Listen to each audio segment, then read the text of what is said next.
Chapter 611. Aincrad's first floor, the outskirts of the town of beginnings, the rolling grassland stretched as far as the eye could see. Other than the town, at the very center, the surroundings were filled with green sprouts. Flowers of different colors fluttered in the wind on the grasslands, but they were buried by the same green grass, making it difficult to see their existence clearly. In addition to the sprouts and flowers, there are also wild boars. They're purple in color, and they're walking back and forth in the prairie as if they're not pigs, but sheep. Of course, these wild boars aren't bad. At least, compared to real-world pigs, their bodies are much cleaner. Their purple fur is bright and shiny. It's like they're taking care of themselves every day. They'll look good enough if they're brought back to their homes. Coming out of the town of beginnings, the first thing he saw was a sheep herding. No, a pig herding scene. Wu Yin couldn't help but complain. He felt like his worldview was being destroyed. In the end, he could only console himself by telling himself that this is a game. Perhaps it was angered by Wu Yan's disdainful look. The closest pig to Wu Yan suddenly turned around and stomped on the ground like a mad cow. Wu Yan couldn't bear to look at it anymore. It's fine if you're a sheep, but a cow? Are you still a pig? The wild boar opened its mouth and roared. It finally looked a little like a pig. With two sharp teeth, it charged towards Wu Yan. How should I put it? It's really slow. Wu Yan face-bombed as he waited for the wild boar to get close to him. To him, the speed of this wild boar is too slow. It can't even compare to a Tier 1 magician. He doesn't need to be serious at all. He can deal with it as if he didn't see anything. It's because of this mentality that Wu Yan met his tragic end. He's forgotten that the body in the game is just a virtual body. It's not as strong as his ancestor body. Whether it's strength, defense, or speed, Wu Yan's body is no different from a normal person. Even though he brought his battle-hardened consciousness into the game, his body can't keep up with his consciousness. Thus, when Wu Yan tried to sidestep the boar in a carefree manner, his body felt like it's being weighed down by a dozen mountains. He didn't feel the weight, but his speed was so slow that he barely moved his body before the boar came crashing into him. Bang! With a muffled sound, the wild boar came into close contact with Wu Yan's belly. Wu Yan's eyes bulged out, his body bent over, and his mouth opened wide. He couldn't help but spit out a mouthful of saliva before he was sent flying. I was hit by a pig. His mind is filled with this thought. His body is parallel to the ground as he slowly flew out. It wasn't until he was about to hit the ground that he regained his senses. He used his hand to support himself on the ground and flipped his body in the air. His feet touched the ground and he slid backwards.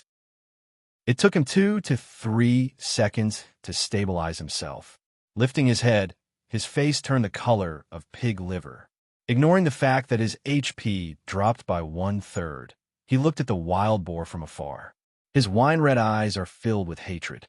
Wu Yan is probably the first ancestor in history to be sent flying by a wild boar.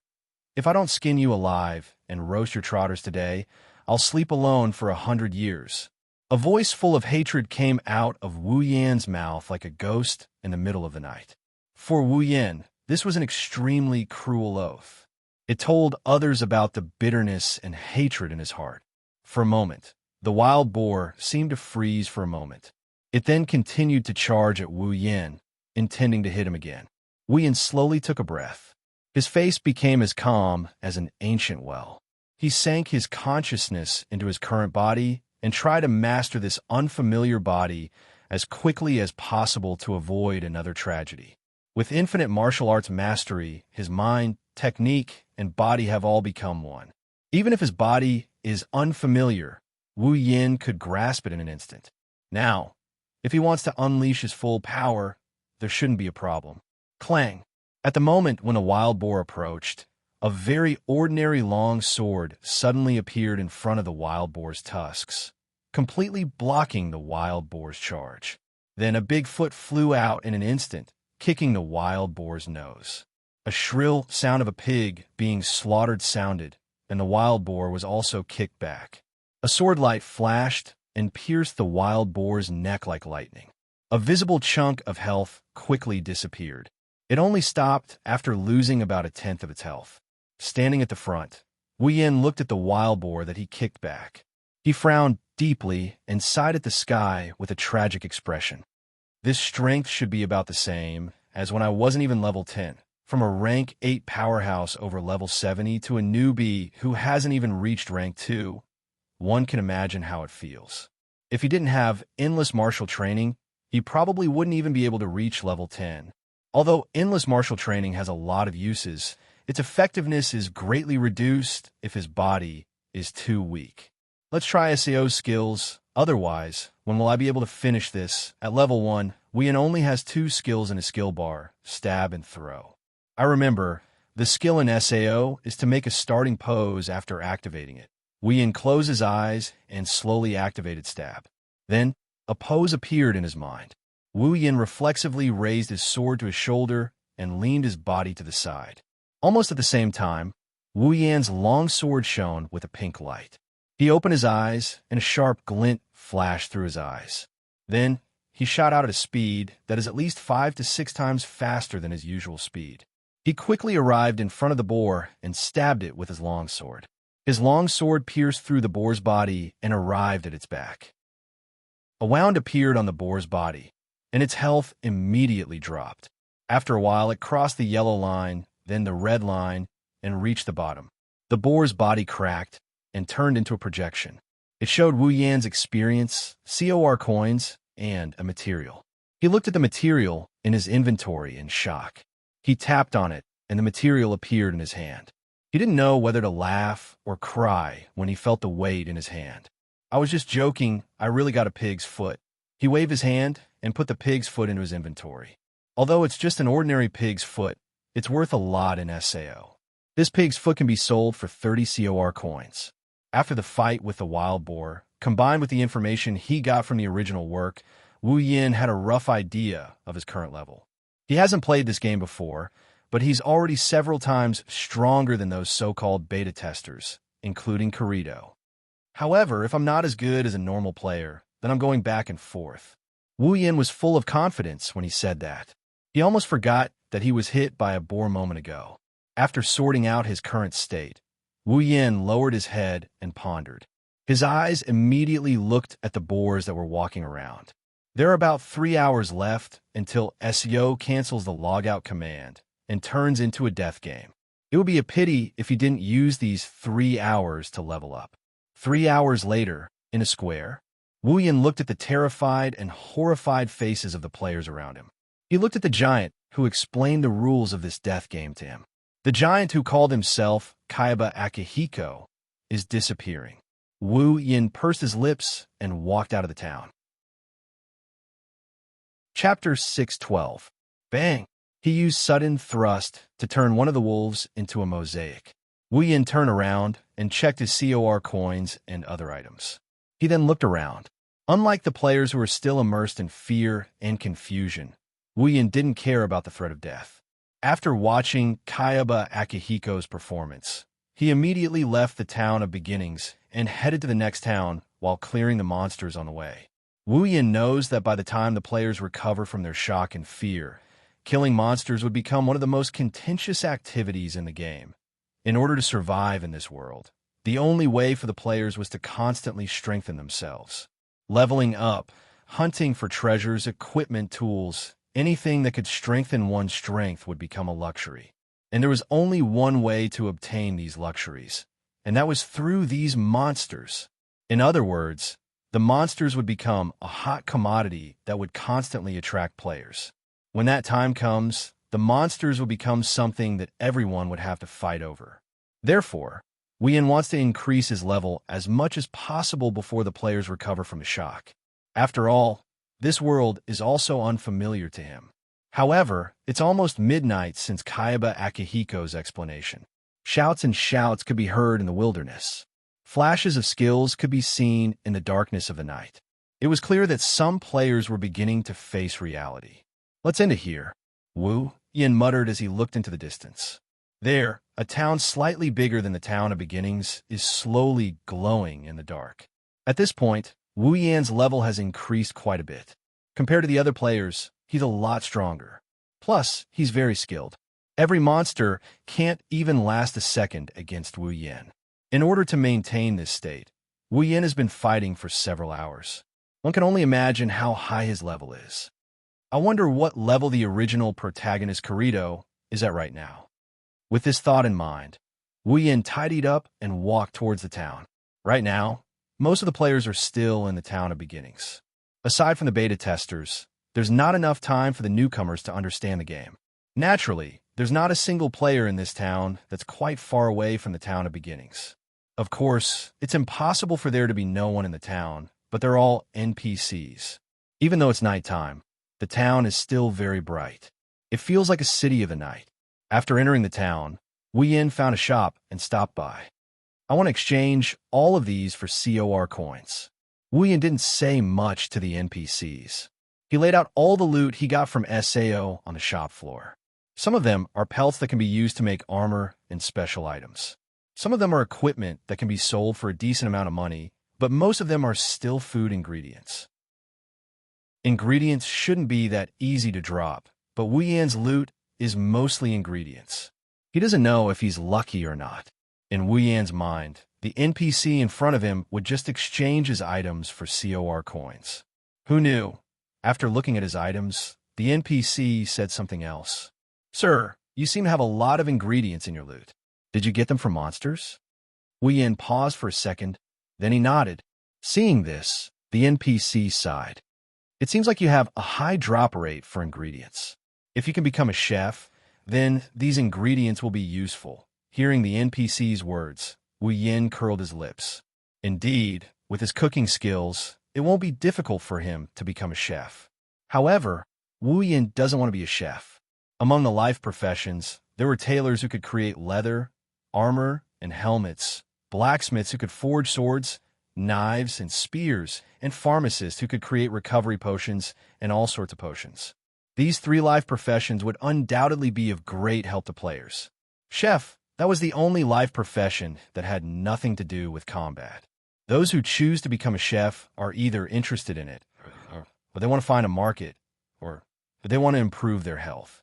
Although Wu Yan's cooking skills are good, he's not interested in cooking. As for finding a market, with his combat skills, he's not worried about money. Of course, Wu Yan also wants to make his internal organs feel better, but he can always buy them later. There's no need for him to become a chef. Just as Wu Yan was about to say something, a box suddenly popped up in front of him, causing him to freeze on the spot. Due to the shop owner's advice, you are very lucky to have been given a clear path. You have automatically changed your profession to a chef. After reading the message in the box, Wu Yan's face lit up. Automatic profession change? Very lucky? Clear path? Clear path my ass. Lucky my ass. I've been a chef for my wives for so long. Why am I still a chef after entering the game? It's a forced profession. Do you even give me human rights? The frame in front of him disappeared, and he glared at the NPC who forced him to pick up the kitchen knife. He looked like he couldn't wait to go up and take a bite out of that NPC. Too bad that NPC didn't give a damn about him. After taking a few deep breaths, Wu Yan put away the bag of COR coins that the NPC handed him and left without looking back. After changing his profession to a chef, he still has to buy a kitchen knife. For the rest of the time, Wu Yan strolled around the town. He personally visited every shop to get a better understanding of the uses of these shops. He also took out some useful items and checked if there are any quests. Of course, he also bought a kitchen knife. In addition to buying a kitchen knife, Wu Yan also bought a lot of equipment and a lot of recovery items. Finally, he changed out of his ugly beginner equipment. When he walked out of a clothing store, Wu Yan's outfit had completely changed. A black coat wrapped around Wu Yan's upper body, and the equipment under it couldn't be seen clearly. The coat was like a cloak, and there were ribbons that fluttered between the arms, the hem, and the waist. It looked very casual, but there was a hint of coldness. A black greatsword with a standard handguard was carried on Wu Yan's back.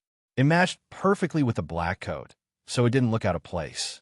The blade of the greatsword was about half the width of a palm, which was similar to a normal sword, but it was about 1.7 meters long from Wu Yan's shoulder to his heel. It was quite long. This greatsword was not bought from a shop, but dropped from a monster. Moreover, the shops run by NPCs would not be able to sell such an eye-catching weapon, and the quality of this greatsword was dozens of times better than the weapons sold in normal shops.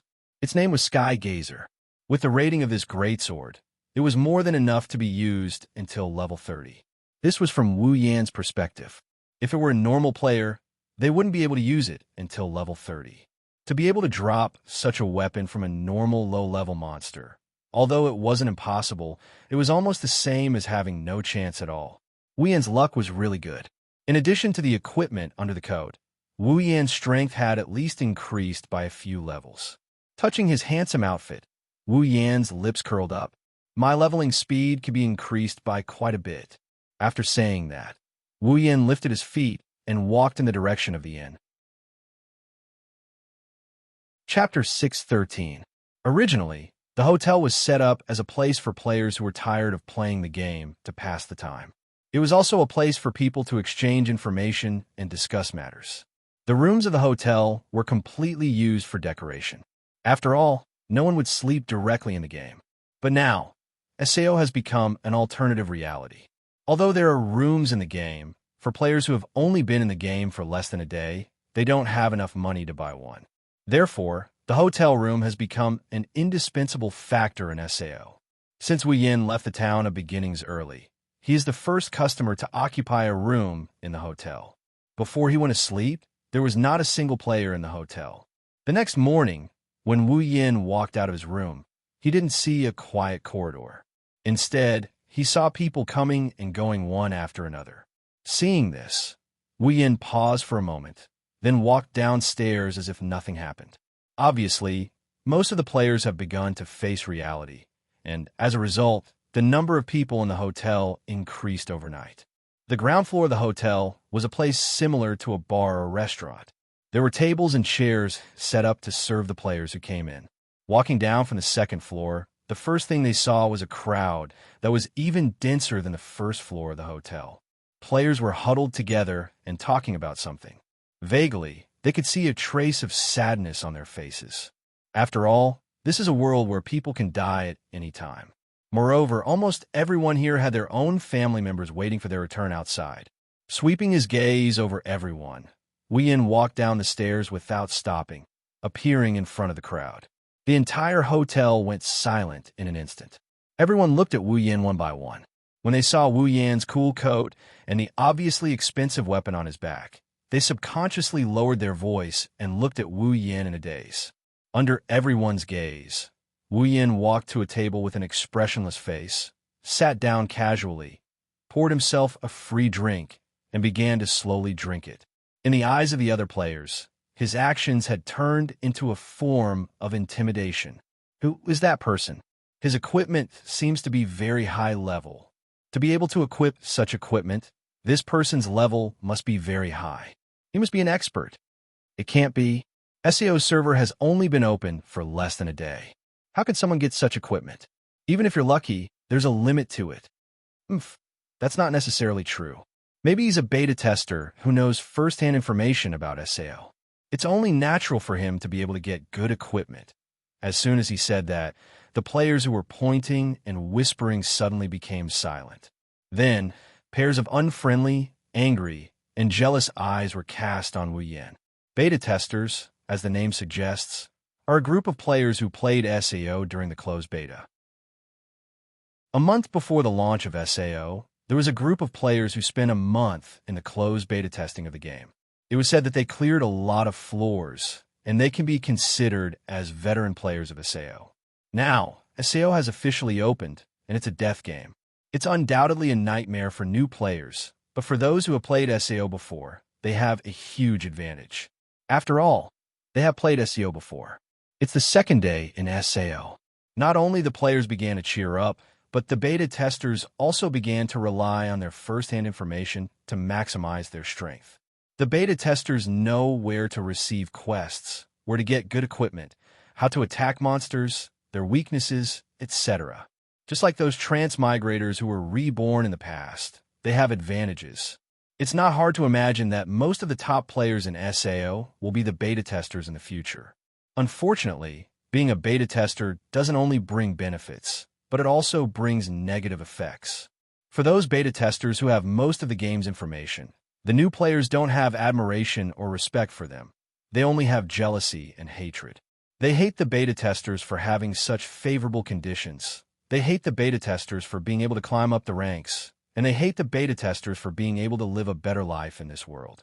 Coupled with the selfish subconscious of human beings, these beta testers have the idea of monopolizing the game's resources, and they began to explore the game world alone, leaving all the new players behind. As a result, the players who are not beta testers resented the beta testers even more. Naturally, when these people heard that the person in front of them was a beta tester, they couldn't help but vent their anger. Wuyin couldn't help but frown when he was stared at by so many pairs of eyes full of negative emotions. Of course, he knows why these players are treating him like this, but even if he is a beta tester, so what? Does a beta tester have to stand up and help them? Who made this rule? Because the future is bleak, the ugly side of human beings has been completely exposed.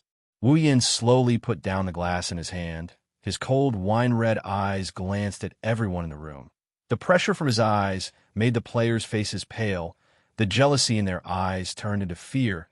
They lowered their heads. They didn't dare to look at Wuyin anymore.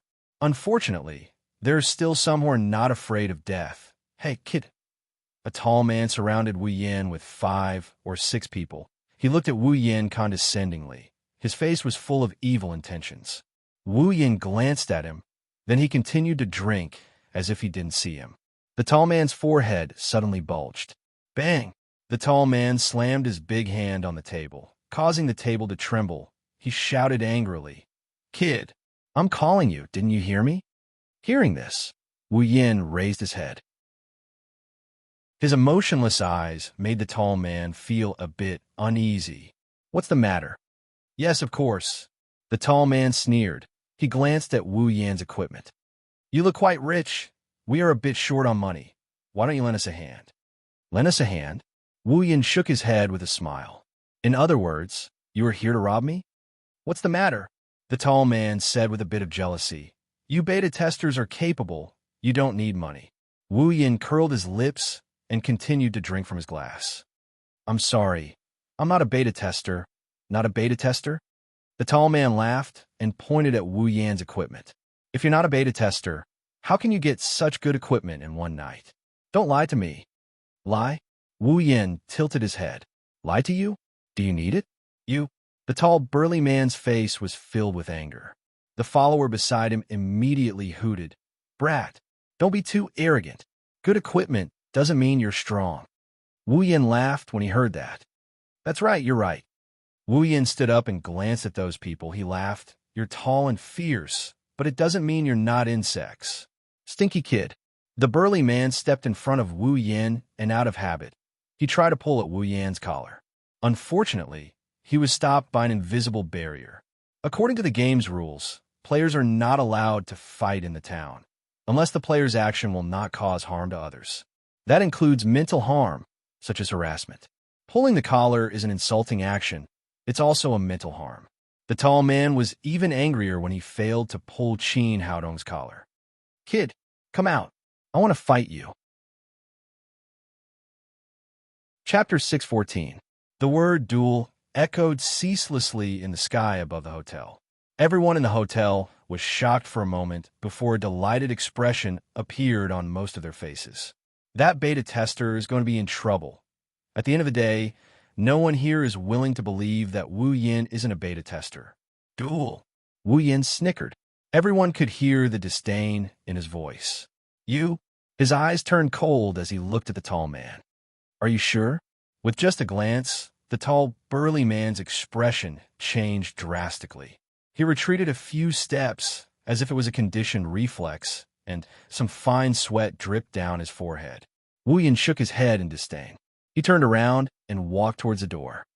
Good equipment doesn't mean you're strong, but you can't even compare to me. What do you have to fight me? His voice was still echoing in the hotel, but he had already disappeared at the entrance of the hotel while everyone was still in a daze. Inside the inn, some of the players who didn't get caught up in Wu Yan's words snuck out of the inn and left in different directions. For Wu Yan, it was just a small farce. He completely forgot about it after he turned around. He didn't know that the news about a beta tester had spread like wildfire among the players. After the game started, The beta testers all disappeared from the eyes of ordinary players. Because they needed to turn their resources into strength, they couldn't be found even if they wanted to. Now that a beta tester appeared, most of the players started to think about how to get close to him. In a way, a beta tester was equivalent to a moving treasure trove. Because of the information they must have a lot of money. If they can make a fortune, it means that they can live a better life and increase their chances of survival. Of course, these were the thoughts of those petty people. Those who truly had great wisdom and brains would not cast their gaze on these external objects. Why are beta testers called beta testers? Isn't it because they have information about the game? That's the real wealth. Plus, a beta tester must be a good player. At least they can get the upper hand and level up. If they can get the help of a beta tester, they will get the most benefits. Therefore, in order to survive, those guild leaders who hurriedly gathered people and created guilds overnight started to get restless. At that moment, wearing a black coat and carrying a black greatsword became the most popular phrase in the town. At that time, Wuxian was still in the town, so unfortunately he was stopped. Hello, I'm from XXXXX Guild. Our guild sincerely invites you to join our guild. As long as you join us, you will enjoy the best treatment in our guild. Hello, I'm from XXXXX Guild. Our guild strength is definitely the best among all the guilds.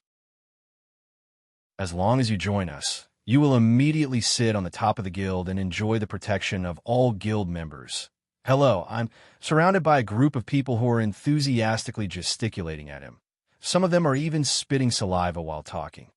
Ian was scared stiff for a while before he came back to his senses. He didn't know whether to laugh or cry. Who would have thought that his attire would bring him so much trouble? Wu Yan shook his head as he listened to those unfamiliar guild names. In the original game, there are 4 top guilds in SAO. They are Knights of the Blood, Divine Dragon Alliance, Furin Kazan, and Army. Wu Yan doesn't know if there are other guilds that are on par with these guilds.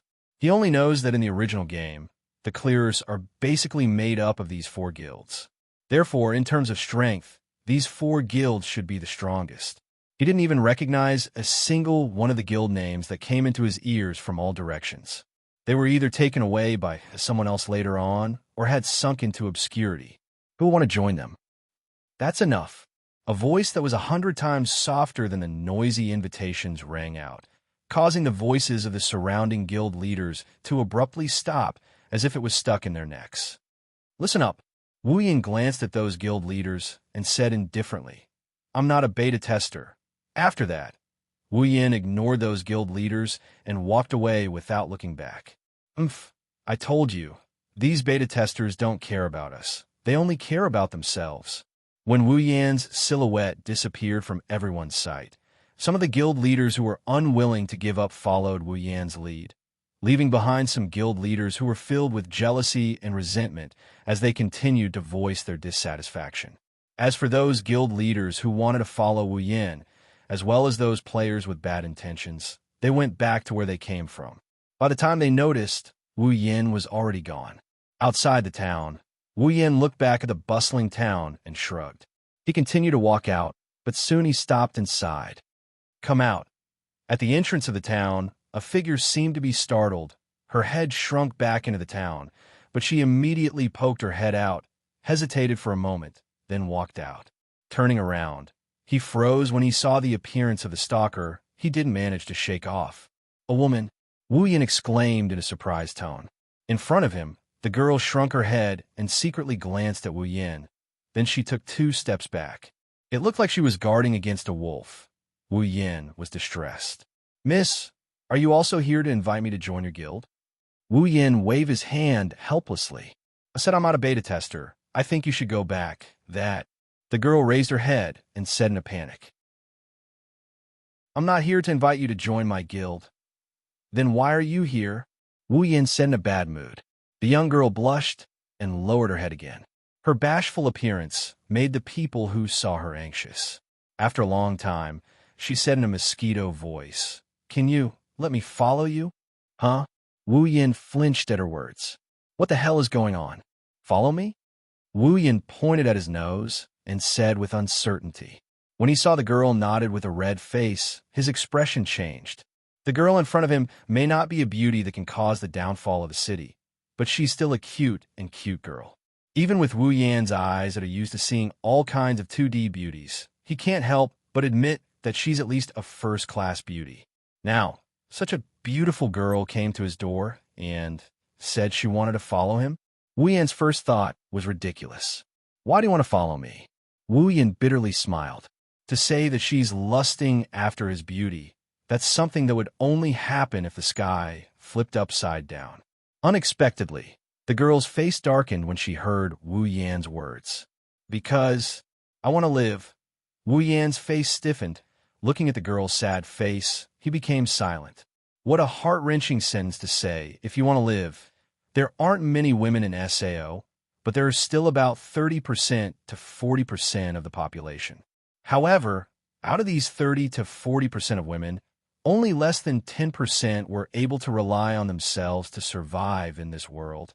As for the others, they were not willing to be numb and wait for others to save them in the city for the rest of their lives. They would rely on the strong to ensure their own safety. The girl in front of him probably belongs to the latter. Wu Yan looked at the girl and frowned. Aren't you afraid that I'm a bad guy? The young girl was startled. She shook her head and her face turned pink again. A bad guy doesn't have eyes as beautiful as yours. Wu Yan almost fell to the ground. What kind of logic is this? Chapter 6:15. Does a girl know how to judge a book by its cover? Looking at the shy girl, Wu Yan couldn't help but feel puzzled. His puzzlement only lasted for a moment before it turned into helplessness. Fine, even if I'm not a bad person, how can you be sure that I'll let you live? Wu Yan crossed his arms and looked into the girl's eyes. I already told you, I'm not a beta tester. Don't you believe me? No, that's not it. The girl kept fidgeting with her hands. She was obviously nervous, but she still said softly, You're either a beta tester or a strong player to get such good equipment. No matter which one you are, you'll be able to help me. The girl's logical analysis made Wu Yan look at her in a new light. Then how can you be sure that I'll let you follow me? I'm not sure. The girl lowered her head. I just don't have a choice. I'm too weak, my skills aren't that good. And I'm not good at playing games. Those guilds and teams don't want me to join them. No way. Wu Yan facepalmed. He gritted his teeth and said, Are pretty girls not attractive anymore? No one wants you to stay. The girl was a little embarrassed. She didn't know what to say. Wu Yan was also in the same state. To be honest, if he really has a girl like her by his side, although he can guarantee her safety, there are a lot of things that he can't do. It's a race against time. If he doesn't hurry up and level up, how can he guarantee his strength? Wu Yan wasn't arrogant enough to think that he'll be the #1 player in the game just by leveling up. Don't forget, there's still the original protagonist who's desperately trying to catch up. That's why he really can't keep this girl by his side. You can always stay in the town. Wu Yan spread his hands and said, There's no danger in the town. As long as you practice your profession, I'm sure you'll be able to make a living. Why do you have to take risks? But my profession is alchemy. The girl said in a wrong tone. The materials needed for alchemy are very precious. I don't have the money to collect them, and I'm not good at alchemy. I can't make a living. That's just the early stages. Wu Yan tried his best to persuade him. In the later stages, the price of materials will drop and your skills will slowly improve. When that happens, you will be able to climb up the rank step by step, right? The girl was a little dazed. She said, How can I make it through the early stage? Wu Yan choked on his words. The girl seems to know that her request is too much. It's already good enough that the person in front of her responded to her request. She lowered her head in apprehension, while Wu Yan felt a headache coming on. At this time, within the town, a team of 5 fully armed people slowly walked out and passed by the silent scene. Huh, it's him, that beta tester. Beta tester? Another player with a hammer quickly came forward. He also saw Wu Yan. It's really him. Seems like he's alone. His eyes flickered. He made a decision. Guild leader. Warhammer cried out in surprise at Twin Rod user's words. Are you going to don't think too much? The guild leader quickly explained. I'm going to invite him to join our guild. Join our guild? The other 4 players looked at each other. They hesitated and said, "But he's a beta tester." The guild leader also hesitated. He raised his head. "Anyway, it's not a bad idea to say hello." Everyone thought about it for a bit before nodding in agreement. Led by their respective guild masters, they walked towards Wu Yin and broke the silence between the two of them. "Hello." Wu Yin turned around and looked at the source of the sound when he noticed someone coming over. "You are." The 2 players pondered for a moment. Then they stepped forward. "Hello. I'm the guild leader of Moonlit Black Cats, Suda." "Moonlit Black Cats." Wu Yan's body trembled. At this moment, Wu Yin noticed a figure standing behind everyone in Moonlit Black Cats. It's a woman. Wu Yan's mouth opened into an O shape when he saw her. "Sister Xing." "Sister Xing?" The 5 members of Moonlit Black Cats froze on the spot. Suda was even more surprised. "Do you know Xing?" Only then did Wu Yin realize how stupid his words were. He quickly laughed it off and brazenly changed the topic. He lamented in his heart. He didn't expect to meet the Moonlit Black Cats, a group that many people in the original work felt was a pity for him, and he was lucky enough to meet one of them. "Is there something you need from me?" Wu Yin put away the emotions in his heart and asked. Suda paused for a second, then he said, "Well, we just saw a legendary beta tester, so we came to have a look." "Legendary? Beta tester?" Wu Yin shook his head. "There's nothing to see. I'm neither a legendary character nor a beta tester." "But you—" Suda glanced at Wu Yan's equipment. It's obvious what he meant. Wu Yan was speechless. "I'm just a bit lucky. I see." Suda pondered for a second. Then he looked at Wu Yin as if he made a decision. "Since you're not a beta tester, then I would like to invite you to join our guild." "Join your guild?" Wu Yin flinched, and he said with a weird expression, "Everyone else invited me because I'm a beta tester, but you guys are here because I'm not a beta tester." Suda scratched his head embarrassedly. He didn't explain. Wu Yin looked at the guild leader of Moonlit Black Cats, who told Kirito that a cheater like you has no right to join our guild. Wu Yin glanced at Sachi, who was sneaking glances at him from behind them. His eyes lit up when he saw the girl beside him. "Well, Suda." Wu Yin waved at Suda with a smile. "I'm sorry, due to some reasons, I can't join your guild." Seeing Suda's disappointed expression, Wu Yin patted his shoulder and pointed at the girl. "But if it's possible, I hope you can let her join your guild." The 5 members of Moonlit Black Cats and the girl were stunned. "It's like this." Suda was relieved after he explained the girl's situation. Looking at the girl who's as pretty as Sachi, Suda didn't object and agreed on the spot. "Okay, Moonlit Black Cats only have 5 of us. If you're willing, we'll welcome you at any time." "Really?" The girl's face lit up. She cheered and jumped up. Sachi, who's also a girl, looked at her like she found a group. "Thank you, you've helped me a lot." Wu Yin sighed in relief and said to Suda. He opened the system interface and tapped a few times. A trade window popped up in front of Suda. There's some good rated equipment and a large amount of COR coins. Kato was immediately startled. This is, well, considered a gift." Wu Yin chuckled. "With this equipment and money, Moonlit Black Cats should have a better life. We have no reason to accept such expensive things." Suda panicked. It's obvious how expensive Wu Yan's gift is. "Of course there is a reason." Wu Yin nodded and walked to Sachi's side. He patted her head in surprise. "This little gift, I hope it can help you get rid of your cowardice." Sachi stared blankly at Wu Yin, who patted her head.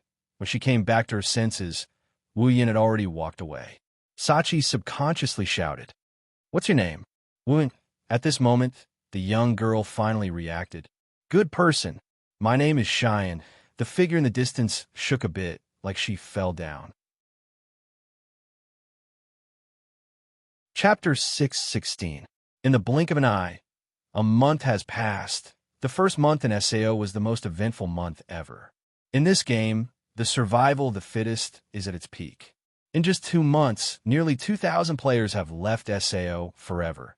And at the same time, they have also left the world stage forever. After a month of brutal survival, SAO is finally starting to feel a little tense. It's similar to the atmosphere in Silveria. It's the survival of the fittest. It's the law of the jungle. It's the law of the jungle. Many players have started to show their talents, and they have gained a little bit of fame in SAO. As the saying goes, heroes come from troubled times. Some players who weren't even beta testers, but under the pressure of the environment, their strength has increased tremendously. Together with some guilds, they slowly rose up in this game world. It's just that no one knows how many of them can persevere in the long game. Well, Ian doesn't know about others, but Wu Yin himself feels that his perseverance is not bad, because he spent all his time leveling up. Every day, he would look for monsters, kill monsters, look for monsters, and kill monsters. Occasionally, he would accept some quests. He had maintained this state for an entire month. In this month, Wu Yin has also been practicing his life profession, which is chef. He mixed all kinds of strange ingredients in SAO into various seasonings in the real world, and he also found some similar ingredients according to the dishes in his memory, and wrote a recipe that is unique to SAO. If Wu Yin reveals his identity as a chef, then no one in SAO can compete with him in this aspect. After all, Wu Yin has the skill cooking expert, and he also has the ability complete memory, so it's easy for him to write a recipe. Of course, the progress in cooking is only a little bit of seasoning in life. The real progress is Wu Yan's strength. Originally, due to the limitations of this fake and weak body, Wu Yan's abilities were less than 10%. Even the power of infinite arms refinement was reduced by more than one level. It can be said that this is a trap of all kinds. Now, with the gradual leveling up and the help of some potions, Wu Yan's vitality is also increasing. Coupled with the constant change of equipment, his strength is much higher than other players, even if it can't be compared to his original body. He believed that in the entire first floor, there is no one who can match Wu Yin. If it wasn't for the fact that he couldn't find the location of the first floor's boss, Wu Yin would have just taken down this first floor that has stood firm for a month. What's even more surprising is that one day while he was killing monsters, Wu Yin received a system notification telling him that he had leveled up. It's not SAO's system, it's the real system, the one that's fused with Wu Yan's soul. It turns out that killing monsters in SAO can also give you EXP. Speaking of which, the system will give you EXP by participating in a battle that's hostile to you and winning. Although the monsters in SAO are virtual, their hostility to players is real. So it's not surprising that Wu Yin got EXP by defeating such monsters. With such a pleasant surprise, Wu Yin leveled up even more diligently. Unfortunately, the monsters on the first floor are too low-leveled, and he can't get much EXP from killing them. According to the Spalier World system, they're only Tier 1 or Tier 2 monsters. Even if there's a lot of them, how much EXP can he get? Maybe the previous level was accumulated from the previous battles, and the monsters in SAO were the last straw that broke the camel's back. However, Wu Yan's leveling speed didn't slow down. As he leveled up, he gained a lot of money, items, equipment, and all kinds of materials. With his current wealth, Wu Yin must be the richest person in SAO. He's the kind that's rich. Wu Yin, Sachi, and Xian chatted with Wu Yin. Wu Yin can see this from their conversations. Oni-san, you're too rich. Sachi looked at the number of COR coins in Wu Yan's inventory, and she felt dizzy when she saw the series of zeros behind it. You're just one person, but you have so much money that even a guild's total fund can't match up to it. Sachi looked at the trade window in front of her. She saw some COR coins and equipment that Wu Yin traded to her. She clicked accept, and Xian, who has been craning her neck, couldn't help but smile. That's great. I'll have a new batch of alchemy materials. These are not all yours. Wu Yin rolled his eyes at Xian. A month ago, the Moonlit Black Cats became more familiar with Wu Yin after his encounter with the Moonlit Black Cats. Since Wu Yin left his name when he parted with the Moonlit Black Cats, Sachi and Xian now have 2 new names in his friends list. After that, Wu Yin and the Moonlit Black Cats gradually became familiar with each other, and they even started working together. Every day, when Wu Yin came back from leveling up, he would trade some useless equipment, items to the Moonlit Black Cats. They would help him sell them for COR coins, and the Moonlit Black Cats would take a commission fee or some useful equipment. After all, selling items in NPC shops can only be described as cheap, But if the moonlit black cats set up a stall, the value of the items would increase a lot. In the end, Wu Yin didn't lose anything. He even made a profit, and the moonlit black cats also made a lot of money. What's more, the equipment that Wu Yin thinks is useless are the best of the best in the eyes of the moonlit black cats. Because of this, the moonlit black cat's strength grew at a rapid pace. Because of this, the relationship between the two parties became very close. Incidentally, Xian also became a professional alchemist in the moonlit black cats. For someone like her who isn't good at fighting, it's a good ending. As for why Sachi called Wu Yin Big Brother, it's because of Wu Yin himself. To be more precise, it's because he called her little sister Sachi when they first met.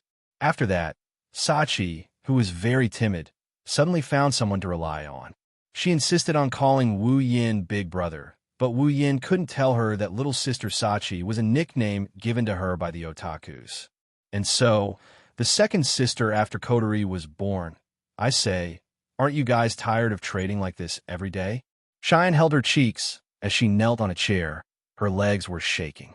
Yin, wouldn't it be more convenient for you to join the moonlit black cats? Sachi looked at Wu Yin expectantly. Wu Yin smiled bitterly. Can you guys keep up with my progress? Sachi and Xian didn't say anything. By the way, Big Brother. Sachi suddenly looked up at Wu Yin. The president said he received news that there will be a strategy meeting about the first floor's boss at the town square tomorrow. Wu Yin was surprised by Sachi's words. Then he looked happy. Strategy meeting? Does that mean someone found the location of the first floor's boss? Sachi nodded. Wu Yin grinned. I finally found it. Big Brother, are you going too? Sachi couldn't help but ask.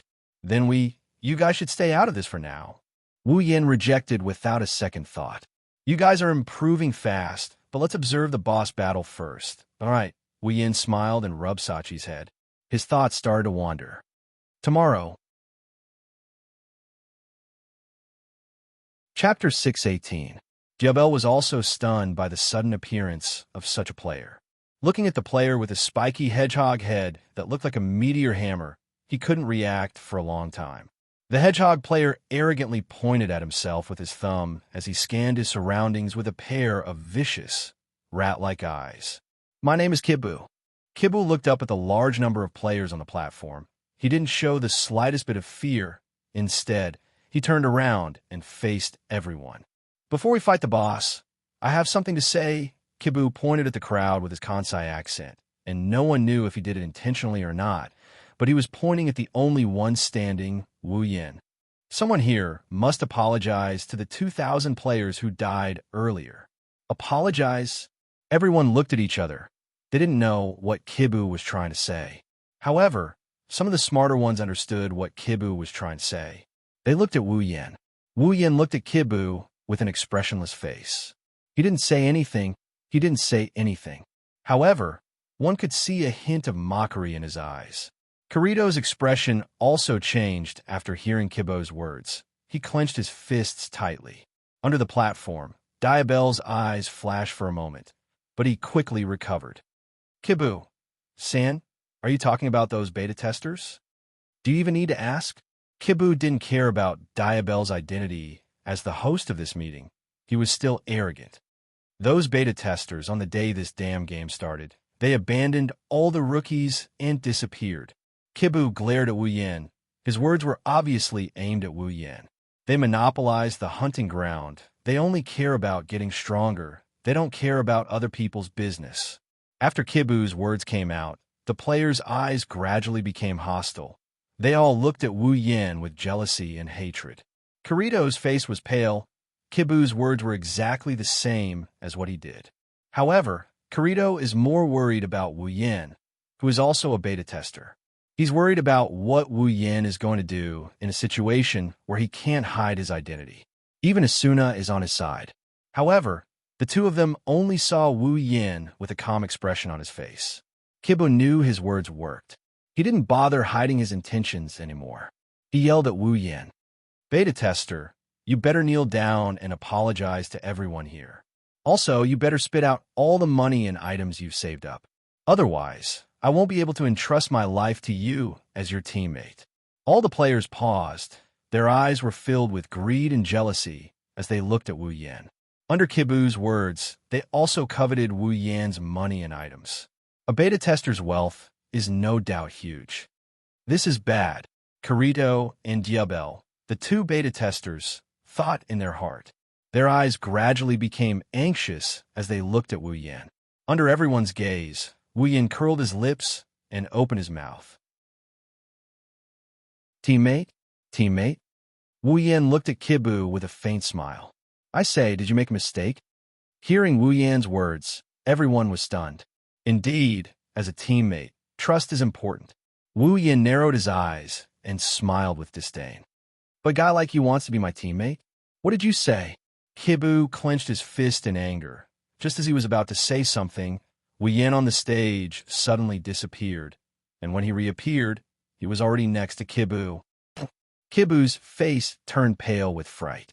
He quickly retreated, but because he retreated too quickly, he tripped and fell to the ground. The sound of his body hitting the ground rang out, waking up all the players. When the players looked at Wu Yan in shock. So fast. Kirito and Asuna's pupils shrunk. They were also shocked. Even they didn't see when Wu Yan moved to that position. Kneel down and apologize to you? Tilting his head, Wu Yan slowly walked towards Kibu. With every step he took, Kibu would step back in horror. Let's not talk about whether I'm a beta tester or not. Even if I am, so what? Wu Yan curled his lips in disdain.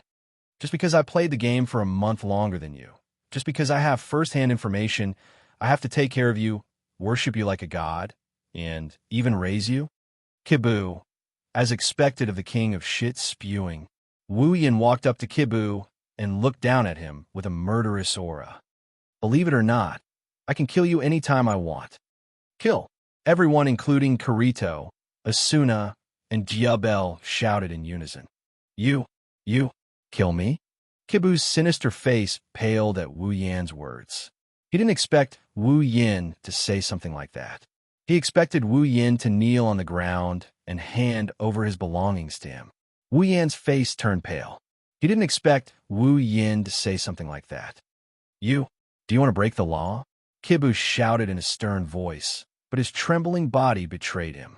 Wu Yan shook his head and laughed. His laughter was full of mockery. Break the law? What law?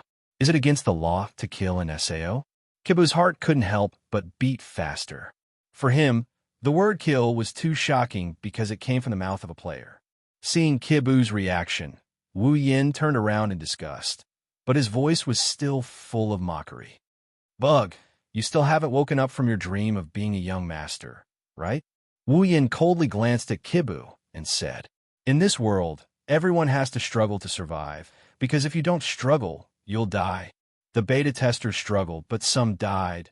The newbies also struggled, so 2,000 of them died, but the other 2,000 survived. If you're venting your unbalanced emotions through your jealousy and hatred, then killing a parasite like you will only allow more people to live on. Why you? Kibu's face is as white as a sheet of paper. He didn't look as arrogant as he did before.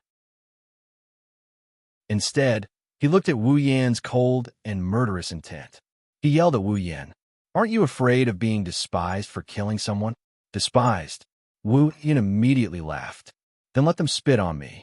The number of people who have died in my hands is already in the thousands. Everyone sucked in a breath of cold air. Their eyes were filled with fear.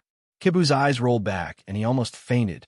In this ordinary world where there was no mystery at all, only ordinary technology, killing people was too chilling, let alone thousands of people. No one thought that Wu Yan was lying because the killing intent he emitted was akin to that of a ferocious beast. They couldn't help but believe him. They only felt a chill down their spines. They didn't know what killing intent was. You? Diavel hesitated for a moment and carefully said, are you a murderer? Oh. Wu Yan glanced at him and didn't answer. Instead, he asked, can you give me the boss's information? Diavel flinched, and he subconsciously nodded. While still in a daze, he sent all the information he has on the boss to Wu Yan. When he regained his senses, Wu Yan had already turned around and walked away under the fearful gazes of the other players. On the platform, Asuna has been watching Wu Yan She watched Wu Yin walk away. Then she lowered her head. No one knew what she was thinking. Chapter 619. Wu Yin, who left earlier, didn't know that after he left, the 30 to 40 players in the arena almost flipped the arena upside down without even using their shells. There was actually a murderous maniac by their side. This was no doubt like an atomic bomb, causing everyone's head to become dizzy from the explosion. One by one, the players expressed their feelings, just like what Kiba said, they despised the homicidal maniac in their eyes. But later, as some people's brains started to clear up, the homicidal maniac theory was gradually questioned. It's not that they don't believe what Wu Yin said, but how come there's no news about a person who killed thousands of people? Whether it's in the real world or the game world, there's no news about a large number of deaths, except for the 2,000 people who died in a month. Could it be that the 2,000 people who died were all killed by that person? Of course, that's impossible. So, after some discussion, a theory was born. That person is actually from the military in the real world. Only soldiers would be able to kill so many people on the war-torn battlefield without any news being leaked.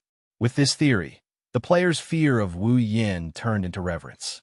Later, a player told everyone that the newbie guide provided by the item store was given out by the beta testers, which slapped Kibu's face hard.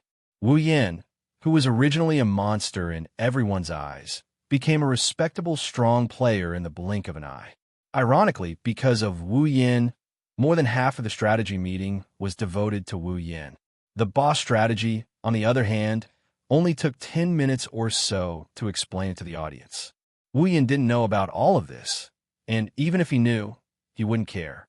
His reputation doesn't matter at all. This world is just a transition for him.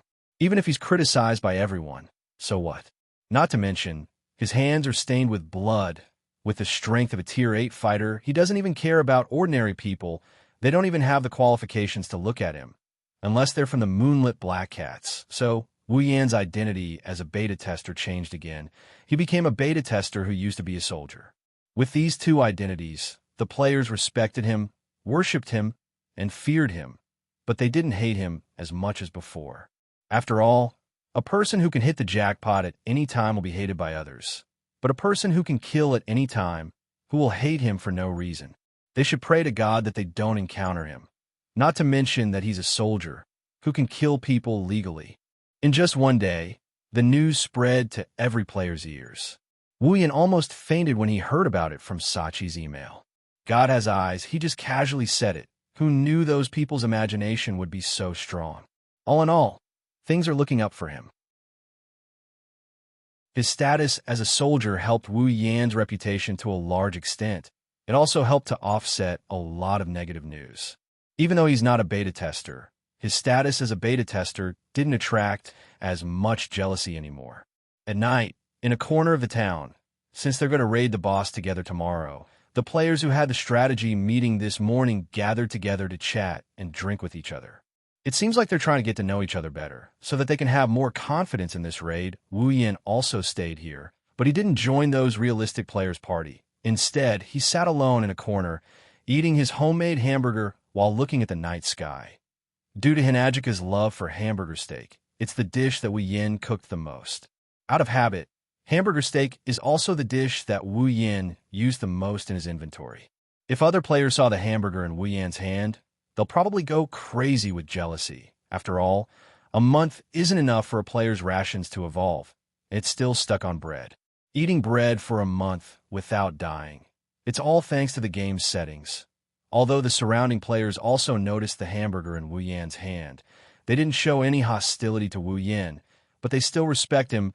Other than Diavel, who came up to chat with him, no one else dared to approach him. But soon, a second player appeared. Noticing that someone is approaching him, he reflexively turned his head to look. What he saw stunned him for a moment.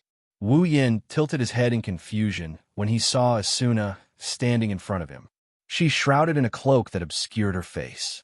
What's the matter?" Asuna didn't answer immediately. Instead, she stayed silent for a while, as if she's considering her words. After a while, she finally spoke. Are you really a soldier?" Wu Yin rolled his eyes when he heard that. You believe those guys bullshit too? Asuna clenched her fists, listening to Wu Yan's denial. Her voice trembled a little. If you're not a soldier, then how can you say that you're going to kill someone so easily? Wu Yan glanced at her and turned his head to look at the night sky. His voice was like a gentle breeze blowing into Asuna's ears. I'm used to it. The inexplicable vicissitudes of life contained in those 3 words made Asuna's heart tremble. Her already complicated feelings became even more complicated. After a while, Wu Yan looked at Asuna and said, "You came here just to ask me this?" Asuna went silent again. It's not that she doesn't want to answer. She just doesn't know how to answer. Asuna herself didn't know why she came looking for this person. A month ago, Asuna almost broke down when she learned that she might not be able to leave this world anymore. But she didn't want to be like the other female players who stayed in the town of beginnings and waited for the day they cleared the game. That's why Asuna picked up a sword, hoping that she could live a meaningful life and not let her soul rot away.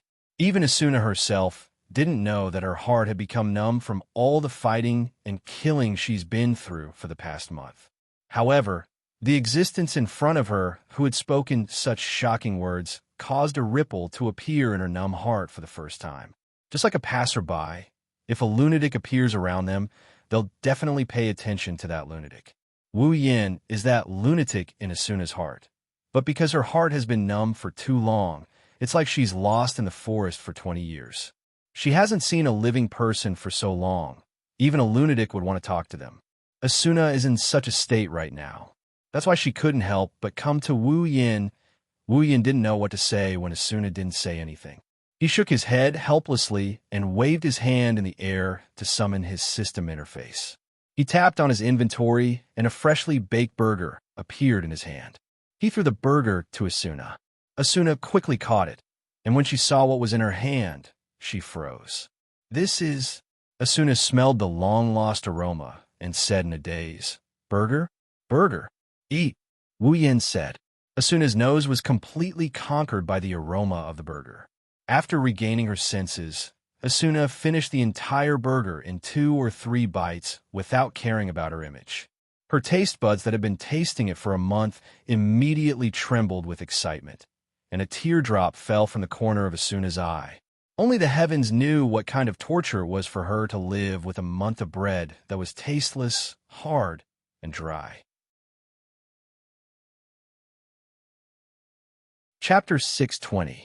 Wu Yan watched as Asuna devoured a palm-sized burger in just a few bites. He didn't get to see her face, but when he thought of Asuna's stunning appearance in the original game, coupled with her current appearance, Wu Yan's jaw dropped. Could it be that Asuna is a foodie as well? Wu Yan grinned as he suppressed the urge to laugh out loud. He took out another burger from his inventory and tossed it to Asuna. Asuna caught the burger like it's a treasure. She didn't care about the temperature of the burger and bit down on it. But this time, she slowed down her speed. The atmosphere between the two of them fell into a strange silence. Only the sound of Asuna chewing on her food could be heard faintly in the air. One is eating while the other is looking at the night sky. The two of them chewed on the burger in their hands. This scene lasted for a long, long time.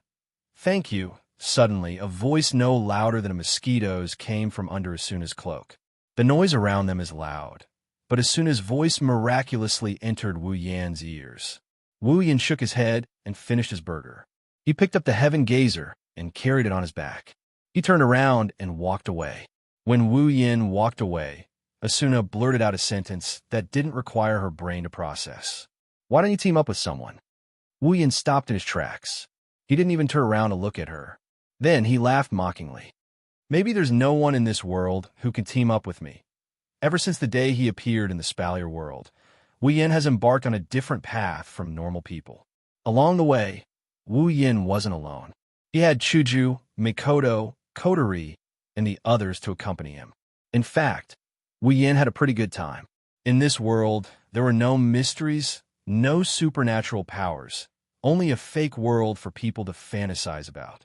In this world, although the people around them also had extraordinary powers, they were still ordinary people in essence, Wu Yin didn't mean anything when he said he couldn't find anyone to team up with.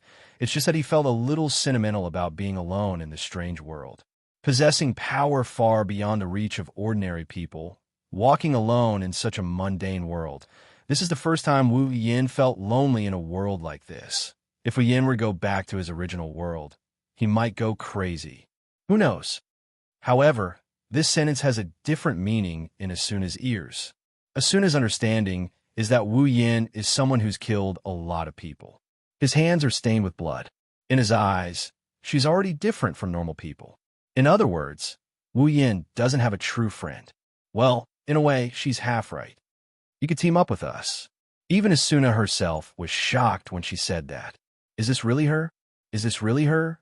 Asuna thought to herself. I've just told my teammates today that I'm avoiding them as my teammates. Wu Yin flinched for a bit before shaking his head with a smile. It's fine. I can do it alone. Hearing this, Asuna frowned. She also started to feel dissatisfied. She's never invited anyone to team up with her before. Even in the real world, not many people have rejected her before. Now that she's asked, she's being rejected? Do you really think you can take on the boss alone? Asuna spoke in a serious tone. You're right. You look strong, but your opponent is the boss of this level. Do you think you can handle it with your own strength? Impossible? Impossible. Wu Yin sighed. In this world, isn't it because of that little bit of possibility that people have been working so hard? Impossible. Asuna's body shook. Wu Yin didn't see Asuna's reaction. He continued, if there's a small chance, then you have to give it a try. You've been going through this month with that thought in mind, haven't you? Asuna went silent. Wu Yin touched the hilt of Heaven Gazer on his back. He looked up at the sky and said absent-mindedly, one day, when there's someone who's worthy of my life, I'll team up with him or her.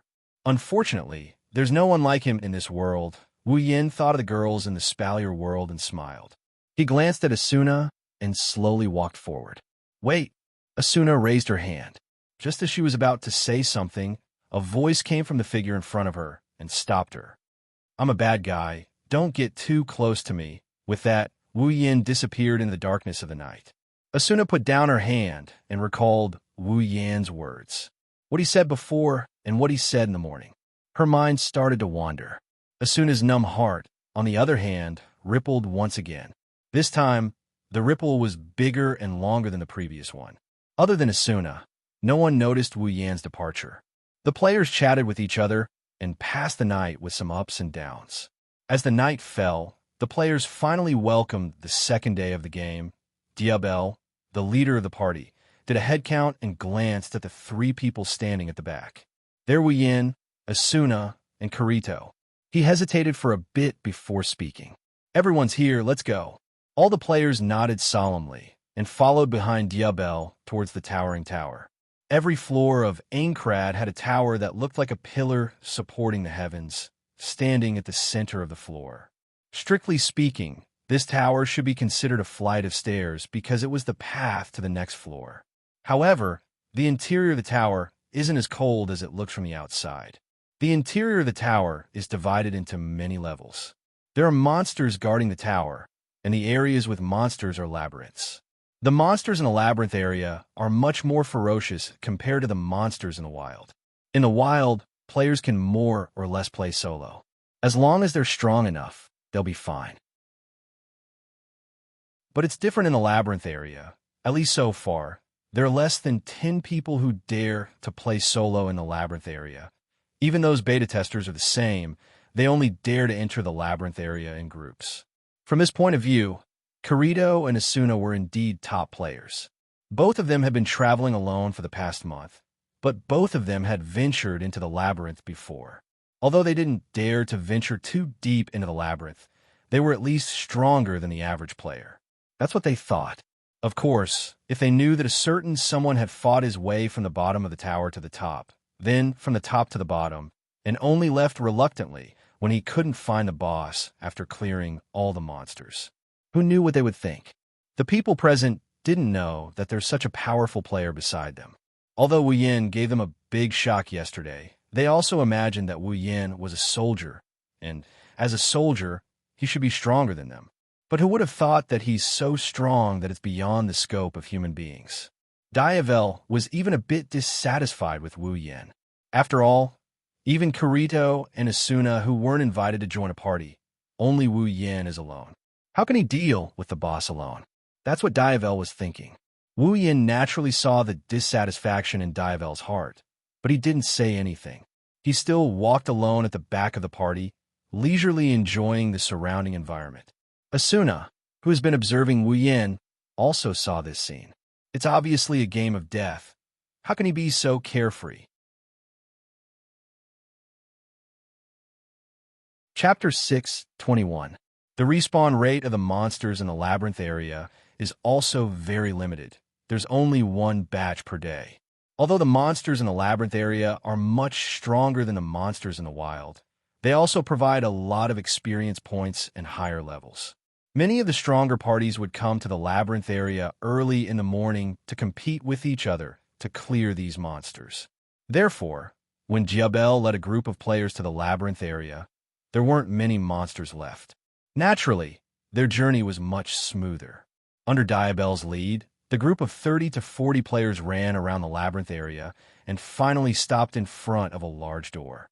Seeing this door, Wu Yan's eyes flashed and he looked up. The first floor's boss room, finally found it.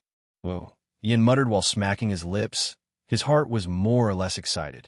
The monsters on the first floor are no different from mobs to the current Wu Yan. Even if it's the labyrinth area or the wild bosses, they don't pose much of a threat to Wu Yan. He would just deal with them carelessly and finish them off easily. The boss of each floor of Aincrad was undoubtedly the strongest existence on that floor. Unlike the bosses in the wild, which would respawn after a certain period of time, there was only one boss. There were only 100 bosses in total, and once they died, there would be none left. I hope it's not too weak. Wu Yan grinned. If other players heard Wu Yan's words, their expression would be very interesting. Diabel's face was completely tense, but he still firmly reached out his hand and placed it on the door. Then, as if he didn't want to give himself a chance to regret, he resolutely pushed the door open. The boss room is completely exposed to everyone's eyes.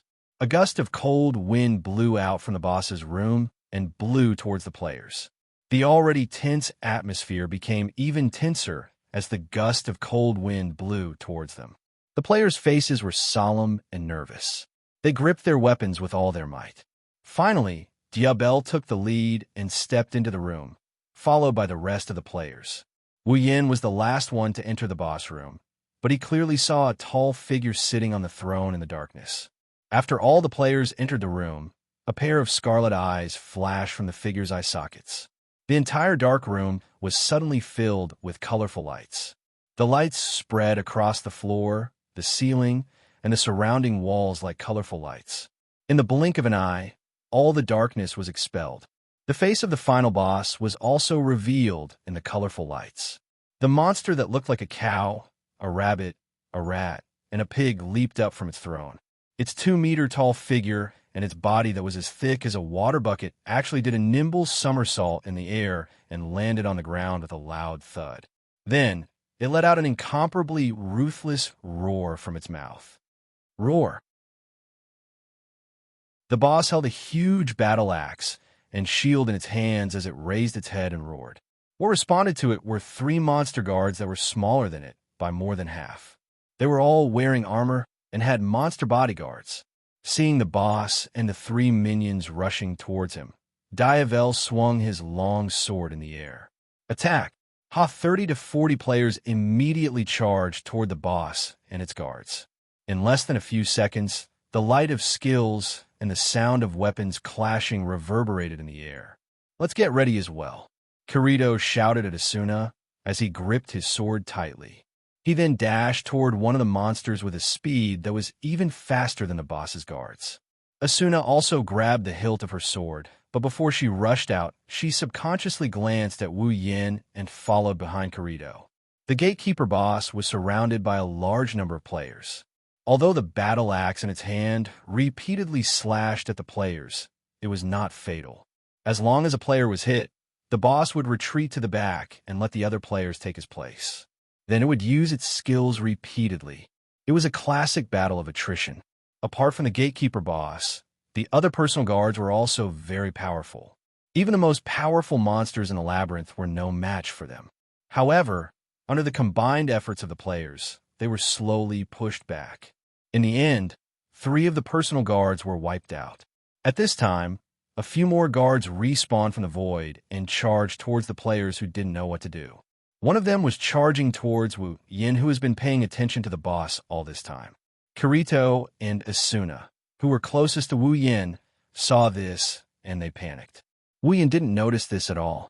He was still focused on the boss, so the 2 of them quickly yelled out to Wu Yin, "Be careful!" Unfortunately, Wu Yin didn't seem to notice them at all. He didn't even move an inch. The guards were already right next to Wu Yin. Kirito and Asuna's face turned pale.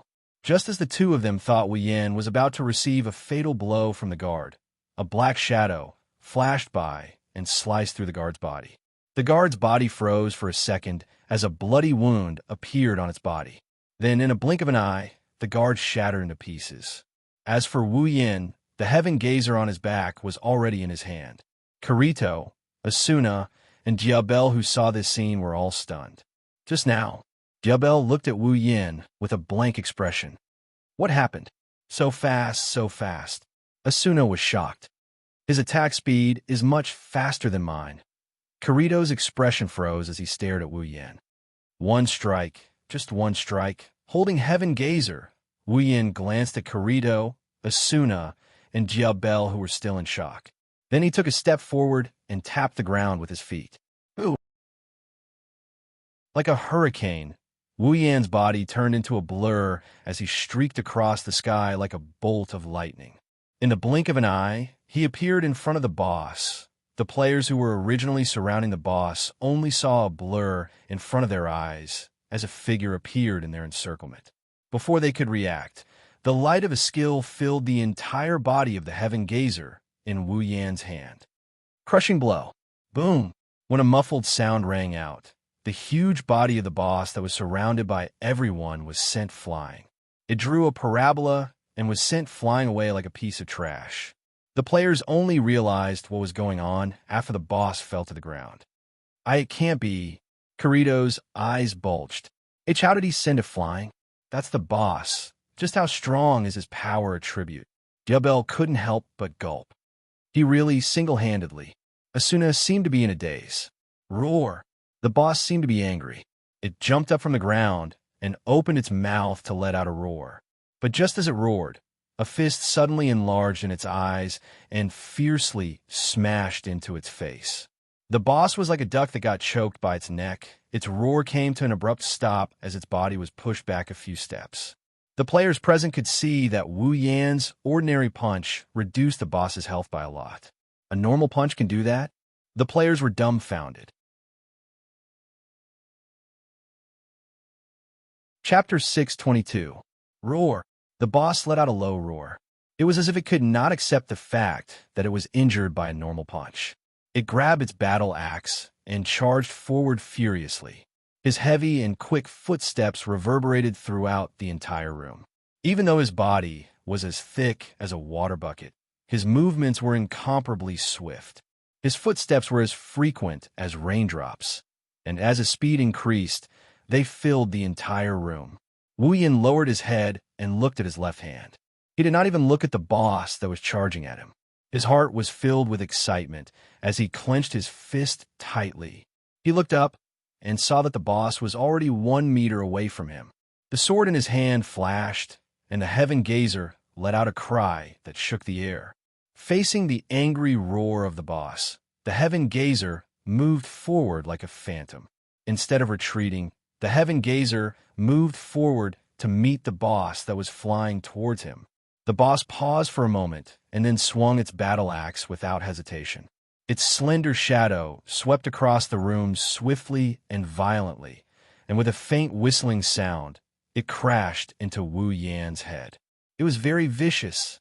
However, even though the boss attack speed was astonishing, Wu Yan's attack speed was much faster than even the future Flash Asunas. Therefore, when the boss attacked, both the Heaven Gazer and the boss hit each other's bodies at almost the same time. Bang! Bang! The sound of the violent collision shook everyone's hearts and reverberated throughout the room. Over and over again, it struck the players' eardrums. Looking at the two disproportionate figures being pushed back at the same time, they were dumbfounded. They could no longer make any other reaction. They even forgot about the siege strategy they had discussed in advance and stood stupidly on the spot. The powerful recoil caused both Wu Yin and the boss to retreat. At the same time, their HP plummeted. However, whether it was Wu Yin or the boss, both of them did not care about their HP at all. After they landed on the ground, their bodies fiercely bent, and then, with an even more shocking and violent momentum, they turned into arrows that left the bowstring and collided with each other again. Boom! An even more intense collision sound assaulted their eardrums. The players gasped and their expressions changed. While they were shocked, they could not help but feel their blood boiling. He's so strong. Kirito, Asuna, and Diavel watched as Wu Yin fought the boss head-on. His HP was still below the green line. One can only imagine how they felt. No matter if it was a player or a monster, if they wanted their HP bar to remain green, they would need to have at least half of their HP remaining. As long as their HP dropped below half of their HP bar, their HP bar would turn yellow. If their HP dropped below 1/10 of their HP bar, their HP bar would turn red. However, compared to monsters, the difference between a player's HP and a monster's HP was not small. The common characteristic of monsters was that they had more HP than players. At the very least, monsters of the same level, or even 10 levels lower, were like this. On the other hand, Wu Yan's HP bar was still green even after exchanging blows with the boss. It was obvious how strong his defense was. Among the players here, even the one with the highest defense wouldn't be able to maintain green HP after exchanging blows with the boss. His equipment must be very high level, Diavel said with a hint of envy. Kirito and Asuna didn't say anything. They just stared at the two figures. The Gatekeeper boss relied on its high HP, decent defense, and high attack power to subdue the enemy. However, Wu Yin isn't too bad himself. His HP isn't as high as the Gatekeeper boss, but after a month of crazily grinding monsters, his equipment has reached an insane level. His defense is at least twice as high as the Gatekeeper boss. Every time he takes a hit, the damage he takes is very small. This is the best way to ensure his own safety. Heaven Gazer is definitely a super artifact at this stage of the game. Although it's not that great of a skill, it's still able to hold its own against the boss. And it's the most brutal head-on clash. Wu Yin hasn't even used his infinite armory yet. In just a short exchange of blows, the atmosphere in the room was so fierce that it felt like a life and death battle could be decided at any moment. One man and one monster's ferocious fighting style made the spectators tremble in fear, but they also admired it. After the initial shock, the players were completely immersed in the beast-like fighting style of both sides. This kind of direct collision was the most vivid and the easiest to be influenced by. After a few head-on clashes, the players' faces were flushed red. They couldn't wait to enter the battlefield and engage in a hot-blooded battle. The only one who had a different feeling was Kibu. Everyone's face was flushed red, but his face was pale. When he recalled the scene where he forced Kibu to fight yesterday, he had the urge to pee his pants. He regretted provoking such a monster. But on the battlefield, the situation suddenly changed. After more than a dozen head-on clashes, Wu Yin and the boss HP dropped to red at the same time. Seeing this scene, Kirito and Diabel's expression froze. Because the first floor's boss will change its weapon and attack mode after its HP drops to red. Roar! The boss roared angrily and threw the battle axe and shield in his hands at the same time. Then, the boss pulled out a katana that looked like a hatchet from his waist. What? Katana? Kirito and Diabel exclaimed in shock. Not a scimitar? Obviously, the settings of the final boss had been changed. Unlike Kirito and Diabel, Wu Yin wasn't surprised when he saw the boss changed its weapon to a katana. Instead, he was happy. He leaped over the boss and rushed toward it. Such a long weapon change. Isn't that suicidal? Heaven Gazer ferociously cut into the boss's underarm and stuck there. Wu Yan's eyes flashed with a sharp light, and with a twist of his body, Heaven Gazer immediately sent the boss flying. Wu Yan finally got serious. 7 stars. His eyes turned cold, and Heaven Gazer flashed a dazzling blue light in front of everyone. Noticing the blue light from Wu Yan's sword, the boss seemed to be frightened and uneasy. He roared and was about to dive down. Unfortunately, it was too late. Like a flash of lightning, his robes fluttered in the wind as he appeared at the boss's landing spot like a specter. He swung Heaven Gazer at the boss with a heavy blow. Clang! As if it was protected by a heavy armor, the boss's body trembled slightly, and his HP started to drop. Wu Yan left a blue light spot on the ground, and the second strike of Heaven Gazer landed on the boss's body. The 2 consecutive heavy blows and the immense power caused the boss to uncontrollably stagger backward. Before it could regain its balance, another bang rang out. The boss retreated again and again, as if it had been struck by lightning. At this time, the 4th star-like blue light lit up, and the boss's body was once again lifted high into the air. The magnificent sword slash landed on the boss like a whirlwind. The boss was sent flying, and its HP dropped again. But before it could fly 3 meters, Wu Yan had already closed in on it like a shadow and stomped on the boss's chest. Dong! Its huge body immediately flew towards the ground and landed on the ground like a cannonball, stirring up a cloud of dust. The Heaven Gazer's sword had already pierced through the boss's forehead as it stared at the boss with its crimson eyes. The boss's HP bar dropped to the bottom. Pah! A clear, cracking sound rang out, and the boss's head was split in half. Then, its huge body turned into pieces and scattered all over the place. The first floor's boss. Killed. Chapter 623. 7 stars. To be precise, it's not a skill from SAO. It's something Wu Yan came up with on the spur of the moment during his month-long grinding spree. As we all know, SAO skills are much more powerful than normal attacks. If a monster is attacked with normal attacks, it will take at least 10 hits to kill it. If it's a skill, 1 hit is more than enough to kill it. Wu Yan noticed a long time ago that when a player uses a skill, the skill light on the player's weapon will greatly increase the player's attack power before the skill is released. Then, the system will control the player's body and make the skill hit the target. One day in a month, Wu Yan suddenly thought of something. What if he canceled the skill when the light of the skill flashed and then used it to link his own moves? What happened then? Thus, 7 stars was born. After canceling the skill, the player will be able to attack 7 times in a row with the remaining power of the skill light and greatly increased attack power. This skill's attack power is completely above all of Wu Yan's skills. It's unparalleled, and the power of the skill will increase according to the intensity of the skill's cancellation. Therefore, 7 stars is the product of the combination of infinite armory and so. Of course, without a peerless skill like infinite armaments, who would be able to resist the system's judgment and make the skill follow the user's movements when they cast a skill in SAO? Even if it's a fake body, it's still Wu Yan's body. With infinite armory, which combines mind, skill, and body, nothing can control Wu Yan's body. Of course, Wu Yan can control his body after casting the skill. Of course, the creation of 7 stars is just an interlude.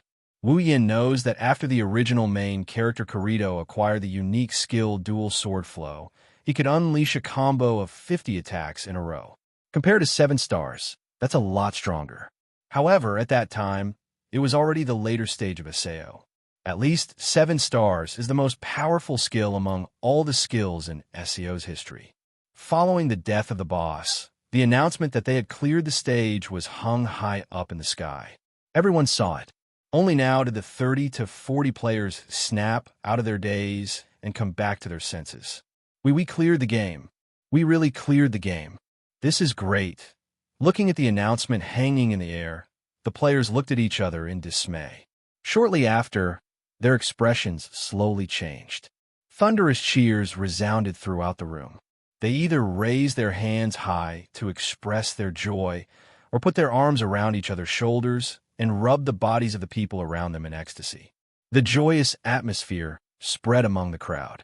Smiles had become the only expression on everyone's faces at this moment. We cleared the first floor. Diavel exhaled and looked at Wu Yin, who was bathed in the fragments of the boss. His eyes flashed with a touch of jealousy. Originally, Diavel planned to deal the final blow when the boss was about to die, because only Diavel and Kirito knew that the player who kills the boss will get extra rare items. So naturally, Diavel wanted to deal the final blow. Diavel didn't expect the person in front of him to ruin his plan. He single-handedly killed the boss and actually succeeded. Who would have thought that the boss would be single-handedly killed by someone? Even during the closed beta, no one was able to single-handedly kill the boss. But after thinking about it for a while, Diabel felt relieved. Although it's a pity to lose a rare item, he also saw that the boss didn't use a curved sword at the end, but a katana instead. It's completely different from the one in the closed beta. If he didn't know about this, he wouldn't have rushed to the boss. Thinking of this, the trace of jealousy in Diavel's heart disappeared. Instead, it turned into gratitude. No matter what, the person in front of him gave all the players hope, telling them that this game can be cleared. He believed that after the news of clearing the first floor spread out, the rest of the game will be much easier. That guy, he's really strong. Kirito's eyes lit up as he stared at Wu Yin. His eyes were filled with fighting spirit. Is he really a beta tester? Such a strong beta tester. Why didn't I hear about him during the closed beta? Or, he's not a beta tester at all. Kirito muttered while looking at Wu Yin. If that's the case, then this person is really scary. Asuna, who was next to Kirito, stared at the figure in front of her. Her face was hidden under the cloak. Her eyes were filled with complicated emotions. She recalled what Kirito said last night when she told him that he couldn't single-handedly kill the boss. Asuna clenched her fists tightly. Is it possible? Wu Yin didn't know that because of his performance, there are a lot of people who have mixed feelings. He opened up his system interface and looked at the overcoat he got from killing the boss. He couldn't help but sigh and grumble in a dissatisfied tone. Although the name is good, it's still not as good as the one I'm wearing. Even if I change it for the name, I'll have to change it when I level up the one I'm wearing. It's not that important. Equipment can also be upgraded, as long as the relevant life professions or NPCs are willing to do the work. Then even the decorative coat on Wu Yan's body could be upgraded into a godly equipment if they're willing to spend the money. Right now, the profession players are still developing, so upgrading their equipment will have to wait. Now that the first floor is cleared, there should be a lot of players who can upgrade their equipment. When the time comes, Wu Yin will have to change the coat he got from the boss. After all, in terms of appearance, Wu Yan's coat looks better, so he'll need to upgrade his coat when he levels up. In that case, the coat he got from the boss is really not that important to Wu Yin. I wonder if Diabel would still be grateful to Wu Yin if he knew that the rare equipment he coveted for so long is like this to Wu Yin. Shaking his head, Wu Yin scanned his surroundings before his gaze landed on a stone door. That's the path to the second floor. Ignoring the players around him, Wu Yin walked towards the stone door. Seeing this, the other players stopped cheering. Kirito and Diabel looked at Wu Yin again. Asuna panicked. Seeing that Wu Yin was about to enter the portal, Asuna ran towards Wu Yin without hesitation. Wait! A familiar voice came from behind. Hearing the messy footsteps, Wu Yin smiled and turned around. He crossed his arms in front of his chest and looked at Asuna running towards him. He didn't know whether to laugh or cry. Did I get lucky in love? Otherwise, why would Asuna keep coming to me? Is there anything else? Asuna looked up at Wu Yin and stared straight into his wine-colored eyes. Can you tell me your name? This sentence again, Wu Yin smiled and turned around. My name is Wu Yin. Wu Yin threw a small notebook into Asuna's hand. This is a recipe. Wu Yin smiled. As a girl, you should eat better. Wu Yin didn't stay any longer. He turned around and walked into the portal, leaving behind only one sentence. If a guild invites you in the future, you should join them. After all, you're not like me. Wait. Before she could finish her sentence, Wu Yan's figure disappeared. Asuna looked at the door in a daze while holding the recipe in her hand. Wu Yan. Chapter 624. After stepping on the portal, Soren's vision blurred for a second, and the scenery around him changed completely. The very distinct smell of grass entered his nostrils, causing him to choke quite a bit. He coughed a few times before feeling better. However, his head is still a bit dizzy. He's not sure if it's because of the teleportation or because of the smell of grass. Lifting his head, he weighed the heaven gazer on his back. He looked around and saw a very spacious plaza. It's much bigger than the central plaza on the first floor of Talbana. The plaza is surrounded by very conspicuous Western-style buildings. Vaguely, one figure after another walked by, making the plaza feel a little less deserted. Wu Yin noticed that there was a fountain behind him. The fountain was round, and there was an iron pillar in the middle of the fountain that looked like a magic staff. It's much bigger than a magic staff, and it's taller than Wu Yin himself. The smell of grass that stimulated Wu Yan's sense of smell came from this iron pillar. Wu Yin looked at the magic staff. Sao is a world of swords and swords. There's no magic or chi in this world, only swords and swords. Why is a magic staff standing here? Is it waiting for people to criticize it? Maybe it's not a magic staff at all? Shaking his head to get rid of these tangled thoughts, he looked around before opening the system interface and pulling out the map. There's no map of the labyrinth area in Sao. Players can only explore the labyrinth area on their own and record it in the system. This way, they won't have to wander around like a headless fly the next time they enter the labyrinth area. Other than the labyrinth area, the maps of towns, wilderness, monster areas, and other places were automatically marked in the player's map. Of course, depending on the practicality and importance of these areas, there were differences in the details of the maps. For places like the wilderness and monster areas, at most, a rough location was recorded so that the players would not get lost. On the other hand, the maps of towns were undoubtedly the most detailed. From the map, Wu Yin easily found the inns in the town. He walked towards the nearest one without saying a word. Now that the first floor has been cleared, by the time the players receive the news, it would be about time for them to reach the second floor. Wu Yin didn't want to interact with a large amount of people. After all, only he himself knows how attracting bees and butterflies he is. After confirming the direction, Wu Yin closed the map interface, opened his friend's list, and sent a message to Sachi. I'm already on the second floor.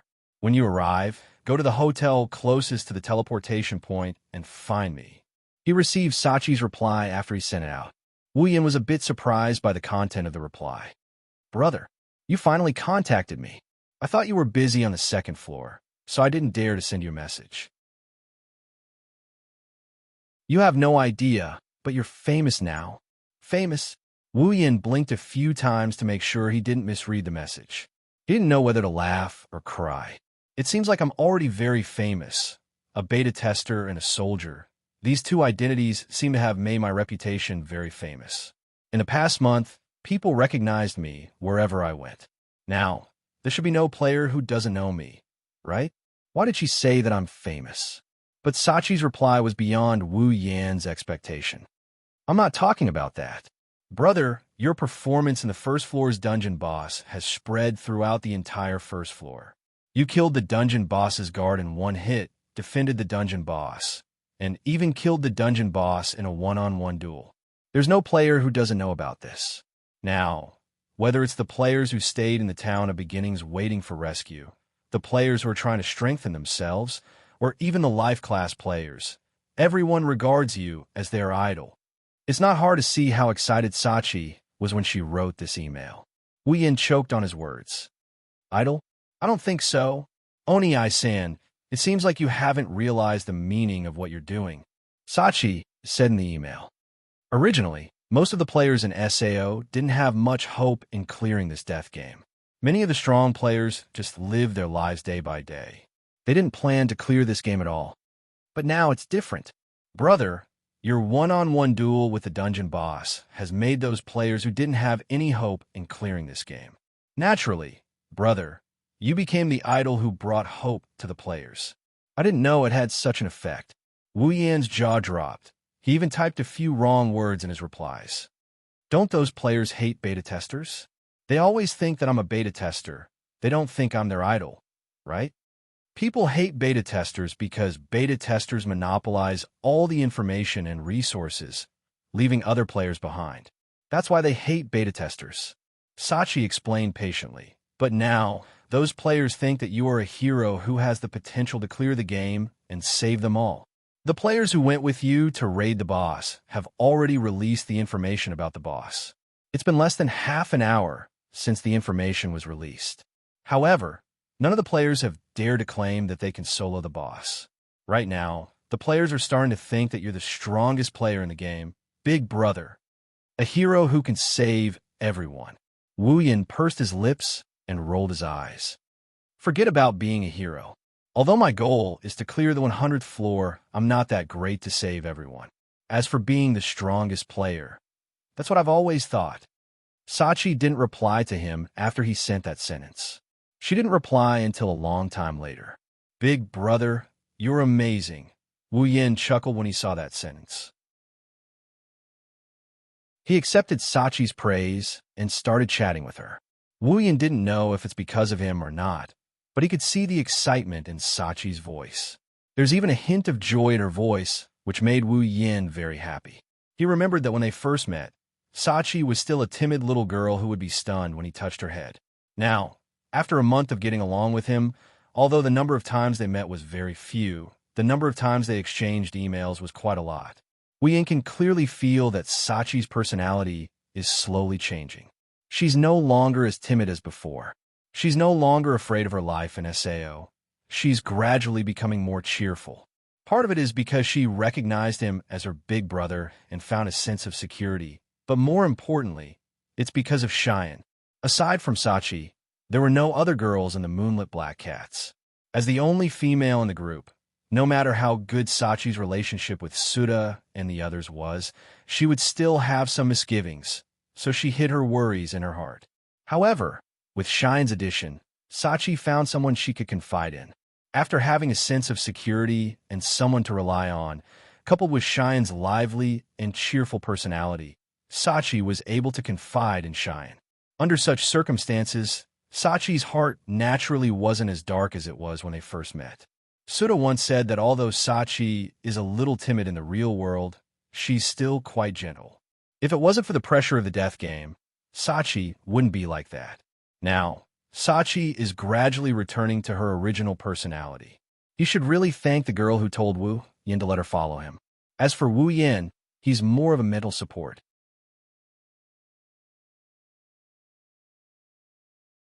Chapter 6:25.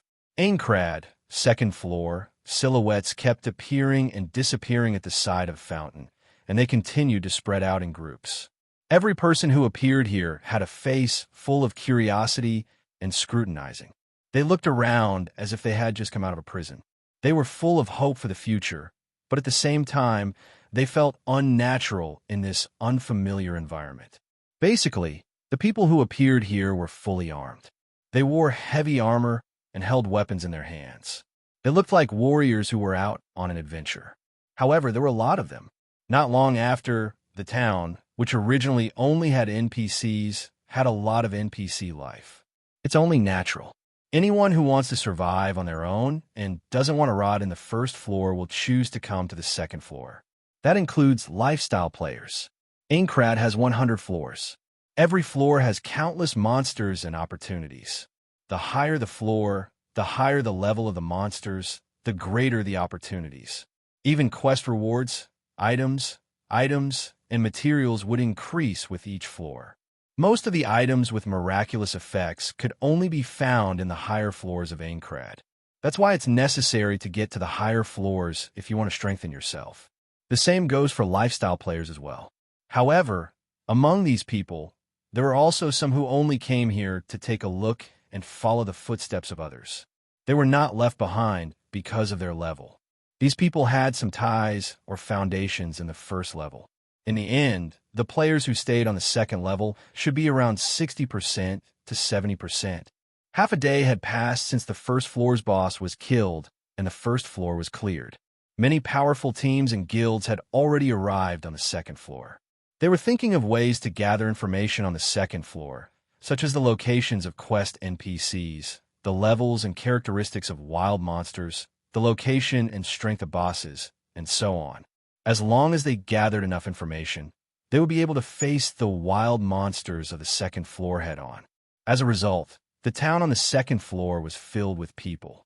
Every player was looking for shops on the streets, collecting new items, upgrading their equipment and weapons, or conversing with NPCs in an attempt to obtain information or quests. The entire town was bustling with noise and excitement. While the players are preparing for their future exploration, Wu Yin is leisurely drinking in a tavern. Sigh. Wu Yin finished his drink and looked at the empty bottle. He couldn't help but sigh. It's a lot better than the first floor, but at least the first floor is free. This place costs 20 COR per bottle. Those who aren't rich don't dare to waste their money here. This is the opinion of someone who's worth at least $1 million. Wu Yin tapped on the table, and a menu appeared in front of him. After ordering another bottle, Wu Yin closed the menu. Although the second floor tavern's menu is much better than the first floor's, the dishes are definitely not as good as his own. Wu Yin would rather drink than eat with his own stomach. Time slowly passed, as Wu Yin continued to pour and drink. Wu Yin wasn't impatient at all, and continued to pour until a 6-man party appeared at the entrance of the tavern. The moonlit black cats entered the tavern and quickly noticed Wu Yin in plain clothes. Shireen immediately shouted and ran towards Wu Yin. "We're coming." "Wu! Wu!" Wu Yin appeared in front of Xian in an instant, and he covered her mouth to stop her from saying anything else. "I changed into plain clothes so that no one would know who I am.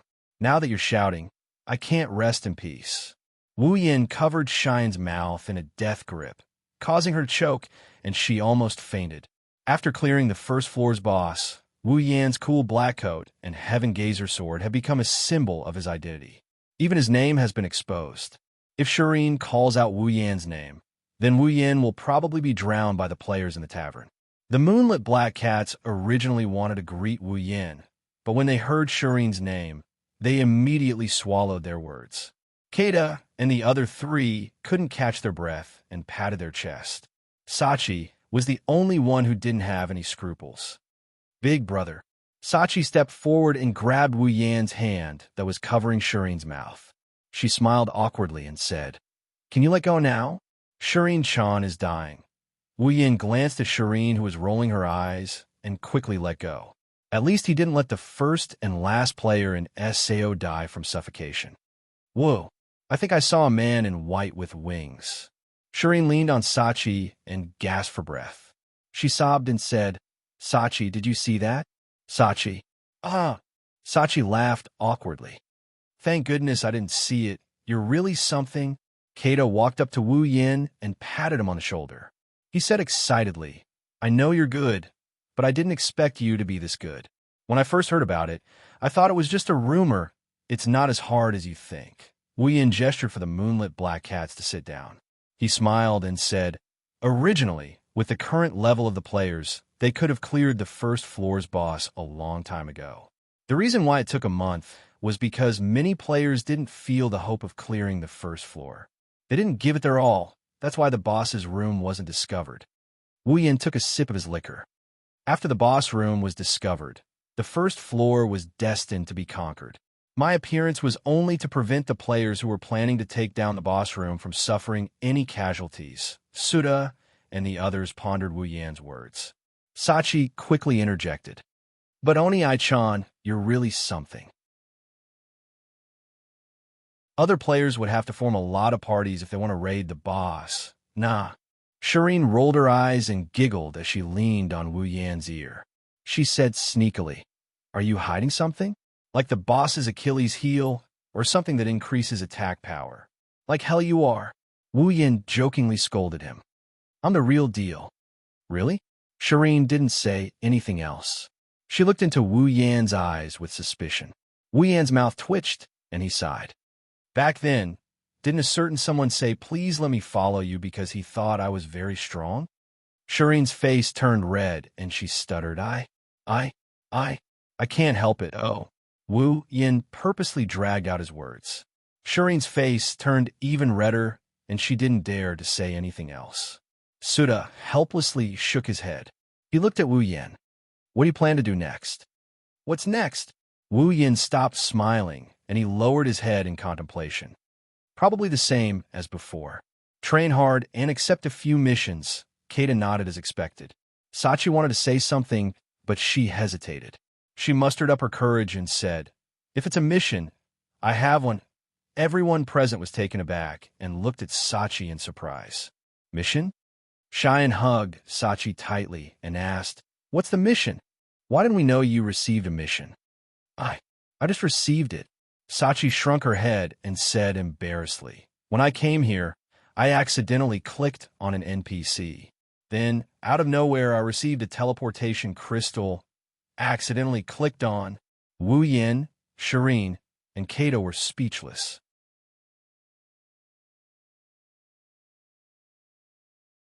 Chapter 6:26. Right now, almost all the players were looking for quests on the second floor. Because there were quests, there were also rewards. Some quests were even unique. Once completed, you would not be able to receive any more quests. Similarly, these unique quests were also the quests with the most generous rewards. However, while the players are wandering the streets, hoping to get lucky and pick up a quest, there's someone who can pick up a quest while walking around. Wu Yin and the others didn't know what to say when they saw Sachi's embarrassed expression. A teleportation crystal? Shireen, on the other hand, was interested in the crystal. Where's the teleportation crystal? I don't know. Sachi took out the teleportation crystal from her inventory in a daze. There's no indication of where it's from. Everyone looked at the crystal in Sachi's hand. Sure enough, there's no indication of where it's from. There's only the word. Wu Yin couldn't help but frown when he saw this. He started thinking. Normally, every item would have a label that only players could see. The label would appear on top of the item. For example, the words recovery potion would appear on top of the item. Items that aren't labeled are usually unobtainable. For example, bricks on the streets, walls of buildings, trees in the wild, etc. Wu Yin, who has scoured the entire floor of Aincrad, has never seen anything like this before, let alone Sachi and the others. Sachi, let me see if you can trade. Sachi nodded without hesitation and placed the transfer crystal on the trade column. But as soon as she placed it, she was surprised. It can't be traded. There's a teleportation crystal that can't be traded. Suda, Xian, and the others looked at each other. Wu Yin frowned for a moment before he understood. It seems like this is an item that can only be used by players who pick up a quest. Everyone nodded. Sachi hesitated for a moment before she asked Wu Yin. Big bro, do you think we should complete this quest? Suda, Xian, and the others looked at Wu Yin. After all, having a quest doesn't mean you're lucky. If you don't have enough strength to complete a quest, you'll lose your life. What's the point of hoping for a quest reward? This was supposed to be a question for the members of Moonlit Black Cats, but Wu Yan's presence made everyone, including Suda the guild leader, ask for Wu Yan's permission. Wu Yan narrowed his eyes and asked, Sachi, what's the quest requirement? I don't know. Sachi frowned. The quest only told me to use a teleportation crystal. That's all. Only telling you to use the teleportation crystal? Suda couldn't help but ask, is there not even a hint about where to get the quest reward? No. Sachi lowered her head. There's such an irresponsible quest. Shireen pursed her lips in dissatisfaction. I hate mysterious people the most. I'm afraid this quest isn't that simple. Wu Yin muttered, attracting everyone's attention. Wu Yin looked at the Moonlit Black Cats and explained. This quest is so mysterious. If it wasn't for Sachi, the entire town would have been bustling with noise and excitement. There's no news about this quest, so this should be a unique quest. Unique quest.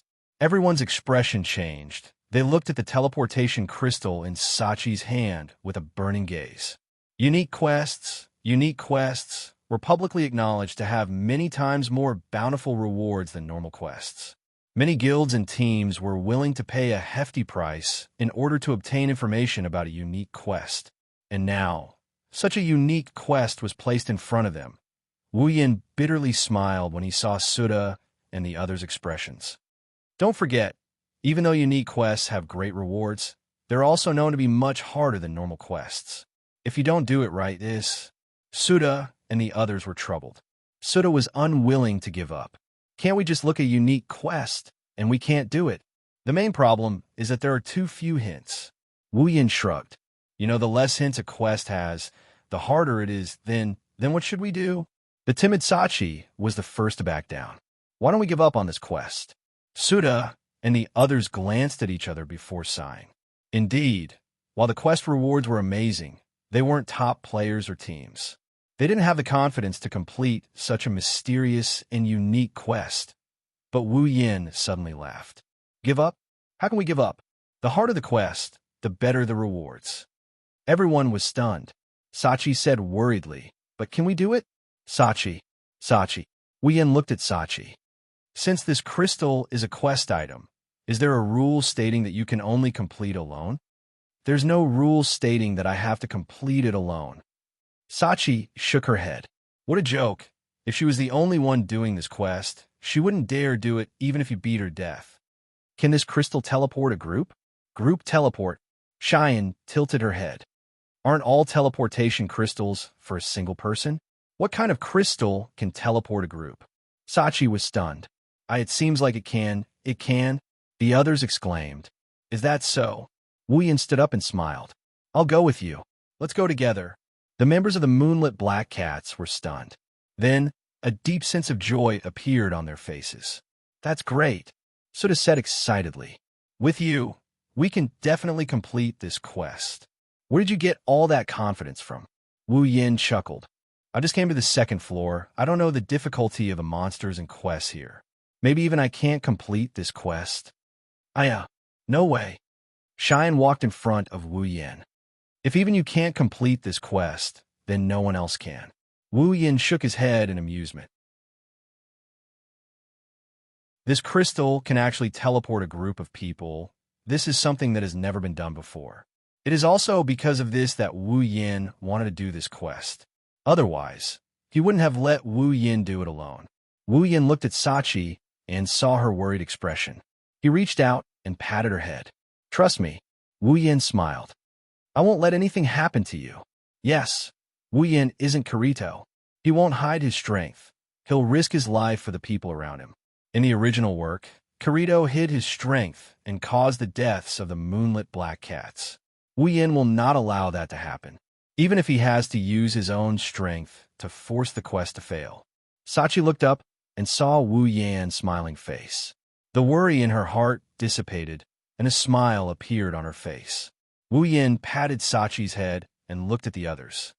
Let's teleport, Sachi. Okay. Sachi raised the teleportation crystal in her hand. Everyone was ready to go. She clicked on it and chose 7 people as her targets. The teleportation crystal enveloped Wu Yin and the rest of the Moonlit Black Cats before they disappeared from spot.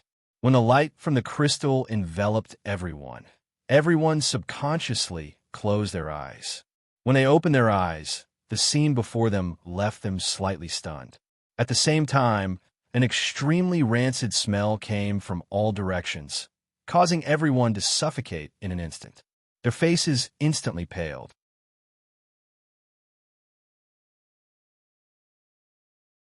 Chapter 6:27.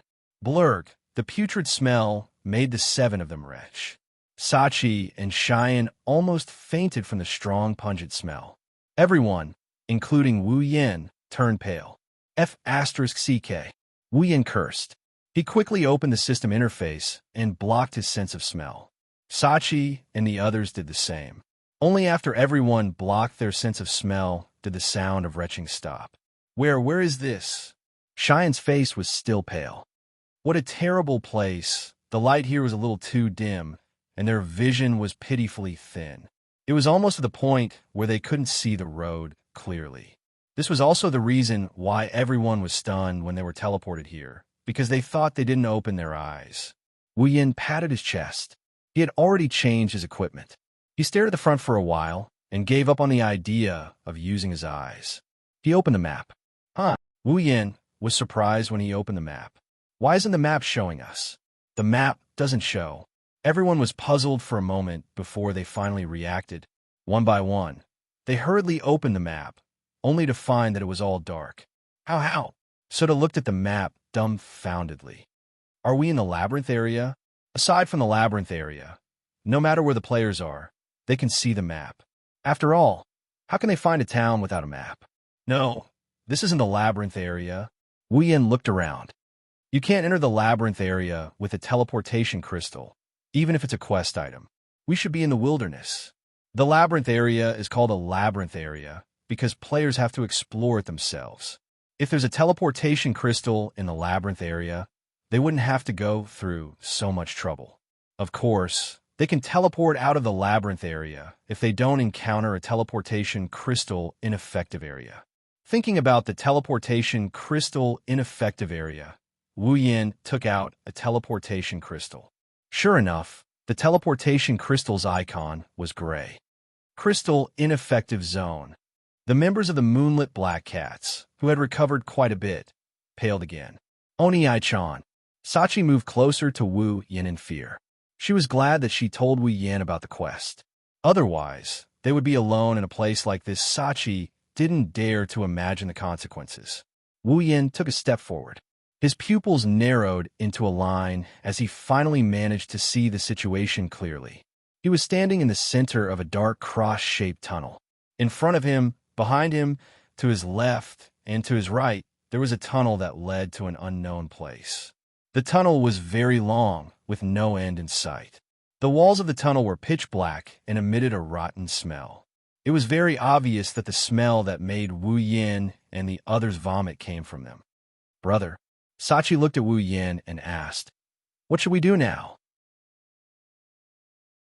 They had arrived at an area where crystals were ineffective, and it was a very obvious labyrinth, where even maps were useless.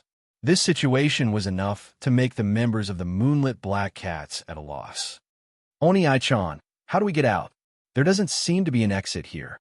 Cheyenne looked around, blinked her eyes, and said resentfully, "How do we get out?" Shuri's words gave everyone a huge shock. The teleportation crystal couldn't be used, the map couldn't be used, and the surroundings were sealed off. How are they supposed to get out? Sachi also stared blankly at Cheyenne, not knowing what to do.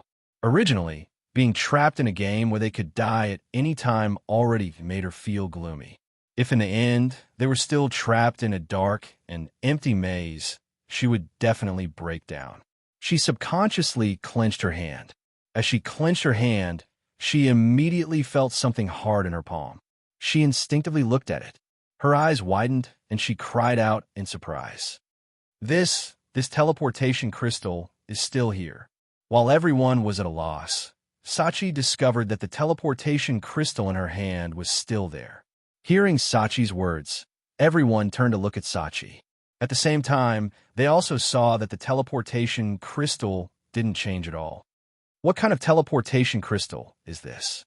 Wu Yin couldn't help but say, not only can it teleport a group, but it can also be used multiple times. If players had a teleportation crystal like this, it would be much more convenient. Oni Ai-chan. Sachi raised the teleportation crystal in her hand and said in surprise, "This teleportation crystal seems to be available for trade." Oh.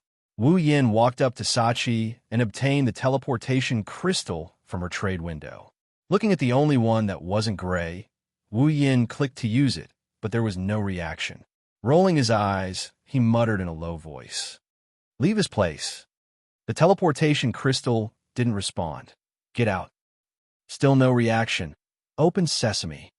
Pineapple, pineapple, asterisk, asterisk, asterisk, asterisk. Mommy, boom. Little bunny, be good and open the door. Hurry up and open it. If you don't open it, I'll smash it. Wu Yin was speechless. Looking at Wu Yin competing with a crystal, the members of Moonlit Black Cats felt like their brains were about to crash. Was this guy really a super strong player that could solo a level boss? We won't be trapped here forever, right? Cheyenne laughed awkwardly and said something that made everyone's heart go cold. "No, we won't." Wu Yin put down the teleportation crystal, looked at the 4 dark passages around him, and said, so doesn't have a death setting, and it won't open a map that can't be left for no reason. Isn't there a path here? Let's go.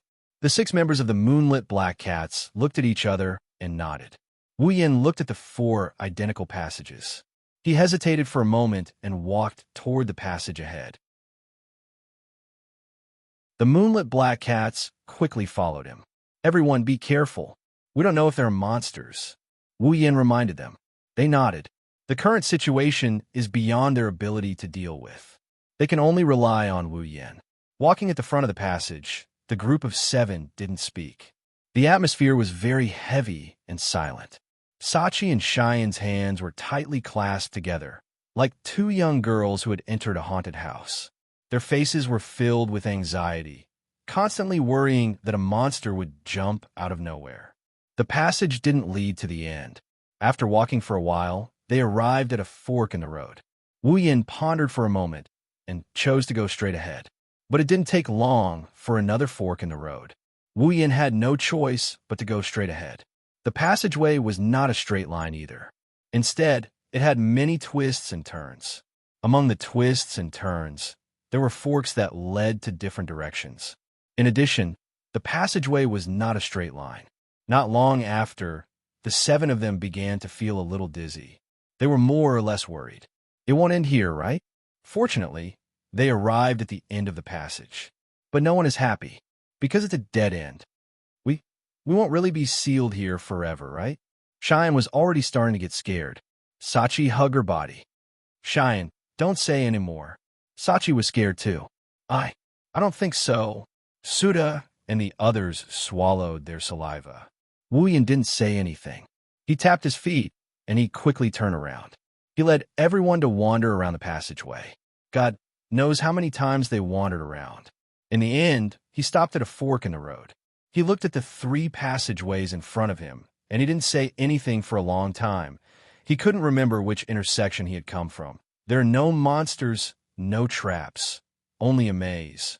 Wu Yin looked at the top of the passage. This is troublesome.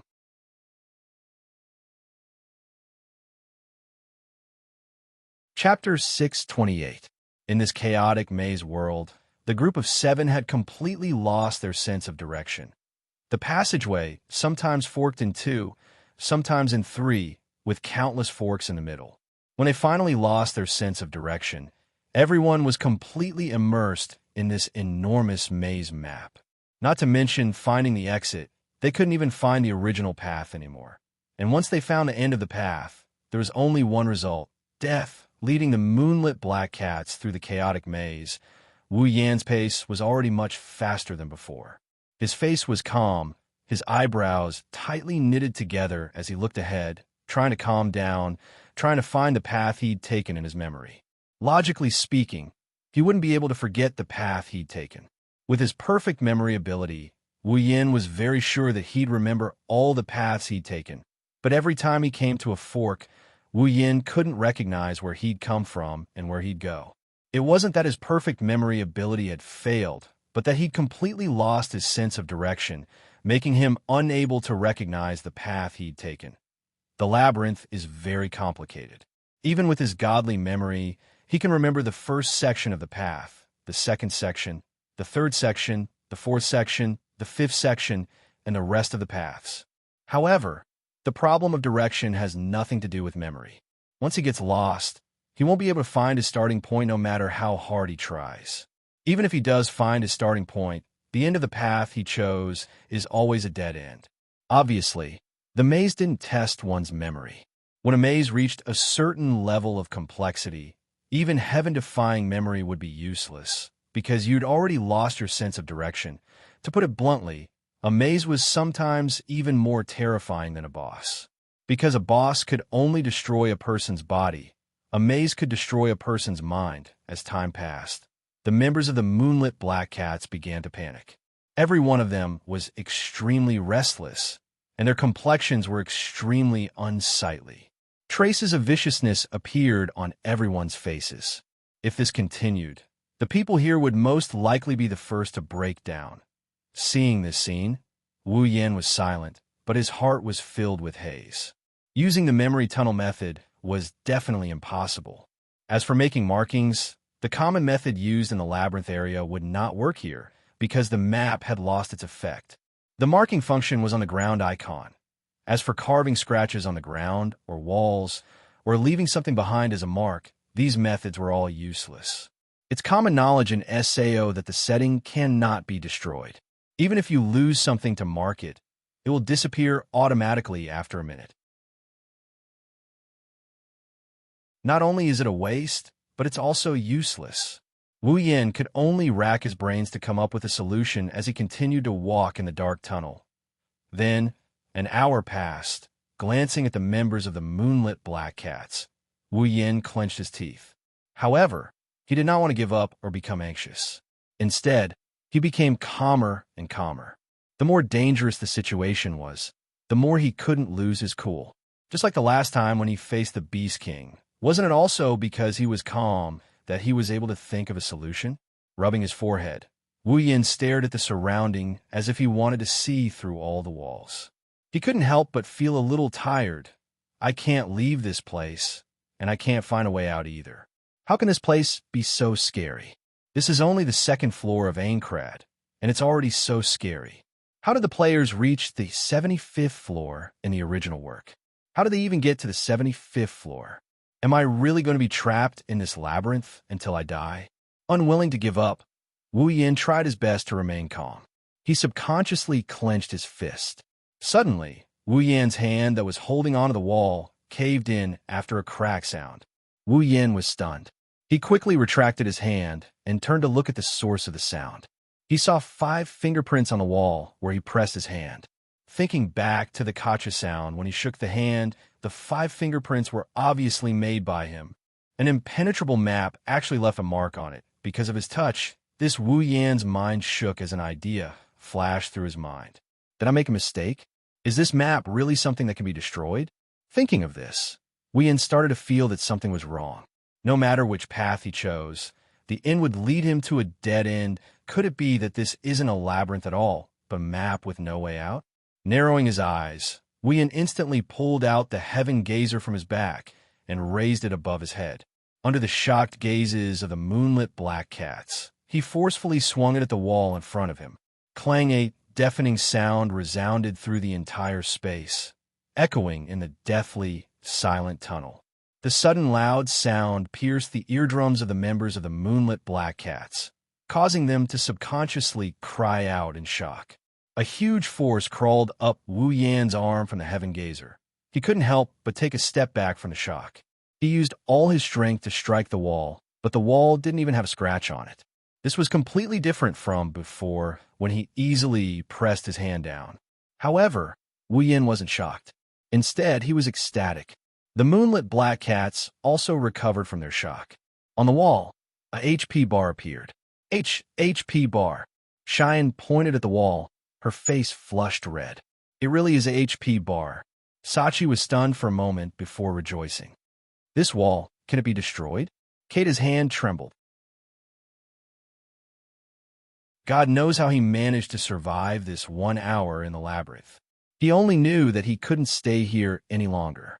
Not only him, but everyone else as well. Everyone, attack with all your strength.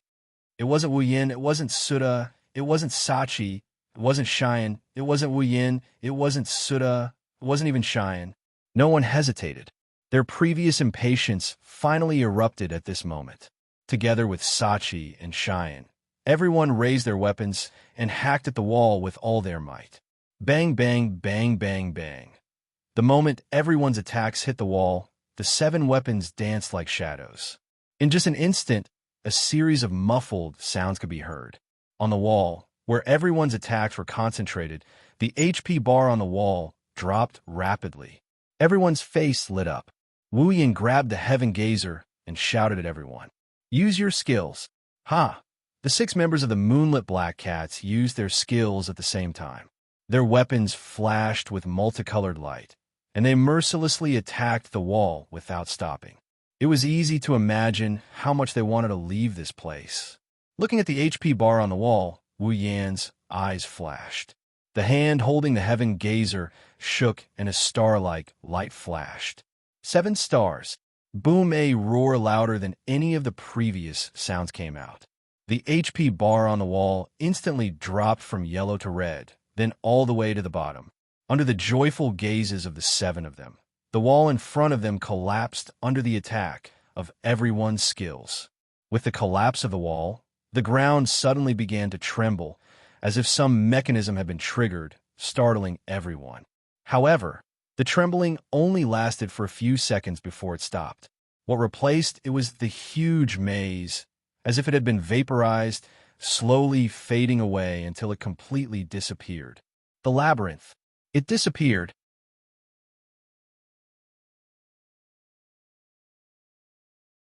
Chapter 6:29. Under the surprised gazes of the 7, a forest appeared behind the vaporized walls of the labyrinth.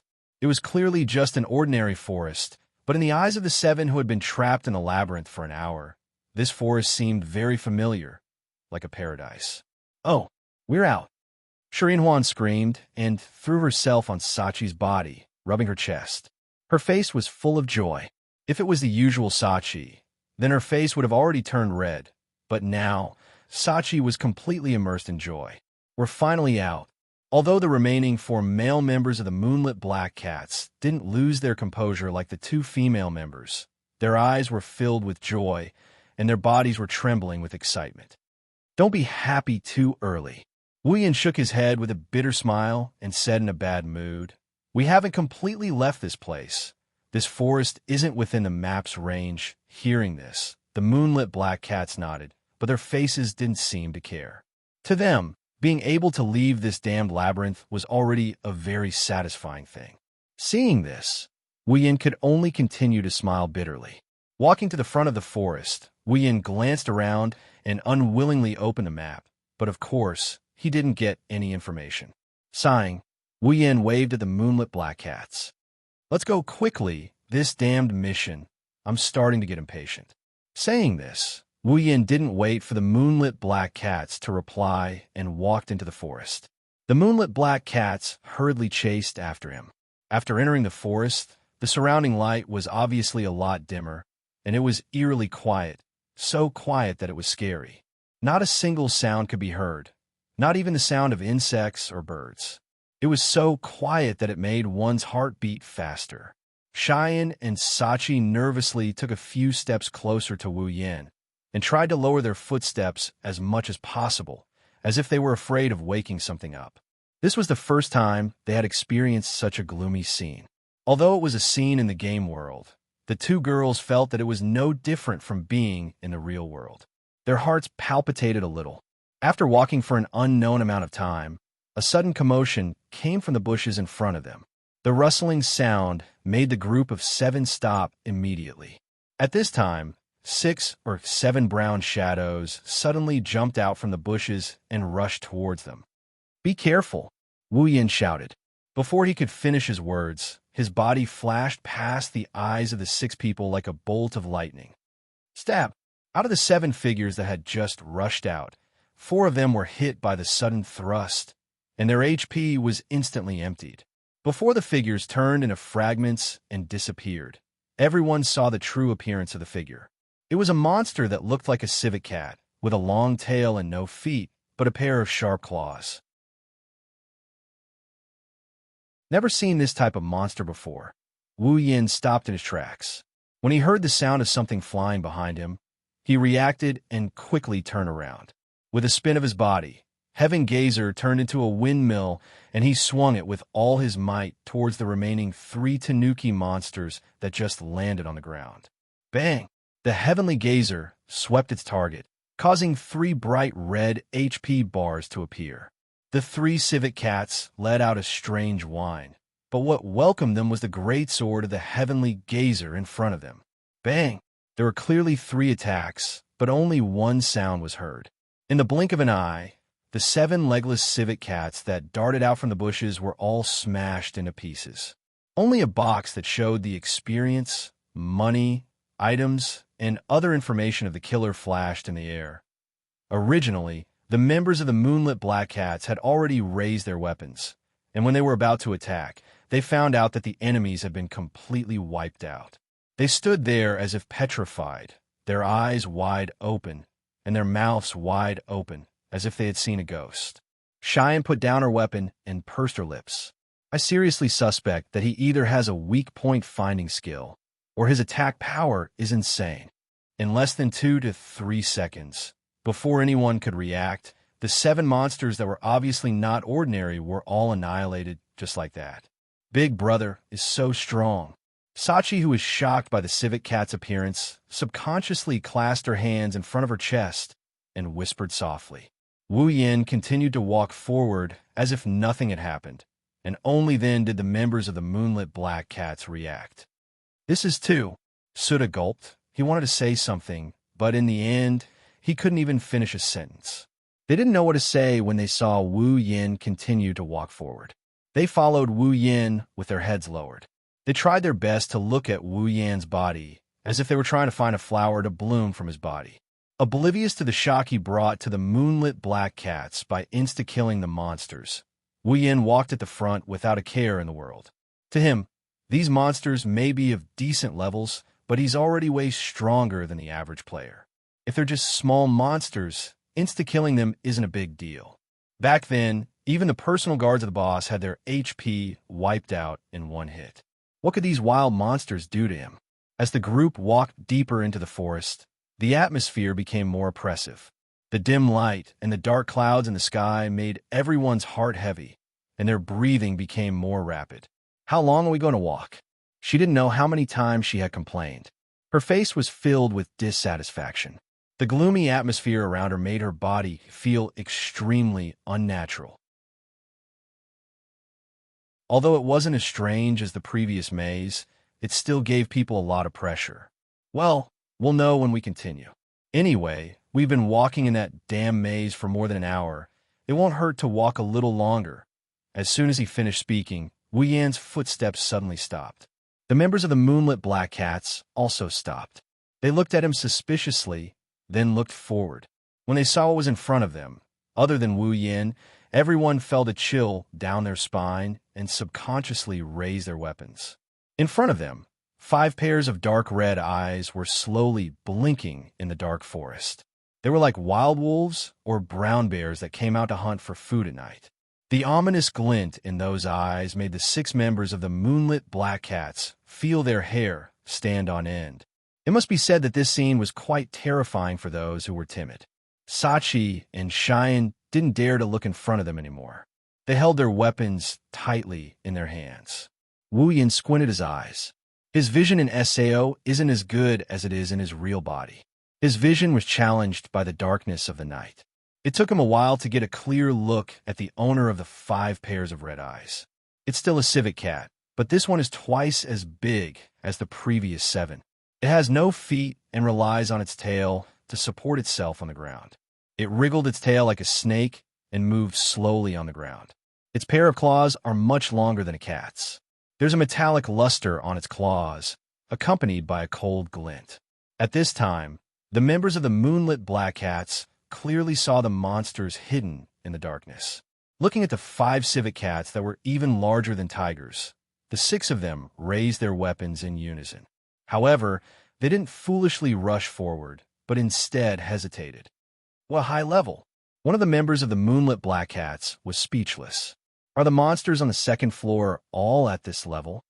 Wu Yin tilted his head and looked at the tanuki in confusion. He hasn't been out in the wild of the 2nd floor, but he heard that the levels of the monsters here aren't that high. These tanuki's levels are almost at the same level as the monsters in the labyrinth area. Wait here. Wu Yin tightened his grip on Heaven Gazer. I'll test these monsters. After that, Wu Yin rushed toward the 5 monsters in front of him.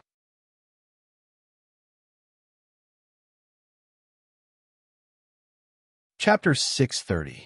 At the same time Wu Yin pounced on the civet cat, the 5 civet cats hiding in the dark also pounced on him at the same time. Their sharp claws mercilessly slashed at his body. In a short moment, the distance between the two was infinitely close. When the civet cats were about to hit their claws, Wu Yin jumped and the 5 civet cats immediately slammed into his previous position, right under Wu Yan's body. Crushing blow. The Heaven Gazer in his hand flashed with the light of a skill. The black greatsword carried the blue light of the skill and fiercely chopped down at the 5 legless civet cats. Bang! The greatsword hit the bodies of the 5 legless tanuki at the same time, blasting their suspended bodies to the ground. Taking advantage of this opening, Wu Yin charged forward in a straight line before landing on the ground and circling behind the tanuki. His timing is perfect. Seeing this, a member of the Moonlit Black Cats wanted to rush up and beat up Wu Yin, but Keita raised his hand to stop him and shook his head. Forget it. It's better if we don't attack. If we accidentally draw aggro, we'll only cause trouble for him. After saying that, Keita looked at Wu Yin and said, as expected of someone who can solo a level boss. After seeing it with my own eyes, I understand that we still need to work hard to reach the level of top players. Hearing Keita's words, all the members of the Moonlit Black Cats, including Sachi and Cheyenne, nodded with a serious expression. Having such a strong person by their side is a pressure, but at the same time, it's also a whip. At this moment, they all had the same thought. They must train themselves well. Even if they can't fight side by side with Wu Yin, they must at least be able to not drag him down. Under Wu Yin's influence, the Moonlit Black Cats embarked on a completely different path from the original game. In front of them, Wu Yin's figure shuttled left and right under the attacks of the civet cats, dodging all of their attacks. Then he used Crushing Blow twice on the same civet cat. One has to admit that the civet cat's HP is very high. Even after being hit by Wu Yin's Crushing Blow once, it still took Wu Yin 2 more times to clear its HP bar. The civet cat shattered into pieces and disappeared into the void, but Wu Yin didn't stop there. He quickly turned around and shot out. With a sudden thrust, he pierced through 2 civet cats that were pouncing at him. The 2 civet cats fell down from the impact of the sudden thrust. Just as they were about to struggle to get up, a huge force suddenly came from their bodies. The 2 civet cats' HP bars were instantly emptied, and they disappeared from their original position. Only the pitch-black blade of the Heaven Gazer remained in their original position. 5 civet cats, only 3 were left. And at this time, it had only been 10 seconds since Wu Yin rushed up. The difference in level wasn't that great, but the difference in numbers was 5 times. This battle that should have been in the favor of the civet cats was actually in the favor of Wu Yin. What was even more ridiculous was that after killing 2 civet cats, Wu Yin was still completely unscathed. His HP bar was still full. Not even the corner of his clothes was touched. Wu Yin, who was able to face 5 civet cats with ease, was now even more relaxed when facing the remaining 3. He moved his feet as if he was taking a stroll, using the simplest movements to dodge the attacks of the 3 civet cats. From time to time, he would swing his sword twice. As long as he grasped the opportunity, the light of his skill would shine from the Heaven Gazer. The members of the Moonlit Black Cats felt as if they were watching an illusory movie. Moreover, it was the kind of movie that could destroy people's worldview, making them speechless.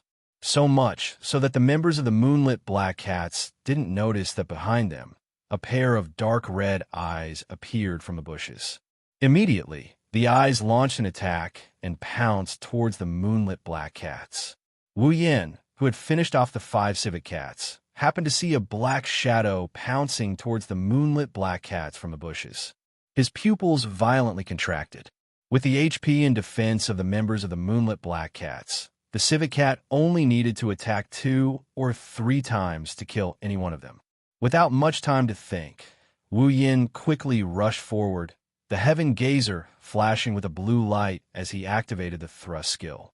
Under the effect of thrust, his speed increased by 2 to 3 times. His body turned into a black line, and with an unparalleled momentum, he rushed towards the Moonlit Black Cats. Before the members of the Moonlit Black Cats could react, a black shadow pounced from behind them, leaping over their heads. But before it could reach them, another black shadow dashed from the front, followed by a muffled sound. The civet cat's body was immediately sent flying backwards, crashing into a tree trunk. Its HP plummeted, and not long after, it was emptied. The members of the Moonlit Black Cats just happened to see this scene, and only then did they realize what had happened. With a schwa sound, Cold sweat poured down.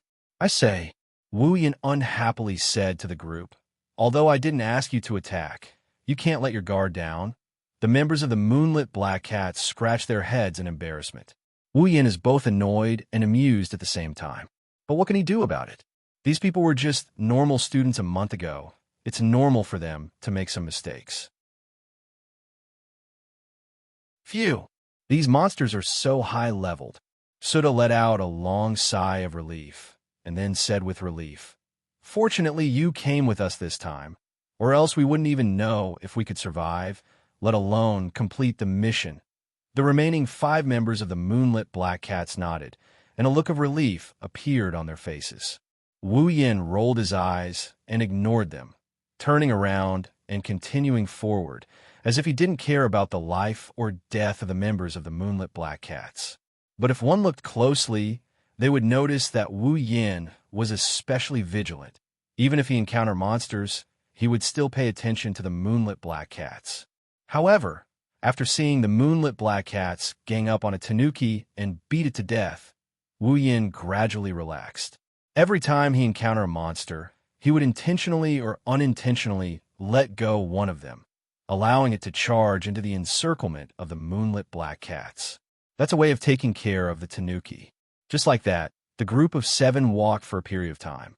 Suddenly, the area in front of them became empty. The gloomy atmosphere was still there, but within a radius of 100 meters, there were no trees. At a glance, a cave appeared in front of them.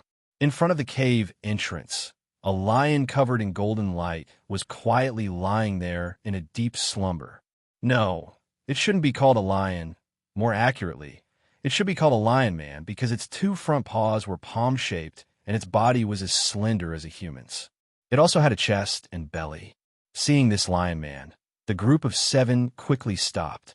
The information that appeared on the lion man was completely different from normal monsters, causing the members of the Moonlit Black Cats to suck in a breath of cold air. That was because the lion man was a boss. Almost at the same time they saw the boss, a quest message appeared in everyone's quest window. The quest content was to kill the lion man boss in front of them. Looks like this quest has come to an end. Wu Yin couldn't help but smile. Don't say it like the quest is about to be completed. It's killing a boss. Shine shrunk her head. Even if she had a preliminary understanding of Wu Yan's strength, she still couldn't help but feel a little unconfident. Wu Yin didn't pay attention to Shine. He grabbed Heaven Gazer and strode forward. "You guys wait for me here. Don't come near. At least maintain a distance of 10 meters. Also, if other monsters come, I'll let you guys deal with them. As long as it's not a boss, and there aren't many of them, you guys should have no problem." Obviously, Wu Yin wanted to solo a boss. The members of the Moonlit Black Cats looked at each other, resisting the urge to persuade him, and nodded in agreement.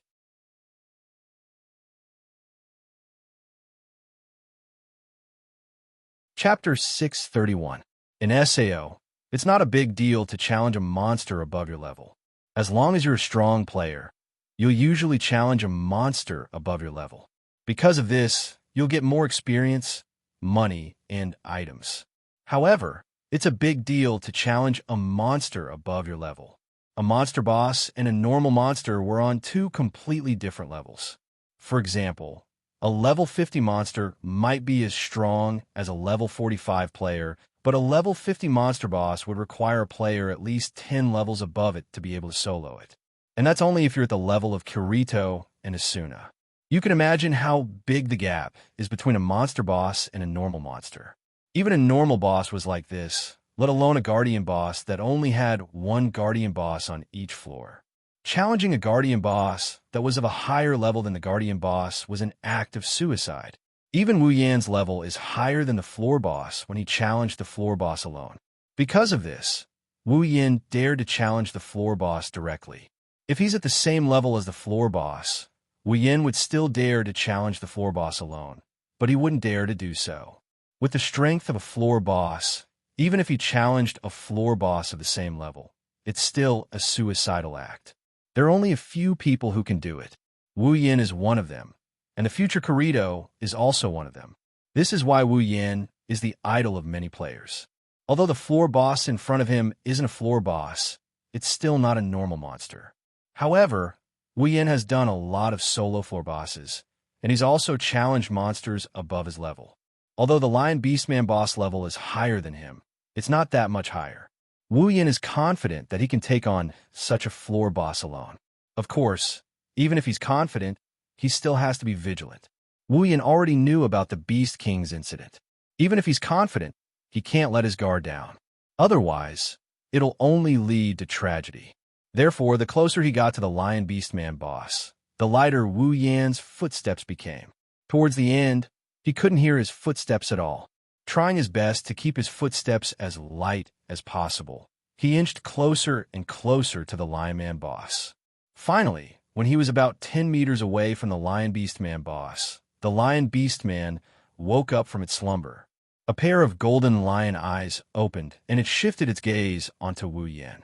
Before he could get up from his prone position, the Lion Man boss kicked off the ground and pounced at Wu Yan, closing the distance between him and Wu Yan to within 5 meters. Roar! The Lion Beastman boss leaped high into the air as if it had grown a pair of wings. It pounced towards Wu Yan. Its incomparably sharp claws reflected a cold golden light under the dim light of the forest. With a slight whistling sound, it charged straight for Wu Yan's face. The Lion Beastman boss's pounce wasn't as simple as a normal pounce. It was a skill. Not only did it have an extremely high attack power, but its pounce speed was also incomparably fast. Its huge body also carried a suppressive aura as it pounced forward, causing people to tremble from the bottom of their hearts and even forget to dodge. It's like a person standing in the middle of the road. If a car were to crash into him, he would be so flustered that he wouldn't know how to move. Of course, those with extremely strong mental fortitude were exceptions. Wu Yan was clearly such a person. Originally, to defeat a monster, normal players of the same level could form a team of 2 or 3 people. But to defeat a Lion Beastman boss, even elite players of the same level would need at least 5 people of the same level. With excellent coordination, it would take a relatively long time to complete the task. A Lion Beastman boss had extremely high defense, frightening attack power, and even terrifying skills. A Lion Beastman boss was terrifying enough to rival dozens of normal monsters of the same level. At the current stage, perhaps only Wu Yan could solo a Lion Beastman boss. The Lion Beastman boss's pounce was very frightening. When the Lion Beastman boss left the ground, Wu Yan also instantly moved. His originally slow and light footsteps quickly landed. He quickly took 2 steps forward and arrived in front of the Lion Beastman boss. He then moved to the side, just barely dodging the Lion Beastman boss's pounce. Immediately after, a crushing blow came crashing down in the direction of the Lion Man boss, as if it was a wave of water. Bang! The Heavenly Gazer directly landed on the Lion Beastman boss's body, causing a cracking sound. The Lion Beastman boss's body had just landed on the ground when the crushing blow came from behind and was sent flying back nearly 2 meters. Because the Lion Beastman boss's body had not yet stabilized when it landed, the crushing blow actually caused the Lion Beastman boss to stagger and fall to the ground. The top bar of the Lion Beastman boss's HP bar had decreased by about 10%. With Wu Yan's attack power and skills, he could only deal 1% damage to the Lion Beastman boss.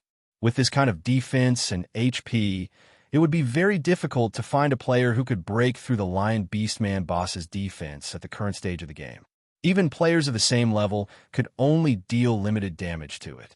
Glancing at the Lion Beastman boss's HP bar, Wu Yan clicked his tongue. Taking advantage of the Lion Beastman boss's fall, he quickly rushed forward and used 2 crushing blows on the Lion Beastman boss before it could get back up. Once again, the Lion Beastman boss lost another 25% of its HP. Wu Yan then turned around and retreated. The Lion Beastman boss seemed to only have 1 skill, Pounce. After it got back up, it immediately used Pounce again. Even though it had the body of a human, it attacked like a wild beast. This made Wu Yan suspicious, but at the same time, he was also secretly on guard. With small, quick steps, he dodged the Lion Beastman boss's pounce. The 3 consecutive pounce attacks were all perfectly dodged by Wu Yan. In terms of speed, Wu Yan was definitely faster than the Lion Beastman boss. However, in terms of agility, Wu Yan couldn't compare to the Lion Beastman boss. Therefore, Wu Yan only moved within a small area and used infinite martial refining to completely dodge the Lion Beastman boss's pounce. Then, he quickly pulled away from the Lion Beastman boss. Wu Yan's figure was like a constantly twisting wind, constantly swaying in front of the Lion Beastman boss. Every time, the Lion Beastman boss would almost pounce on him. Even the spectating moonlit black cats broke out in a cold sweat for Wu Yan. But soon, the Lion Beastman boss's pounce would become a blur in front of their eyes. Every time, the Lion Beastman boss's pounce would only miss by a tiny bit. If the Lion Beastman boss had intelligence, it would probably be angered to death. Wu Yan didn't know if the Lion Man boss had any intelligence. However, after the repeated failures of its pounce attacks, the Lion Man boss's eyes glowed with rage. Wu Yan's pupils constricted when he saw the Lion Man boss's eyes flickering with rage. Roar! After missing several times, the Lion Beastman boss finally stopped using pounce. Instead, it landed on the ground and stood up like a human. It stomped on the ground with its 2 feet and charged towards Wu Yan with a heavy pressure like a truck. Wu Yan's eyes flashed sharply. Just as the Lion Beastman boss was about to make a move, he stepped back slightly and smirked. Then, he rashly rammed into the Lion Beastman boss's body. Seeing this scene, the members of the Moonlit Black Cats cried out in alarm. Could it be that Wu Yan wanted to meet the Lion Beastman boss head-on? The distance between the man and the Lion Beastman boss was instantly shortened. Just as they were about to collide, Wu Yan suddenly tapped his foot and leaped high into the air. He did a low somersault and jumped over the Lion Beastman boss's huge body. Then, he landed steadily on the ground. He didn't turn around to attack. Instead, he suddenly accelerated and ran towards the strange cave.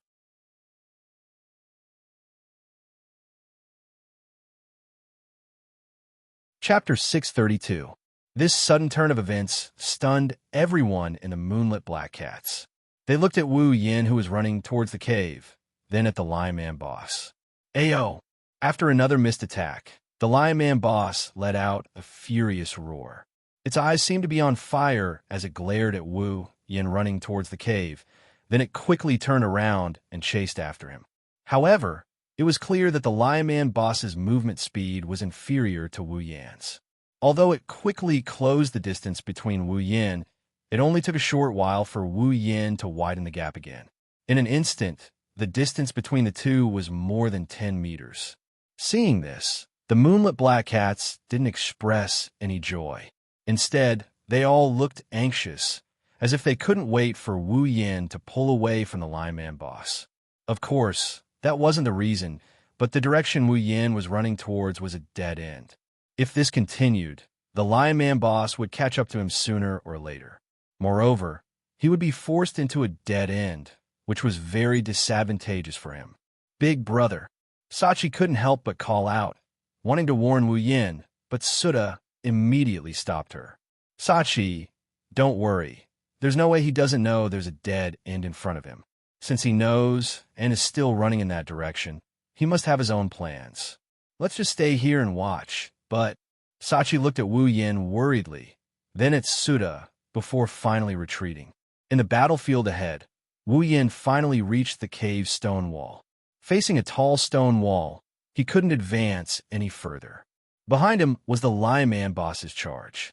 The members of Moonlit Black Cats raised their guard as they looked at the Lion Man boss charging towards Wu Yan. Wu Yan stood motionless at the base of the stone wall.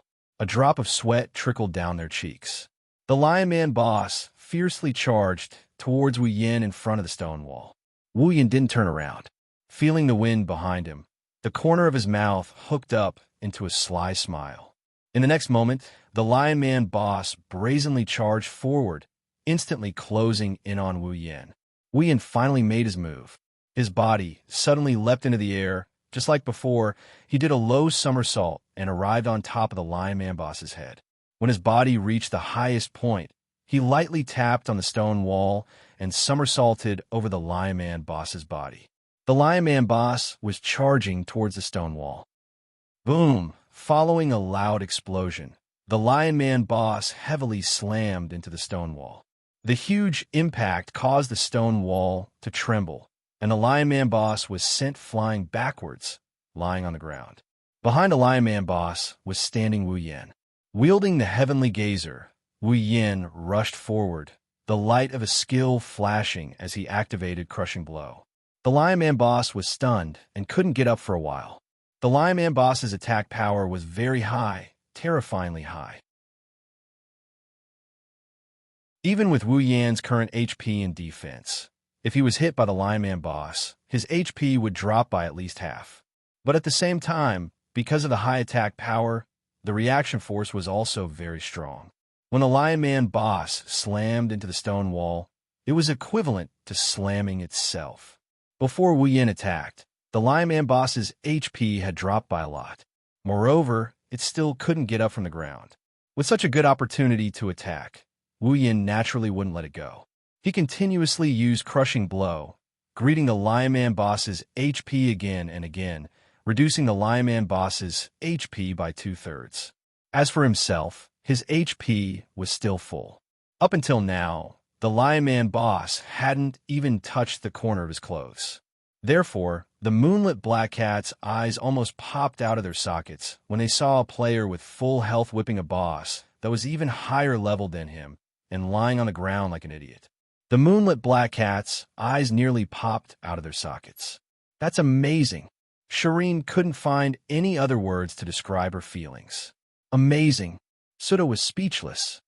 Using such a method to knock out a Lion Man boss and stun it. That's amazing. Now I believe he can solo a Lion Man boss. Xian said excitedly. Let's finish it off quickly. It's a Lion Man boss. I'm sure it'll drop some good stuff, right? Although Moonlit Black Cats is a guild, there are only 6 of them in the guild. Their strength and level aren't that high.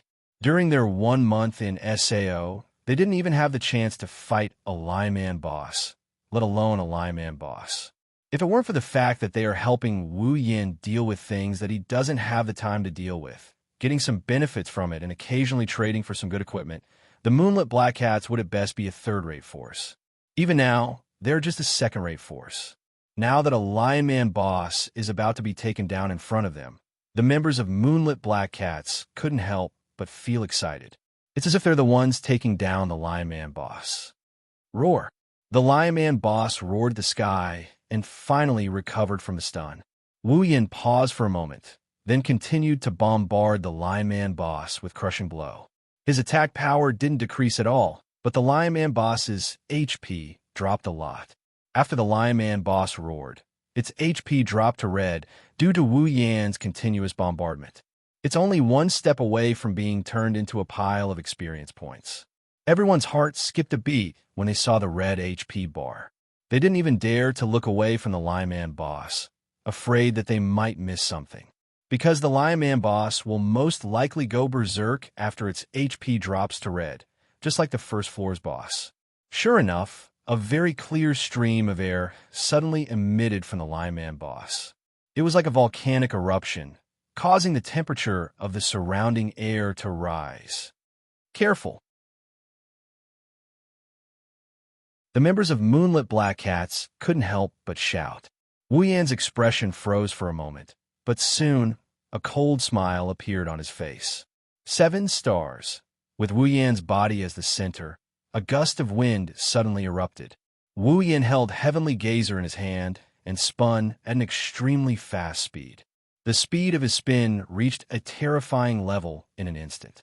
Heavenly Gazer turned into a blur as Wu Yan spun, and in an instant, it slashed the Lion Man boss 7 times. The 7 attacks were completed at almost the same time. Wu Yan's rapidly spinning body quickly came to a stop under his control. At the same time, the Lion Man boss's roar came to an abrupt end. The last HP bar also slowly decreased until it completely disappeared. Borrowing the centrifugal force of his body's rotation, the Heavenly Gazer's attack was activated. His body spun 7 times in an instant and the heavenly gazer slashed 7 times in a row. Under such a terrifying rotation speed, the Lion Man boss was extremely sullen. He didn't even have the chance to use his final trump card before his HP dropped to 0. His huge body collapsed to the ground like a pile of mud, letting out a loud thud. Bang! A sound like glass shattering resounded from the Lion Man boss's body. Under the ecstatic gazes of the moonlit black cats, the Lion Man boss's body that was at least twice as tall as Wuyin instantly turned into fragments that filled the air. Tom seemed to have stopped at this moment. The faces of the 6 members of the moonlit black cats flushed red, and their bodies trembled as if they were trying their best to hold back something. Immediately after, a cheer came out from the mouths of the 6 of them.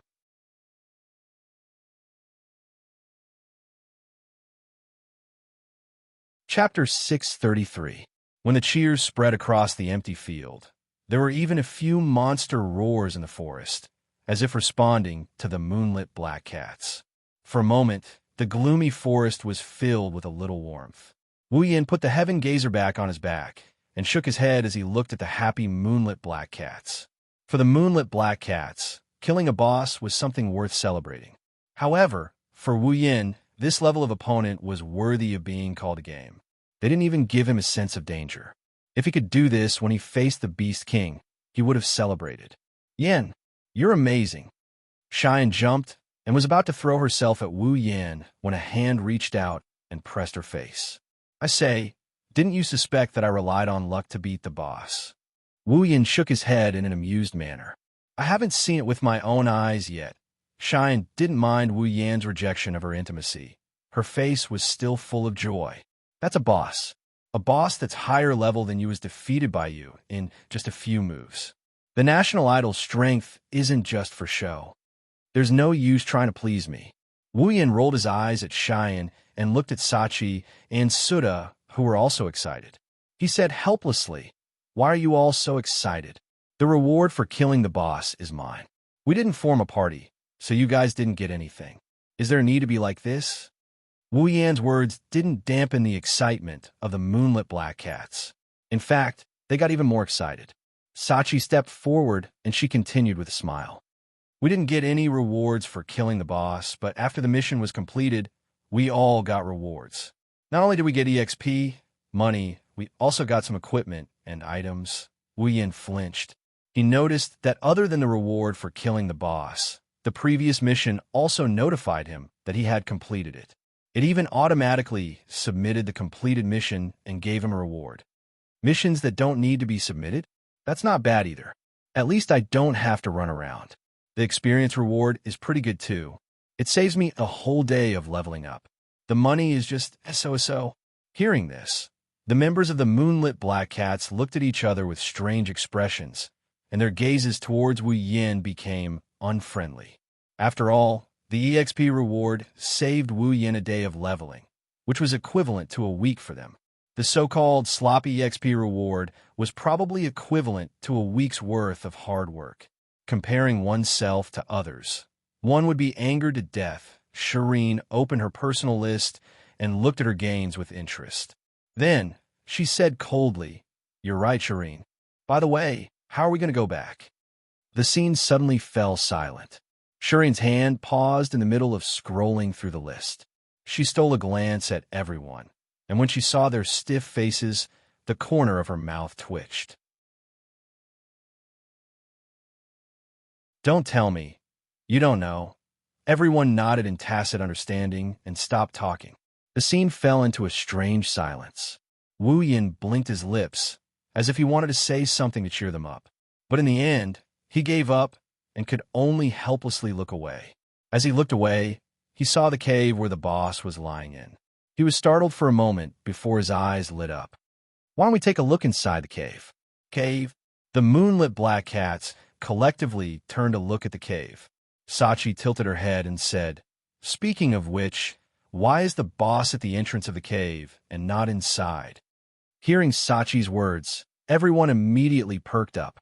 If something was out of the ordinary, then there must be a demon behind it. No one would like to sleep in the open air. If they didn't sleep in a cave, then there must be something inside the cave. Wu Yin looked at the cave in front of him and rubbed his chin.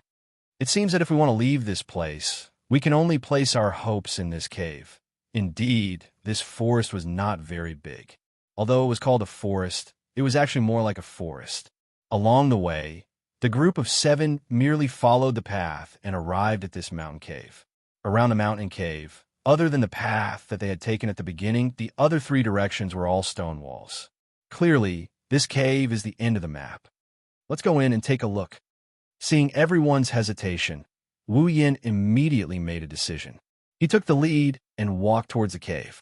The moonlit black cats had no choice but to follow. Originally, the moonlit black cats thought that there would be some other strange things in the cave.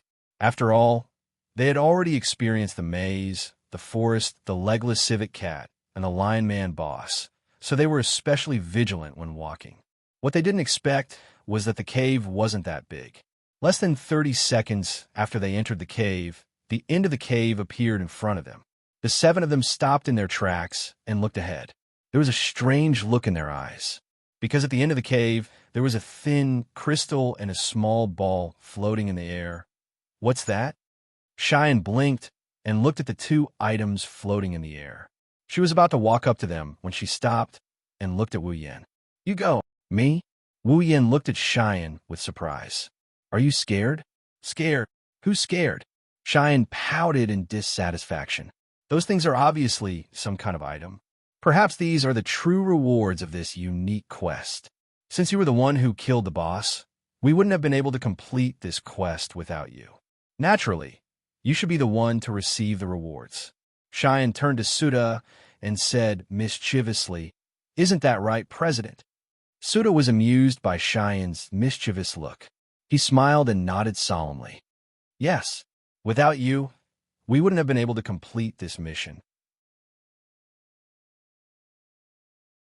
These rewards should be yours. But Wu Yin frowned. The one who accepted the mission is Sachi, not me. Big brother, just take it. Sachi chuckled. The mission reward is already a big reward for us. We didn't help much this time. It was you who helped us, so don't reject it. Wu Yin looked around at the moonlit black cats. He didn't see any dissatisfaction on their faces, so he slowly nodded. Okay. The members of the moonlit black cats tapped on the air, and a trading window appeared in front of them. There were some precious items and a lot of COR coins on it. These are for you. Wu Yin smiled. He didn't give them a chance to speak and said overbearingly, If you refuse, then don't blame me for refusing. The 6 members of the moonlit black cats were speechless. They could only confirm it a little, but there was a slight smile on their faces. In this world of SAO, in order to survive, humans basically don't hide their ugly side. Greed, jealousy, resentment. It can be said that for some good items and equipment, some people would even betray their companions just to have more chips to survive. Things like this, where people didn't fight for the things that were really precious. Instead, they pushed each other away and gave in to each other. It was really rare in this dog-eat-dog world. One has to say, this kind of scene is a genuine exchange of hearts. That's why the moonlit black cats are very happy. At least they know that Wu Yin didn't treat them as mere passers-by. Wu Yin walked in front of the crystal and the orb. He stopped and grabbed the crystal. He checked the information on the crystal. Wu Yin flinched when he saw the information. Then, he became ecstatic.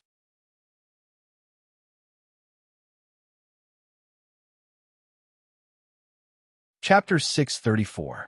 As someone who came from another world and possesses unimaginable power, there are many things in SAO that Wu Yin doesn't care about at all. For example, although equipment is powerful in Wu Yin's eyes, it's just something that can restore some of his combat power in the real world. As for items, no matter how magical they can't compare to the items in the system. As for money, it's just a bunch of numbers. Therefore, in the eyes of others, everything Wu Yin got in SAO for a month is undoubtedly envied by other players, but in Wu Yin's eyes, it's nothing. In other words, Wu Yin's vision is extraordinarily high. The members of Moonlit Black Cats also know that Wu Yin's vision is very high, but they don't know the reason. They thought it's because he's an expert, but in any case, Wu Yin's vision is indeed very high, at least in SAO. Now, This small piece of crystal made Wu Yan, who has always had high standards and never showed any change in expression when he received something, to reveal a pleasantly surprised expression. It's not hard to imagine that this thing is not some kind of incomparably precious item, or it's just the right item for the person in question. Therefore, seeing Wu Yan's reaction, the members of Moonlit Black Cats couldn't help but feel a little curious. Xian, who has the least patience and curiosity, was the first to ask, "Yan, what is that?" Hearing Xian's question, Wu Yan couldn't help but laugh. He raised the crystal in his hand, and the next moment the crystal suddenly changed. A shadow flashed across the surface of the crystal, and then a small person with 2 pairs of wings and the size of a palm emerged from the crystal. Under everyone's gaze, the little person moved, flapped the 2 pairs of wings on her back, then flew out of the crystal, turned in midair, and landed on Wu Yan's shoulder. At this time, everyone could see the full appearance of the little person clearly. Her body was like a girl with a perfect figure, but her whole body was in the shape of light, as if she was covered by a layer of light. One could faintly see her naked body. Her face was also not very clear, but it gave people a feeling that she was definitely not ordinary. She's just like the legendary elves. What is this? 6 pairs of eyes suddenly gathered in front of the elves, staring at her with curiosity. Sachi and Xian even showed a loving expression. They seemed to like this little elves very much. Wu Yan also curiously touched the elves on his shoulder, but it's a pity that the elves didn't respond to Wu Yan's touch at all. She didn't move at all under the gaze of so many people, and she just stayed motionless on Wu Yan's shoulder. Those who didn't know better would think that she's just a decoration. But Wu Yan knew that this elves didn't have any intelligence, just like a puppet, so naturally, she wouldn't respond to other people's actions. What is this? Xian couldn't wait to ask. She put her hands together and put them in front of her chest, showing a loving expression. She's so beautiful, so cute. Hearing this, Wu Yan smiled and said, "She's a tamed demon." Tamed demon? Everyone was stunned. Yes, tamed demon. Wu Yan weighed the crystal in his hand. This is a tamed demon crystal. As the name suggests, the player who owns it will obtain a tamed demon. And this elves is the tamed demon in the tamed demon crystal. Tamed demon. Xian stared at the elves on Wu Yan's shoulder. She said with some regret, "I shouldn't have let you have it." Wu Yan rolled his eyes and ignored Xian. He knew that Xian didn't covet the tamed demon's convenience. She just thought that the elves are cute, just like a doll. Wu Yan turned his head and glanced at the elves on his shoulder, the corner of his mouth hooked up into a satisfied smile. In SAO, tamed demons aren't cheap pets like in other online games. Tamed demons are very precious. If a player is unlucky, they won't even get a tamed demon, because tamed demons are very important in SAO. Some tamed demons could help players fight, some could buff players, and some could restore players' HP. In this world where one could die at any time, having the help of a tamed demon would be a huge help. Perhaps the players could not even compare to those tamed demons. Because of this, once a player has a tamed demon, that player will be called a tamed tamer. It's a very precious class. Of course, there were good and bad tamed monsters. Some tamed monsters were more useful than players. Naturally, there were also some tamed monsters that were less useful than players. Therefore, to have a tamed monster, one needed luck. To have a powerful tamed monster, one needed even more luck. It has to be said that Wu Yan's luck is really good. Let's not talk about the fact that there might not even be a tamed demon in SAO's second floor yet. This elven sprite is quite useful. This elven sprite is a healing tamed demon. When its master is fighting, it can't help each other, but it can restore players' HP. With such a healing fairy, not only would he be able to save a lot of precious recovery tools, but he would also be able to extend the duration of his battle. It could even save his life during crucial moments. To players, such a healing fairy would be extremely helpful. Not to mention, Wu Yan's healing fairy is OP. It can restore 20% of its master's HP every minute. In other words, even if the elven sprite only has 1 HP left, it can be restored to full in 5 minutes, and there's no need to waste recovery items. If other players want to restore their HP to full, they have to sit for at least half a day. Moreover, if the enemy that Wu Yan is fighting against can't deal more than 20% of Wu Yan's HP in 1 minute, then no matter how strong they are, they can only be prepared to be killed by Wu Yan. With the healing fairy, Wu Yan's combat power didn't change, and his actual strength didn't change either. However, his overall strength has increased by at least 10 times. Wu Yan is already as strong as a UG, and with the help of the healing fairy, he's equivalent to half an immortal super player. In the future, he will definitely become a nightmare in the eyes of his enemies. It seems that there's no need to go out in the wild anymore. With the healing fairy, he might as well go straight to the labyrinth area. After making up his mind, Wu Yan looked at the orb again, carefully checked its information, and then smiled. Equipping the healing fairy crystal on his accessory bar is one of the effects of this tamed magic crystal. In the future, he can summon the healing fairy with just a thought. Then, another crystal appeared in Wu Yan's hand. But this wasn't the tamed magic crystal, but the transfer crystal that transported Wu Yan and the others here. In the void, the floating orb suddenly swayed, and with a rise and fall, it suddenly flew towards the transfer crystal and fused with it. Almost at the same time, Wu Yan discovered that the transfer crystal can be used again. We can finally leave this place. Knowing that the teleportation crystal could be used, the members of the Moonlit Black Cats were overjoyed. Even Sachi couldn't help but smile.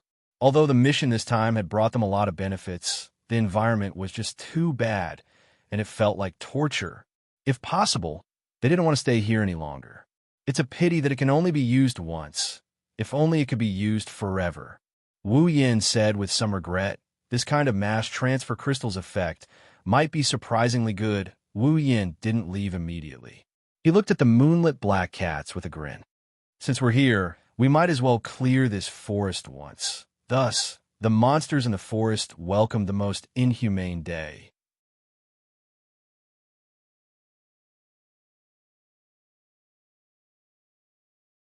Chapter 635. Aincrad, second floor, inside a certain hotel. Many players chatted with each other, drinking and eating extravagantly from the hotel's food.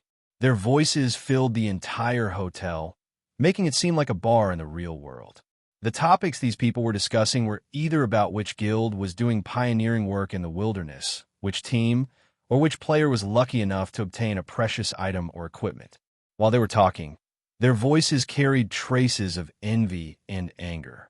It was obvious that they did not have a good impression of the people they were talking about. Of course, the strength of a guild was generally stronger than that of an individual or a group. It was fine for guilds with a small number of members.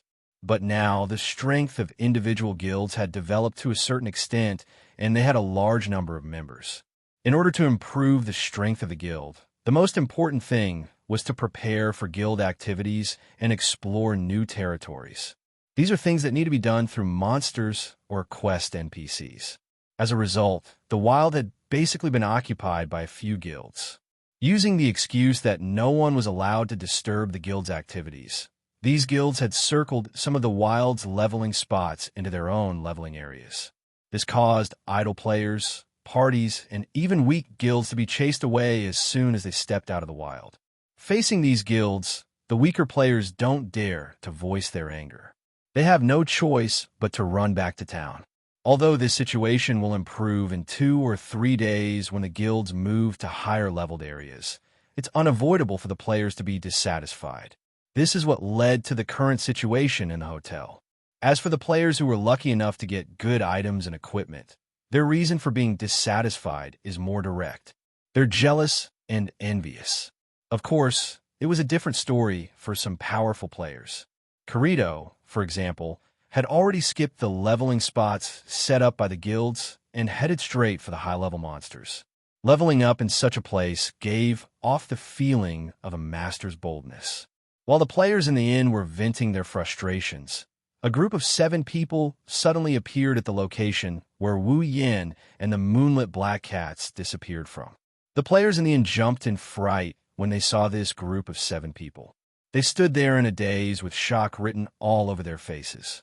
It was not that they had never seen a teleportation crystal being used before, but generally, the teleportation crystal was set at a certain location. For example, the teleportation crystal in this town was set at the side of the fountain on the second floor. Anyone who used a teleportation crystal that could teleport to this town would be teleported there without exception. They had never heard of anyone using a teleportation crystal to teleport to a hotel. Could it be that something went wrong? Unlike the players who widened their eyes in shock, Wu Yan's group didn't have much of a change in expression. They even let out a sigh of relief when they saw that they're in a hotel. We're finally back. Xian stretched her back and waved weakly at Sachi. Sachi, don't randomly pick NPCs on the road. I don't want to do this kind of quest again. Hearing Xian's words, the players in the hotel suddenly understood. So it's because of the quest. Sachi lowered her head in embarrassment. I won't do it again. Don't listen to her nonsense. Wu Yan glared at Xian. So many people want a quest, but can't find one. Now that there's one in front of you, you don't want it? Be careful of other players. It's better to be slapped to death than to die of boredom in that damned place. Xian snorted and lay down on the table. At this time, the players in the hotel finally noticed Wu Yan. Many of them cried out in surprise. Black coat, black greatsword, it's Wu Yan. What? Wu Yan? The Wu Yan who soloed the first floor's boss and cleared the stage? No way. It's really him? It's true. It's really him. There's no mistaking his attire. It doesn't make sense. Why would he appear here? Shouldn't a strong player like him be exploring the wilderness? Maybe he was forced to come back by those guilds. Bah! Those guilds want to force him back? He's someone who can solo a floor's boss. So what if he soloed a floor's boss? He's still one person, right? He can only retreat when faced with a large number of guilds. That's impossible. Those guilds can't wait to befriend such a strong player and recruit him into their guild. They won't offend him, that's true. When can I solo a floor's boss? Let's see if those guilds dare to be so arrogant. You? Let's think about how to beat the wild pheasants to critical health first. The topic that was originally directed at the guild was now directed at Wu Yan. The uproar from the surrounding resounded throughout the entire hotel, causing the group of 7 who just returned to the hotel to feel their heads swell up, giving them a headache. Looking at the people around him pointing at him, he frowned. Although these people no longer have the hatred and jealousy they had before, instead, there is some admiration in their eyes. However, he still felt uncomfortable. He felt like a monkey in a zoo, being surrounded by people. I'm going back to my room. Wu Yan turned around and said to the moonlit black cats. Without waiting for their reply, he went up the stairs to the second floor. The moonlit black cats wanted to say something, but Wu Yan had already disappeared down the stairs. They could only shut their mouths. However, the surrounding players noticed them. Being able to be together with the person who currently has the chance to become the strongest player is enough to cause a lot of discussion. Under everyone's gaze and guidance, other than the timid Sachi, the rest of the moonlit black cats couldn't help but puff out their chests. They were still students in the real world. Being the center of attention was something to be proud of. Of course, it had to be in a good way. But because of this, the members of the moonlit black cats were targeted by someone else, night, in a certain room in the inn. Wu Yan changed into casual clothes and put away all of his equipment. He then laid down on the bed and ate the delicious food he made himself. He enjoyed this moment of silence. This is one of the benefits of the game. As long as you set the settings, you don't have to worry about anything. For example, the room in the inn looks like it's made of wood, but once the door is closed, all sounds outside will be isolated. There's no need to worry about the soundproofing. It's extremely convenient. However, some human-like sounds can be clearly heard, such as knocking on the door. 2 knocks came from the door, followed by Sachi's voice. Brother, are you there? Is it Sachi? Wu Yan stopped eating. Come in. With Wu Yan's permission, Sachi easily opened the door and walked in. To Wu Yan's surprise, Sachi had a very tired expression on her face, just like the exhausted Takitsubu Riku. Sachi, what's wrong? Wu Yan tilted his head in confusion. Why did you end up like this? Sachi rolled her eyes at Wu Yan, something she rarely did. It's all because of you, brother. Because of me? That's right, Sachi said tiredly. Big brother, you're famous now. Many guilds and players want to meet you, but your friends list has already been set to not accept requests, so they can't do anything about it. But when they saw us together with you today, those who want to meet you came looking for us instead. Sachi looked like she was about to cry. Since this afternoon, there have been a lot of friend requests coming to us. They want us to be their middleman so they can meet you. I'm fine, but the president is the one who's sad. His friend requests are coming faster than clicking. He's so tired that he's lying on the ground. Wu Yin was speechless.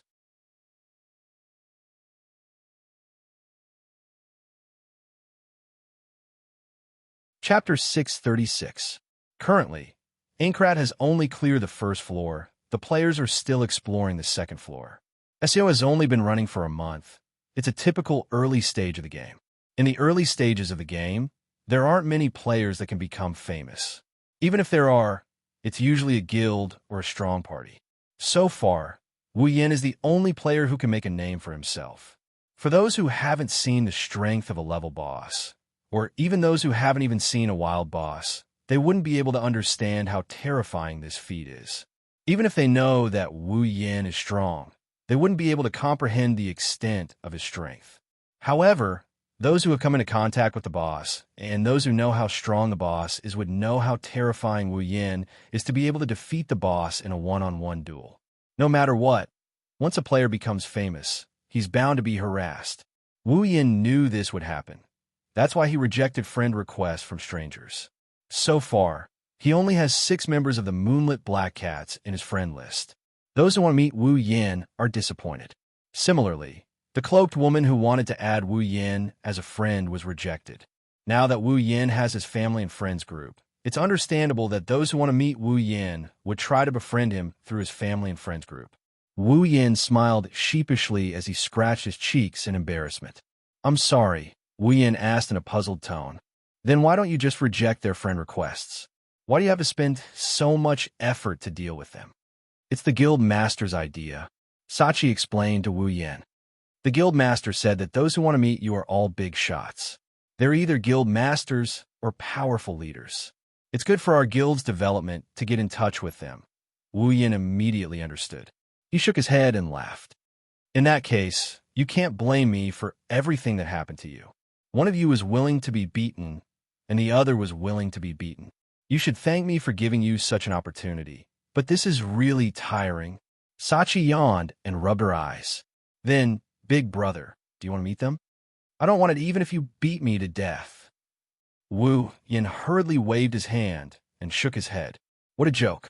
Just dealing with the friend requests was enough to tire Sachi out. If he had to meet them one by one, even if he had several lives, it would not be enough. Sachi seemed to know that this was impossible and couldn't help but feel pity. That's really a pity for those who personally came to the hotel to look for brother. They even came to the hotel. Wu Yin couldn't stay calm anymore. Then won't I be drowned by the crowd when I go out tomorrow? I won't. Sachi shook her head and said, It was supposed to be like this, but ever since a guild leader called Heathcliff came, those who surrounded the hotel were all chased away by his guild members. That's good. Wu Yin sighed in relief. Then I really have to thank Heathcliff. Wu Yin's tone suddenly stiffened. He turned his head and looked at Sachi. Sachi, who did you say? Say it again. That Heathcliff. Sachi frowned her beautiful eyebrows. I heard that he's the leader of a new guild called Knights of the Blood. There aren't many members in the guild, but they are all elites. They're quite famous among all the guilds. The leader of Knights of the Blood, Heathcliff. Wu Yin narrowed his eyes and smiled. That's interesting. Wu Yin stood up and walked towards the door.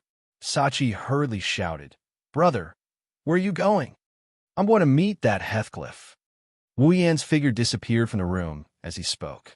Downstairs in the hotel, which was originally crowded with people, was now much less crowded than before. A group of players wearing white clothes with red edges surrounded the scene. They stood around as if they were guarding something. Occasionally, some of them would even chase away the players who tried to enter. They looked like royal guards, full of style. Among these people, There was only one middle-aged man in his 30s to 40s. He was dressed in a red knight's suit and was sipping from a glass of wine on the table in a leisurely manner. Obviously, he was the leader of these people. He was none other than Heathcliff himself. Wu Yin noticed him as soon as he came down the stairs. Likewise, Heathcliff also noticed Wu Yin. When their eyes met, an invisible pressure spread throughout the room. The Knights of Blood noticed someone coming down from the second floor. They originally wanted to chase the person away out of habit, but when the pressure came out, all of them froze on the spot. Wu Yin glanced at everyone before he looked at Heathcliff. His eyes flashed with a subtle glint. Others might think that this person is just a powerful guild leader, but Wu Yin, who is familiar with the original game, knows that this person isn't Heathcliff. His real name is Kayaba Akihiko. That's right, Kayaba Akihiko, the one who created SAO. Kayaba Akihiko, the creator of the death game. Even Wu Yin couldn't help but be a little interested in this man who brought about a revolution to the world. Of course, it's just a little bit. Wu Yin has seen a lot of heaven-defying characters in the game, and Kayaba Akihiko is only at the bottom of the list. On the other hand, Kayaba Akihiko, whose game ID is Heathcliff, was also observing the person standing on stairs. This so-called person might be the strongest player in the game, and his eyes flashed with a strong interest.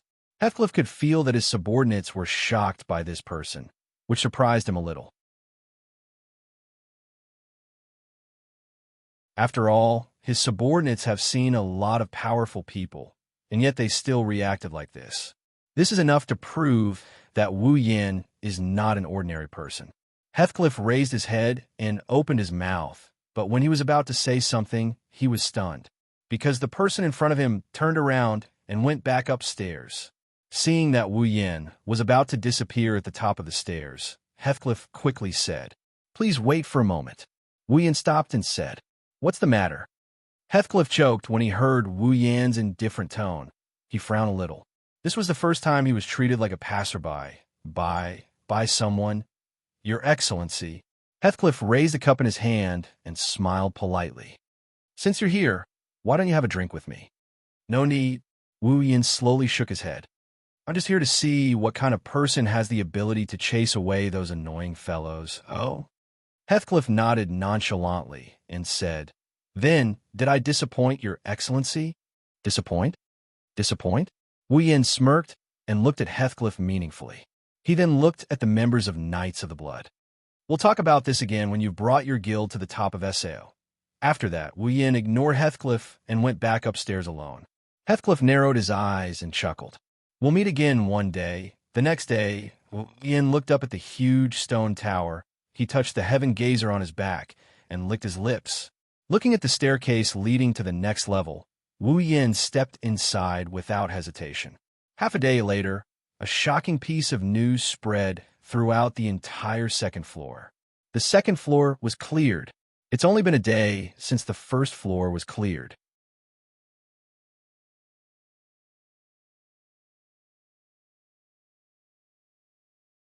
Chapter 637. SO. It's been almost a year since Aincrad's first and second floors were cleared. 1 year is neither too long nor too short, but for the players living in SAO, this year is longer than any other year in the past, and it's infinitely long. A lot of things happened in this year, so much so that even the players living in SAO didn't know about it. Of course, that's only limited to the real world. In SAO, due to the special nature of this world, some information can be passed around freely. The most eye-catching thing is naturally the progress of Aincrad's raid. After clearing the first and second floors, the progress of SAO's raid was completely reversed. Players who were stuck on the first floor for an entire month didn't experience it again. This is because clearing the first and second floors made the players living in SAO realize that it's possible to raid this game. In addition, a year ago, Aincrad's second floor was cleared in a single day, which gave the players a lot of hope. In the following year, all the players with a little bit of ambition put in a lot of effort to raid Aincrad. They were no longer as muddle-headed as they were in the first floor. As a result, the raid progress has greatly increased. It took a month to clear the first floor and a day to clear the second floor. But in this year, the players have already reached the 55th floor, which is more than half of Aincrad's floors. Currently, the players and guilds who were at the front lines of the game had already formed a group of clearers, aiming to reach the top floor of Aincrad and continue to fight on the highest floor of Aincrad. Although the clearers only make up a few hundred of the thousands of players in SAO, their level and equipment are far superior to the average player. Most of the credit for clearing Aincrad's 55th floor in a year is due to them. Among them, the clearers are divided into 5 factions. The first faction is Xianxia. Their guild leader is Klein. It's a very average guild. It's not very outstanding, and it's not as unscrupulous as other guilds. However, it's a highly praised guild. Even if its performance is average, it's definitely one of the top guilds in SAO. The second faction is Divine Dragon Alliance. Compared to Xianxia, their behavior is much worse. They're willing to do anything to clear Aincrad's floors, even if they hurt players and become orange players. Because of this, the position of their leader has been changed frequently. Although it's currently unknown, there's no doubt about their strength. They even have the second most members in SAO. The third faction was the Knights of the Blood. Their leader was Heathcliff, recognized as the strongest guild in Aincrad. They didn't have a lot of members, but almost all of them were elites.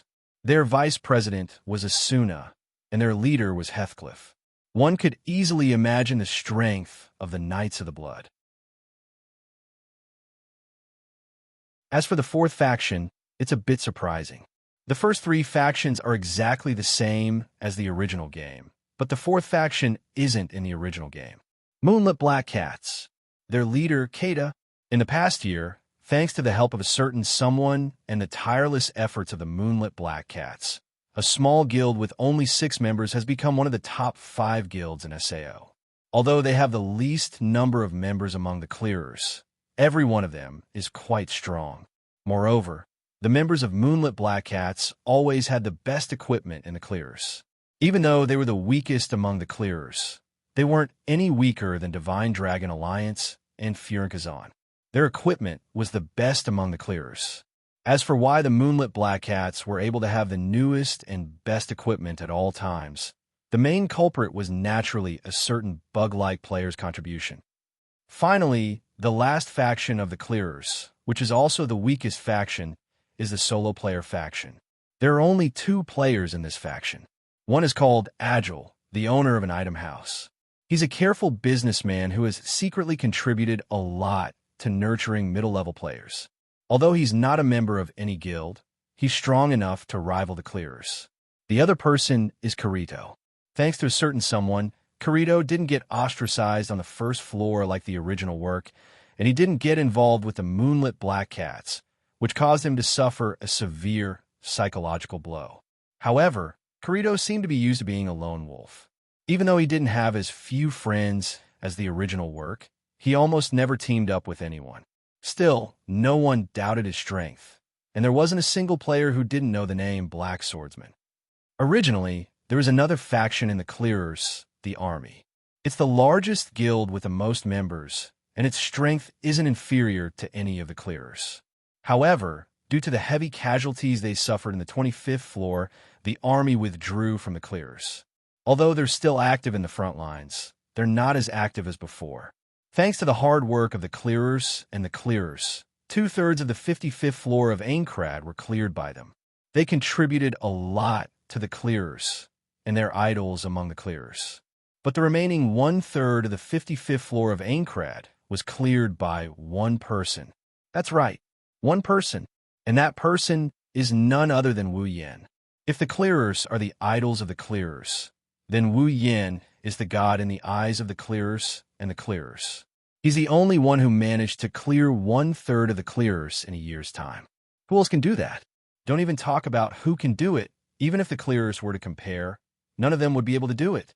He never appeared in the eyes of the Clearers, and even the intelligence merchants have a hard time finding him.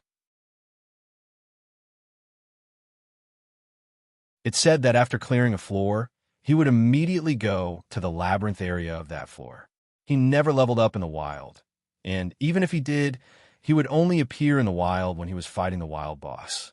This is the only time a lucky player would be able to track him down. There are also people who have seen him in towns and cities. However, towns and cities are filled with crooks and honest folk. Most of the time, a single similarity would cause a ruckus. Thus, not many people would believe a sighting in a town or city. This added a mysterious aura to this godlike existence. In SAO, 99 out of 100 players would say Wu Yin is the most popular player among the female players, and the remaining one would say that he's the one who's jealous of Wu Yin. After all, a single person can play the same role as the clearers. In this game world where players are waiting to be saved, it's natural that he's a godlike existence. A year ago, Wu Yin was only qualified to be the strongest clearers in the game, but now there's no doubt that he's the strongest clearers. Because everyone who saw Wu Yin saw the elf sitting on his shoulder, so the clearers gave Wu Yin such a title, Fey Swordsman.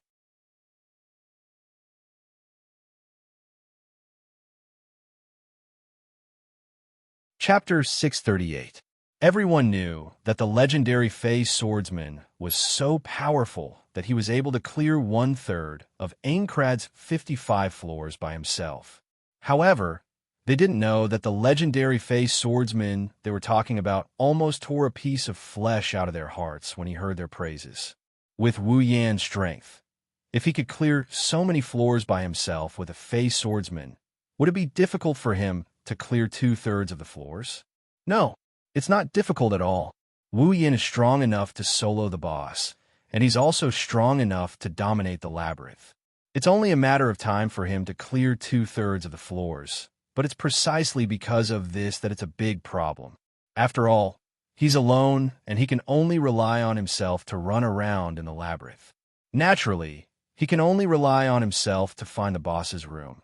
There are so many people in the clearers, and Wu Yin might have to face them all together. However, it's not unreasonable to say that there's strength in numbers. At the very least, when it comes to finding the boss's room, the party with more people would have a huge advantage. Because of this, when Wu Yin was looking for the boss's room, the clearers would have already entered the boss's room. Then, not long after, the news of clearing the floor would reach Wu Yan's ears while he was looking for dessert with great difficulty. Someone else had eaten it. What kind of feeling was this? Wu Yin doesn't know about other people's feelings, but Wu Yin knows that he's in a bad mood. In fact, Wu Yin could have asked the moonlit black cats to notify him when they found the boss, and it would have saved him a lot of trouble. Kato wouldn't have refused, but Wu Yin is a stubborn person. If he's determined to clear the floor by himself, he's going to do it all by himself. Moreover, doing this is no different from kill-stealing. Wu Yin disdained to do such a thing. Thus, while others are immersed in the worship of Wu Yan's achievements, Wu Yin himself sees it as a disgrace. To sum it up, his personality was acting up. Why didn't he think about it? If he didn't have a healing fairy, would he dare to rush into the labyrinth every time he went up a new floor? Most likely, he would have to take some time to use recovery tools, which would greatly reduce his leveling speed. If that were to happen, his battle record would be even worse. After all, the monsters in the labyrinth did not come alone. Instead, they came in large groups. A single person's strength was ultimately limited. Unless the level gap was too large, it was impossible to guarantee that he would not be attacked by a group of monsters. That being said, Wu Yin wasn't willing to be the underdog. Every time he got up early in the morning and groped around in the labyrinth area, he wanted to find the boss room one step ahead of the clearers and slay it to clear the 55th floor of Aincrad. Subconsciously, Wu Yin wanted to spar with the clearers. It's for the sake of fun. Otherwise, he'd just be killing monsters all day long. It's fine if it's a short period of time, but if it's a long period of time, it's not that fun anymore. In a way, the clearers can be considered as Wu Yan's competitor. Of course, the only person who can treat the clearers as his competitor is Wu Yin, whether it's in terms of strength or mentality. Currently, it's been about 2 to 3 days since the 54th floor was cleared and the clearers reached the 55th floor. In these 2 to 3 days, even the clearers couldn't reach the labyrinth area. There are a lot of wild monsters on the way from the town to the labyrinth area. Only Wu Yin can ignore them and go straight to the labyrinth area. This is one of the benefits of being a solo player. He doesn't need to worry about the team's progress. In the labyrinth area, Wu Yin is the only one moving around.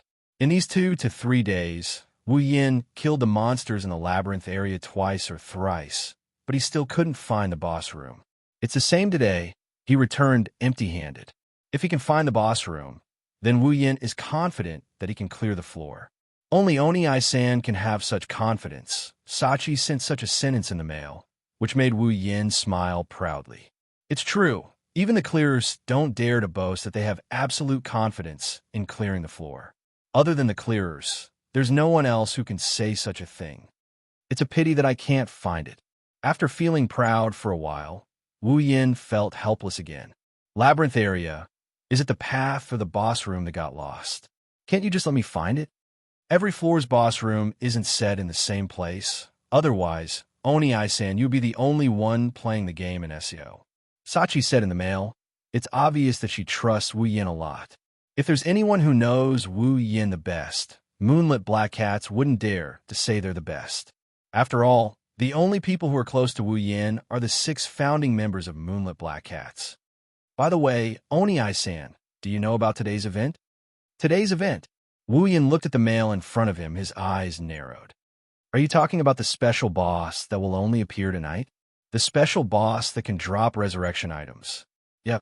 Sachi was a bit envious when she sent the email. In SAO, players who die once can't be resurrected, and as long as they die once, they will die in the real world as well. However, the special boss that appeared tonight can drop items that can revive players. If we can have it, it's like having an extra life in our hands. Oni-san, do you think the resurrection items information is real? It's reasonable for Sachi to ask that question. When a player dies, their body in the real world will also die. So can this resurrection item really resurrect them in the real world? Who would believe it if he told them? Wu Yin is familiar with the original work, so of course he believes it. He knows that the resurrection item can only resurrect players who died within 10 seconds. In other words, when a player dies in SAO, there's a 10-second buffer before the helmet will destroy the player's brain. If a player uses the resurrection item to resurrect within 10 seconds, their body in the real world won't be attacked by the helmet. Wu Yin knows this, but he can't explain it to Sachi. He can only vaguely remind her. Since there's such an event, the information shouldn't be fake. Maybe when a player dies, the helmet will destroy the player's brain, and during that time, the resurrection item should be effective. Oni-san, you mean Wu Yin smirked. The information about the resurrection item should be real, but there must be conditions for resurrection. For example, the item can only be used within a certain period of time after the player's death, and it won't be effective if it expires. That makes sense. Well, in any case, it's better to believe it than not. It's necessary to take a look. So, Oni-san, are you going to look for the special boss? Wu Yin didn't answer Sachi's question. Instead, he asked a question. Sachi, have you found the location of the special boss? Yes, we have. According to the information, the special boss will appear in the 35th floor of the Forest of Wandering. The guild leader has already set off with his men. Oh, the Moonlit Black Cats have set off? Then the other guilds should be there as well, right? Opening his interface, Wu Yin pulled up the skill bar. Looking at one of the skills, a smile appeared on his face. Looks like I'll have to meet the clearers.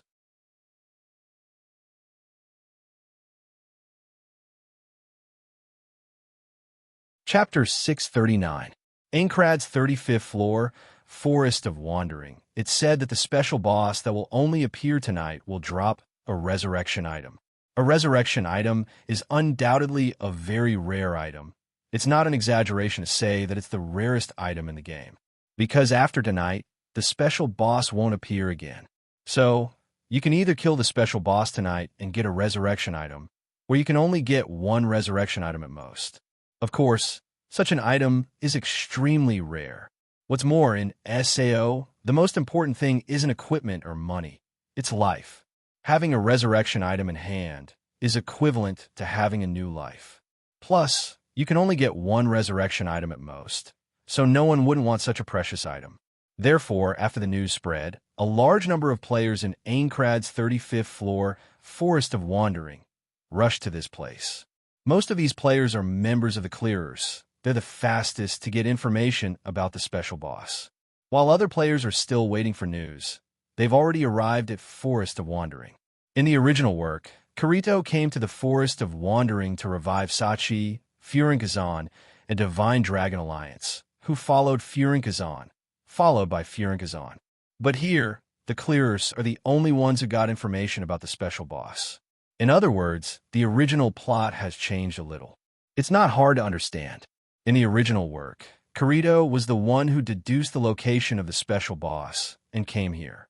In order to resurrect Sachi, he had to go all out and fight the special boss alone. He didn't want the resurrection item to fall into the hands of others. But this time, Kirito's relationship with Sachi isn't as close as in the original work. At most, they're just comrades in the front line. They've only met 2 or 3 times, and Sachi didn't die, so Kirito didn't care about the resurrection item as much as in the original work. Since Kirito relaxed, the others naturally took the opportunity to chase after him. And so, the entire Clearers came to Forest of Wandering to fight for the resurrection item. At the entrance of the Forest of Wandering, the players split up and occupied the 4 corners. The easternmost was Elements, who were all dressed in red armor and had all sorts of weapons. Standing at the front was Klein. There were more than 10 Elements members here. Although there weren't many of them, their aura was strong, and they should be able to deal with this situation. To the west of Furinkazan was the Divine Dragon Alliance. They didn't have a leader, and they had all sorts of equipment. They were the only guild with uneven equipment. Moreover, every member had a sinister smile on their face. It was obvious that they weren't good people. The first impression they gave was definitely negative. Next to the Divine Dragon Alliance was the Moonlit Black Cats. Their leader was Suda. Aside from the 3 male elders, the rest were unfamiliar faces. Sachi and Shine didn't come. As players, they weren't that strong. At the very least, they couldn't stand on the front lines. Sachi usually handled the affairs of the Moonlit Black Cats. Cheyenne, on the other hand, became a professional potioneer. The two didn't participate in battles, but they were relatively safe. Unlike Furinkazan, the members of Moonlit Black Cats didn't wear the same equipment as Furinkazan. However, their equipment isn't ordinary. Suda and company used their relationship with Wu Yin to buy the latest equipment from him at a low price. Since Wu Yin always stood at the top of the players, he always went to the labyrinth to level up. The equipment he got was also the best. He didn't need that much equipment, so it was normal for Suda and the others to help him get rid of it. It's just that the buyer was the Moonlit Black Cats themselves. As for the people standing at the westernmost part of the Forest of Wandering, they were all members of the Knights of Blood Oath. They were all wearing white uniforms with red edges, outer armor, and a cape on both shoulders. They didn't have that many people, only a dozen or so. It was about the same as Furinkazan and Moonlit Black Cats. Other than the Divine Dragon Alliance, the other 3 guilds didn't send that many people. A special boss was still a boss. It was much stronger than a wild boss. Even if it was on the 35th floor, no one would believe that it only had the strength of a 35th floor boss. At the very least, this special boss was at least as strong as a floor boss on the 40th floor. If too many people came, it would only be a hindrance. Only the Divine Dragon Alliance would send so many people. At the front of the Knights of the Blood Oath, the one who led them was the only female player present, and a very beautiful one at that. He wore the same white uniform with red edges as the other members of the Knights of the Blood Oath, but he was wearing a woman's short skirt. There was a cape on both sides of his thighs, and his smooth shoulders were exposed to the air. A pair of long white socks covered his thighs, and his chest was covered by a decorative shirt that looked like armor. On his waist, a weapon that looked like a western sword swayed with the wind. Among the tall and mighty Knights of the Blood Oath, he was the shortest, but he had the most imposing aura. Her long chestnut-colored hair hung down behind her back. Both sides of her hair were tied in braids that covered the entire back of her head. Her long bangs were slanted, and 2 strands of hair fell parallel to her eyebrows, covering her waist. Her pupils, which were the same color as her hair, did not fluctuate at all. She looked cold, yet full of heroic spirit. Flash. Asuna, the vice leader of the Knights of the Blood Oath. Asuna, who was only willing to hide under a cape, finally showed her charming face to the outside world. She became the vice leader of the strongest guild in SAO, Knights of the Blood Oath. She's also the strongest female player in SAO. She's talented and beautiful. Asuna deserves to be praised like this. However, the coldness on her face made Asuna look sacred. She's one of the top 5 beauties in SAO, yet she's somehow pitiful. She's a beauty that can be ranked in the top 5 of SAO's female population. She's pitiful. She's a beauty that can only be admired from afar. Asuna frowned slightly and looked at moonlit black cats, Furin Kazan, and Divine Dragon Alliance. Although Asuna had expected that there would be a bloody battle in the Forest of Wandering before she came here, she didn't expect it to end up in a deadlock. The 4 guilds are the clearers. They know each other the best. No one knows the strength of their opponents better than them, so no one wants to be the first to step out. That's how the stalemate came to be.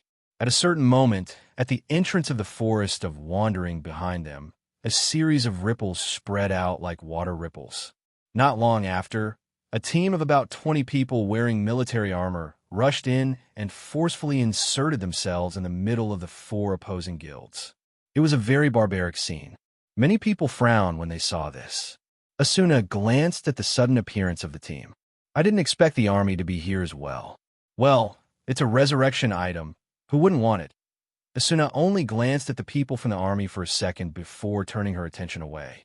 To her, the army and the Divine Dragon Alliance were nothing to be afraid of. They don't have a soul. They lack top-tier players. They're just relying on their numbers.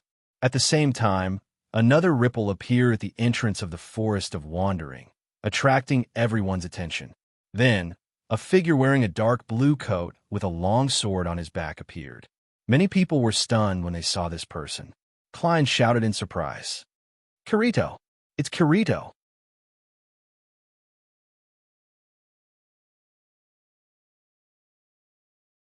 Chapter 640. Kirito didn't expect there to be so many people here. He was startled as soon as he came in. It wasn't until he heard Klein's voice that he came back to his senses. Kirito, you bastard! Klein abandoned his men and ran to Kirito without hesitation. If I knew you were coming, I would have told you to come with me. Kirito was the first person he met when he first entered Aseo. Klein treated him as his best friend, even though Kirito didn't choose to stay in the town of beginnings with him. I didn't expect this either. Kirito looked at everyone strangely. I didn't expect this to happen. I thought I was the only one who found information about the special boss. Kirito didn't know where the special boss was in the closed beta. It was only available on Christmas Eve, so Kirito didn't know where the special boss was. Plus, he didn't care about the special boss as much as he did in the original novel, and he didn't want to risk his life in a one-on-one fight. Naturally, he was much later than the others. So the clearers are all here. Kirito glanced at Knights of the Blood, Moonlit Black Cats, Furin Kazan, Divine Dragon Alliance, and finally stopped at the army. Even they are here. It seems like the revival item fight is going to be difficult. It won't be that easy to get involved. Kirito didn't sound worried or anxious at all. Instead, he sounded very relaxed. It was as if he didn't care about the 5 top guilds at all. Hey, Kirito, Klein chuckled. Since you're here, why don't you form a party with us? The revival item will belong to whoever gets it.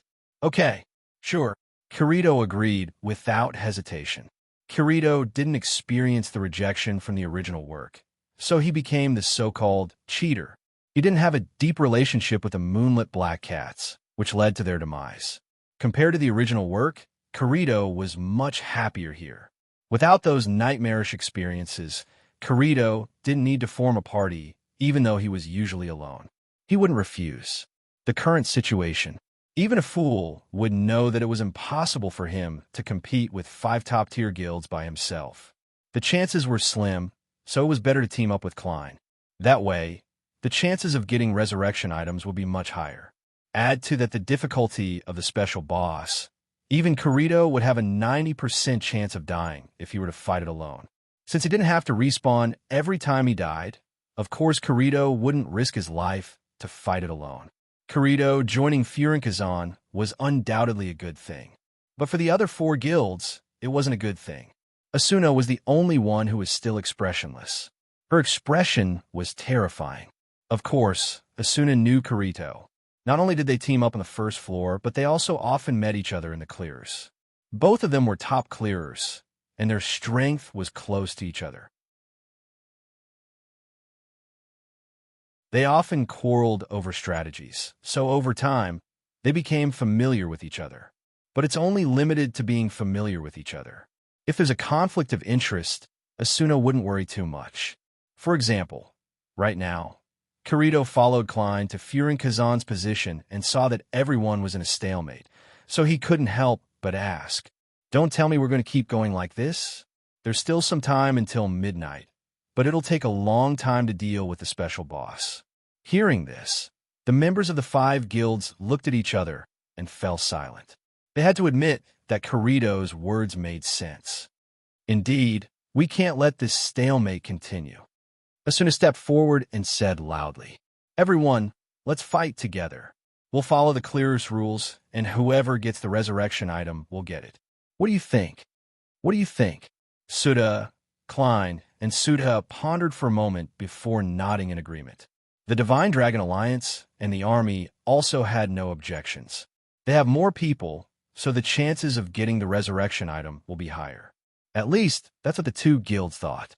After everyone agreed, the heavy atmosphere in the air disappeared. Asuna nodded. Then, just as Asuna was about to announce her departure, a ripple appeared at the entrance of the Forest of Wandering, blocking Asuna's words. Everyone's expression froze as they turned to look at the source of the ripple. Now that all the clearers are here, even the solo player Kirito is here, who else is going to come? Could it be Agile?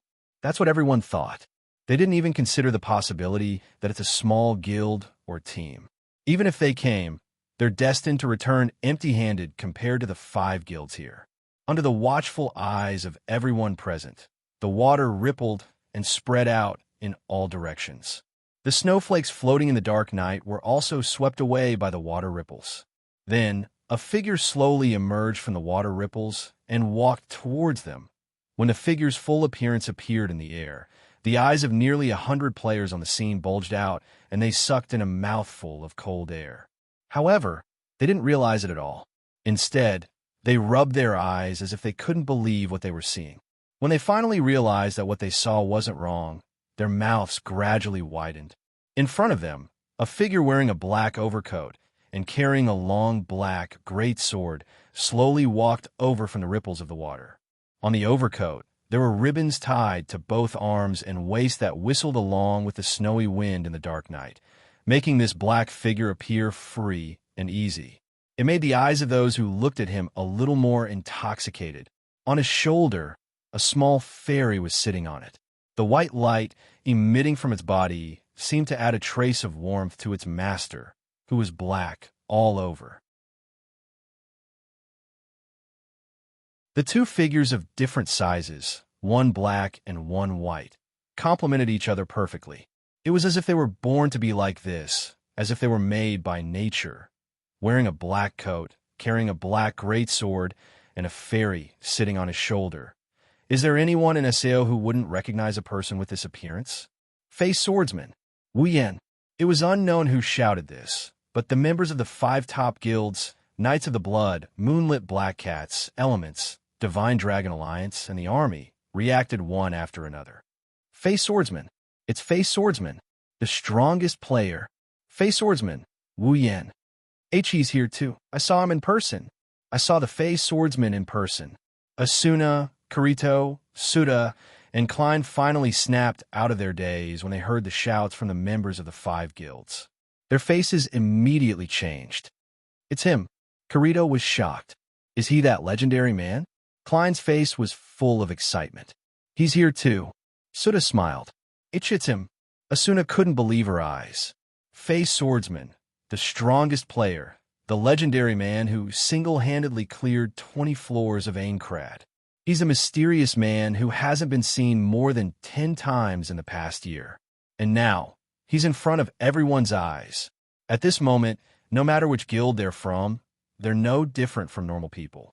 All that's left is their commotion. It's really him. The coldness on Asuna's face has completely disappeared. Looking at the figure that left a deep impression on her, Asuna's eyes began to flicker with emotion. Wondrous Brush Pavilion 5200, no pop-up window, quick update, remember.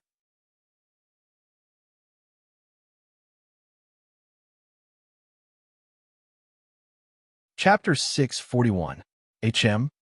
Wu Yin couldn't help but be surprised by the number of people he saw. He paused for a split second before he continued walking as if nothing had happened. Wu Yin left footprints in the snow behind him. They disappeared as soon as they appeared, as if no one had ever set foot on this place. However, no one could ignore the person walking towards them because he is a legend. Ta, ta, ta, ta. Rhythmic footsteps entered everyone's ears, and it's getting closer and closer. Originally, the entrance to the Forest of Wandering was surrounded by the players of the 5 guilds. However, as Wu Yin got closer, the players who were closest to him subconsciously opened up a path for him to pass through. All of this was done subconsciously until they realized that they were the ones who made way for Wu Yin. The title of the strongest player in the Forest of Wandering is very powerful. Looking at the figure who ignored everyone present and walked in, none of the 100 or so players who were usually proud and arrogant dared to scold him. Perhaps they had such thoughts in their hearts. After all, they were players from top guilds. However, their bodies did not listen to their commands at all, until a certain moment, a slightly excited voice broke the deathly silence. Yin. Suda's voice was loud and clear. He attracted a lot of attention. Suda straightened his back and walked towards Wu Yin under everyone's watchful eyes. Wu Yin stopped when he saw Suda walking towards him. He turned around to look at him. Although I heard that you've brought people here, I didn't expect you to be at the entrance. Glancing at the players from Blood Oath Cavalry, Moonlit Black Cats, Furigazan, Divine Dragon Alliance, and the army, the corner of his lips curled up. What? Are you going to welcome me? Suda scratched his head awkwardly when he heard Wu Yan's words. The other members of the Moonlit Black Cats were dumbfounded. Their guild leader was usually very kind, but he wouldn't show such an expression. It was as if he was facing an elder brother or an idol. Only the 3 elders who had accompanied Keita all this time knew how much this man had changed their guild. It could be said that without him, the Moonlit Black Cats wouldn't have been able to reach where they were today. In a way, Wu Yin is the benefactor of Suda and the others. But very quickly, the stupidity on the faces of the members of the Moonlit Black Cats disappeared and was replaced by a strong sense of excitement. His president was actually acquainted with that legendary powerhouse. What a glorious thing this was. Almost every player in SAO knows that the face swordsman Wu Yin is a super strong player who rarely shows his face. It's hard to even catch a glimpse of him. Even if they can't recruit him into their guild, they can at least get acquainted with him. It was easy to imagine how the members of the Moonlit Black Cats felt when they found out that their guild leader was friends with this person. As the top players of this world, they actually felt proud of themselves. As for the Blood Oath Cavalry Regiment, Furigazan, Sacred Dragon Alliance, and the army, their faces turned cold. They had a bad feeling about this. If that legendary figure were to join the Moonlit Black Cats, then the battle for this special boss would be... Thinking of this, the respect they had for Wu Yin disappeared. All that was left was vigilance. With the precious resurrection item in front of them, no matter how legendary this person is, he's destined to be their enemy. Of course, Suda doesn't think so. He knows this person in front of him won't be on the same side as him. It's been like this for the past year. That's why Suda didn't invite Wu Yin to join the party. Instead, he said helplessly, "Since you're here, then our chances of getting the resurrection item aren't very high." "Don't say that." Wu Yin patted Suda's shoulder as he teased him. "Maybe you'll get the last hit in the end?" Suda shook his head in annoyance. "Anyway, I don't have much hope." Wu Yin didn't say anything else. He looked up and scanned the faces of the players. Those who made eye contact with Wu Yin subconsciously felt awkward. Wu Yin didn't mind and continued to scan the players one by one. Finally, he stopped at two people. Kirito, Asuna. Kirito wasn't surprised to see these two people he hadn't seen in a while. However, Asuna's words caught Wu Yan's attention. Wu Yan couldn't help but sigh in amazement. He had never seen Asuna's real face before. He only saw her on TV or in the newspapers. Now that he's seeing her in person, Wu Yan had to admit that Asuna is very beautiful. She's so beautiful that even his other wives can't compare to her in terms of beauty. She's definitely one of the top beauties in the world. Wu Yan calmly looked at Kirito with a smile. Long time no see. It's been a long time. Kirito sighed as he looked at the only player in this game that he respected. It's been about a year. Kirito replied. It's been a long time, but I've heard a lot about you.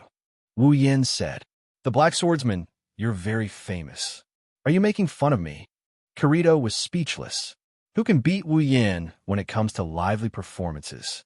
Wu Yan's reputation? Hey, Kirito. At this time, Klein grabbed Kirito's head, pulled him closer, and said sternly, Do you know him? Yeah, sort of. Kirito said casually. We fought together when we were fighting the first floor's boss. Damn it. You didn't even tell me you knew someone like him. You're such a bad brother. Klein glared at Kirito with jealousy.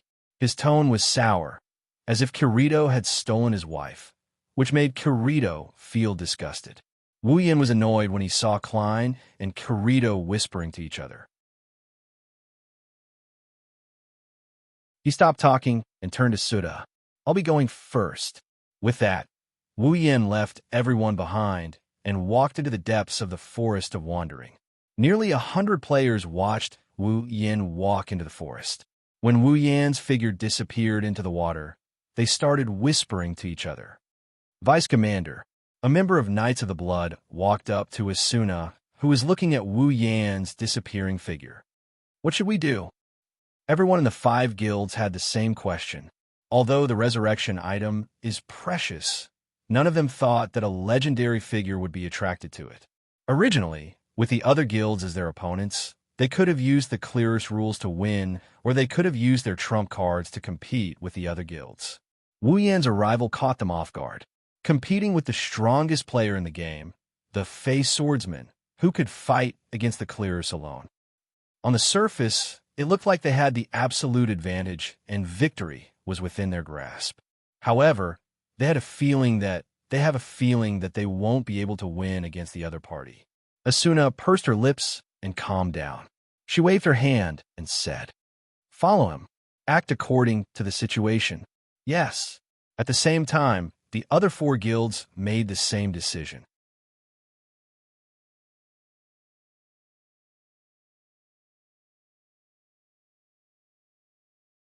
Chapter 642.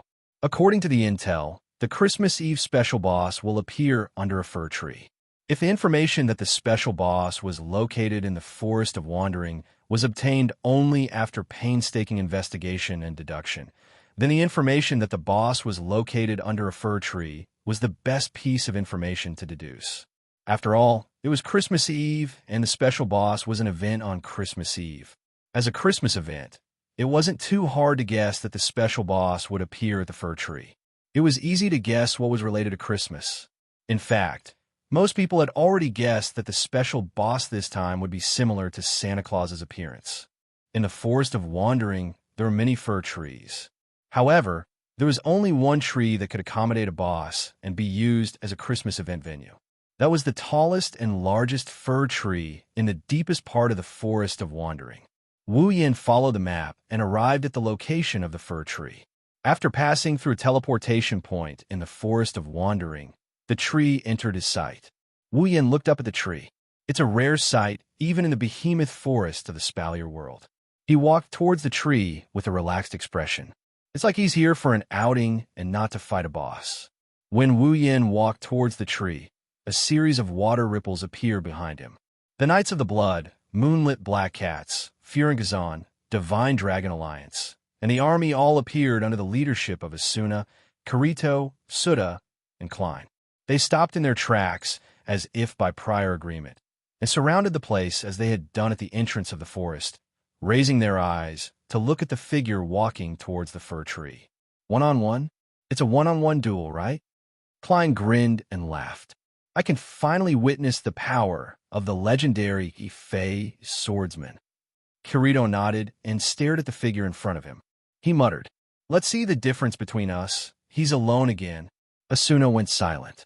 She didn't know what to feel about this. Wu Yin left a deep impression on her, so she's been paying attention to Wu Yin for the past year. In the past year, she had learned of his strength, his achievements, and his current situation. However, all of these pieces of information had the same message. From the beginning to the end, he had always been alone. Maybe there's no one in this world who can team up with me. Asuna clenched her fists when she remembered what he said. She doesn't know why, but she really cares about that sentence. After all, Asuna was alone in Sao for the first month of her stay in Sao. Maybe it's because of her experience, or maybe it's because she's curious, but Asuna cares about Wu Yin a lot. She already cared about him since a year ago, and it's only gotten stronger after a year. Wu Yin didn't know about this yet. If he did, he would have been shocked. Back then, he only exchanged a few words with Asuna. That's all they did. The tall fir tree in front of him does look a bit like a Christmas tree. If he hung some decorations on it, it would be a perfect Christmas tree. However, Wu Yin didn't see any signs of the boss. Until, in the sky, the sound of a Christmas bell suddenly rang in the snowy sky. Along with the sound of the bell, it resounded loudly and attracted everyone's attention. Raising their heads to look at the snowflakes floating in the night sky, everyone saw two lines of clouds that looked like planes flying through the clouds. They flew quickly into the distance and disappeared into the night in an instant. Then, a huge figure fell from the sky without any warning. With an incomparably swift whistling sound, it smashed into the ground with a loud bang. The snowflakes on the ground were swept away by the force, shrouding the huge figure. In the blink of an eye, it dissipated in a gust of wind. A monster that looks like Santa Claus appeared in the middle of the snowflakes. Its skin is greenish-black, and its face is distorted. It looks like an adult version of Santa Claus. Its eyes are protruding, and there's a red glow in them. It's the boss. Behind them, Knights of the Blood, Moonlit Black Cats, Furikazan, Divine Dragon Alliance, and the army all grabbed their weapons and got ready to charge. After Asuna, Suda, and Klein stopped them, Knights of the Blood, Moonlit Black Cats, and Furikazan relaxed and stared at the boss. Only Divine Dragon Alliance and the army were still eager to charge at the boss. Looking at the 4 to 5 meter tall boss, Wu Yin narrowed his eyes. His wine-red pupils didn't contain any emotion as he looked at the boss. It's as if he's looking at a monkey brandishing a sword or a gun. He didn't even look at the boss in the eye. Maybe the boss noticed the contempt of the little guy in front of her. Her malevolent face started shaking like a puppet. She started making clacking noises as her bloodshot eyes started moving around randomly. She stared at Wu Yin for a second before fixing her gaze on Wu Yin. Boom! A loud thud could be heard. That's the sound of the boss stomping on the ground. He pulled out an axe, and with a stomp, he charged at Wu Yin with the force of a mountain. Looking at the charging boss, Wu Yin raised his hand and lightly placed it on the hilt of Heaven Gazer on his back. His coat fluttered in the wind, caused by the boss's charge, but Wu Yin didn't do anything. Only when the boss got close to him did he pull out Heaven Gazer. Clang! A strong gust of wind blew from where the two collided. Along with the sound of weapons clashing, the wind whistled and blew in all directions. It was like an avalanche, and the clearers were hit by a blizzard. The players all raised their hands to shield their faces, their eyes squinting from the snowflakes and strong winds. However, none of them were willing to close their eyes for a moment of comfort. They knew that if they missed today's battle, they might not be able to see the elven swordsman fight again. Of course, Wu Yin didn't disappoint them. They could only see the outline of the figure buried in the snow, but they could see the other figure clearly. That's why they saw the 5-meter-tall body of the boss flying in the air from the center of the battle.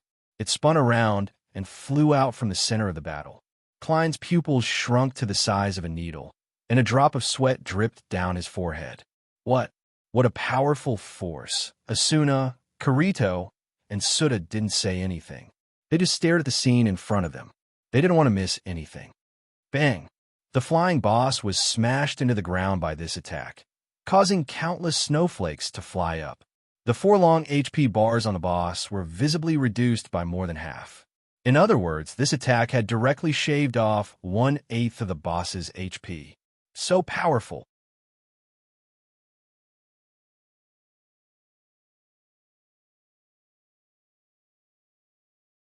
Chapter 643. Since the special boss on Christmas Eve could drop precious resurrection items, its strength was naturally unparalleled. Otherwise, any random player could kill this boss. Then, the 5 guilds wouldn't need to send so many elites.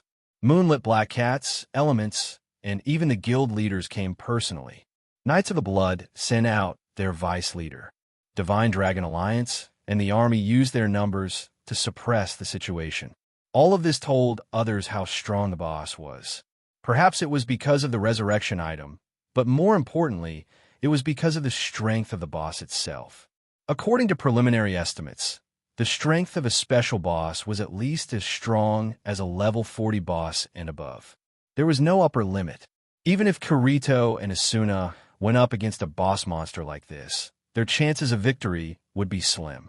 They would need to team up and take some unnecessary risks. However, in Wuyan's hands, the boss monster was like a child facing off against a giant. In less than 5 seconds, the boss's HP bar dropped by January 8th. What does this mean? This meant that the boss in front of them would be destroyed in just 7 more 5 seconds and 7 more attacks like this. It's as weak as a wild monster. The players looked at each other. They were stunned when they saw the boss's HP bar drop by January 8th. Too strong. Too strong. Klein gulped. No wonder he could clear 20 floors of Aincrad by himself. He's not even on the same level as us. How did he train? Is there a bug in SAO? That's impossible. Kirito shook his head with a bitter smile. I don't want to admit it, but SAO is surprisingly fair and stable. If there's a bug that can be exploited, there's more than one player who can do it. There's no shortage of players with sharp eyes in this game. Klein fell silent and turned to look at Keita. How do you know him? You guys seem to be close. We've known each other for a long time. Suda stared straight ahead. He's the calmest one out of everyone here after seeing Wu Yan's performance. We met on the 2nd day of the game. We've known each other for a long time. He helped me a lot to get to where I am today. Asuna, Kirito, and Klein finally understood why the Moonlit Black Cats kept up at the times and why they were always among the best in terms of equipment. If it's because of Wu Yan, then it's a lot easier to explain. Indeed, without these advanced equipment, the strength of the Moonlit Black Cats would drop by at least a level. Not to mention the strongest guild, the Knights of the Blood Oath, they would be even weaker than Furin Kazan and Divine Dragon Alliance. They would only be able to compare to the army that had suffered heavy casualties a while ago. Asuna suddenly asked, "You've known him for so long. Have you ever teamed up with him?" Suda paused and sighed. "No, not even once. We don't even have the qualifications to team up with him, even now." Asuna bit her lip. Could it be that he didn't form a team from the beginning to the end? Keita nodded his head heavily. As far as I know, yes, Asuna didn't know what to say anymore. Are you serious? Klein looked at Kirito. Looks like he's even more of a loner than you. At least you've teamed up with him a few times. Kirito crossed his arms in front of his chest. If I was as strong as him, I wouldn't have teamed up with him. Kirito was a loner by nature. He had always been alone. The few times he had formed a party was because he was forced to fight a boss or a boss. If Kirito had the strength to fight a boss alone, he wouldn't have formed a party with his personality. Asuna, Kirito, Suda, and Klein didn't notice that Divine Dragon Alliance and army's members were sneaking up on them from both sides. Bam! Another crushing blow sent the boss flying, taking away 1/8 of its HP. Wu Yan dodged and pulled some distance away from the boss. At this time, the boss's HP bar had already been emptied by 2 bars, dropping down to the yellow state of half HP. Wielding Heaven Gazer, Wu Yin was about to charge forward again when his body froze. His relaxed expression disappeared in an instant, and his eyes flashed with a sharp glint. He retracted his leg that was about to exert force, and came to a stop. Asuna, Kirito, Suda, and Klein were confused when they saw Wu Yin stop attacking. The boss only had half of its HP left. Wu Yin could easily deal with it. Why did he stop? Kirito looked at Wu Yin in confusion and then at the boss. He was shocked. What are they doing? Asuna, Suda, and Klein froze for a moment and followed Kirito's gaze. When they saw what was going on, they were shocked. The Divine Dragon Alliance and the army crept up to the boss from the side and started to charge at the boss. They were obviously planning to snatch the boss for themselves. These bastards. Suda was the first to get angry. He clenched his fists. How dare they try to steal the boss? Don't they feel ashamed? Huh? These bastards have done a lot of shameful things. Klein said with a face full of disgust. The Divine Dragon Alliance is famous for being willing to do anything for rare items. The same goes for the army. In the name of saving the people, they have done a lot of things like plundering items. Asuna and Kirito didn't say anything. They didn't have any expression on their faces, but their eyes were filled with disgust. They hated this kind of behavior. Hey, Suda, Klein joked. Aren't you going to help him? Don't you guys have a good relationship? Even though he doesn't agree with the Divine Dragon Alliance and the army's actions, he can't just step in and cause a misunderstanding. It's not worth it. Klein also wants the resurrection item, but he doesn't want to offend that legendary figure. He's someone who can solo the boss in the labyrinth. They can't afford to offend him. The Shenlong Alliance and the army were blinded by greed.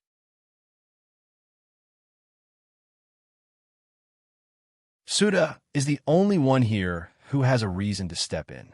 As for Asuna, who knows what she's thinking, Suda shook his head with a smile and turned around. He's not that weak to the point where he needs help. Weak? Kirito and Klein had a strange expression on their faces. The Divine Dragon Alliance and the army aren't that lucky, but they're still two of the top 5 guilds in the game. They have the advantage in numbers. No matter how strong the boss is, it's still losing HP under the constant attacks of the 2 guilds. The leaders of the Divine Dragon Alliance and the army immediately shouted and increased the intensity of their attacks. They did not seem to realize that they had killed other monsters. It was as if they were the ones who had been fighting the boss all along. They also ordered the members who had low HP to go down and drink recovery potions. Not long after, the boss's HP finally dropped to red. The 2 guilds were excited. Just as they were about to attack the boss, a shadow flashed by and appeared in front of the boss at an unimaginable speed. Bang! The glowing heavenly gazer slashed down on the boss. The boss's HP was reduced to nothing. Its huge body shattered into pieces and fell on the shadow that appeared out of nowhere. The members of the Divine Dragon Alliance and the army were stunned. You're tuning in to the Eternal Immortal Ballad YouTube channel. Don't forget to subscribe and join us on this journey to catch the most captivating stories.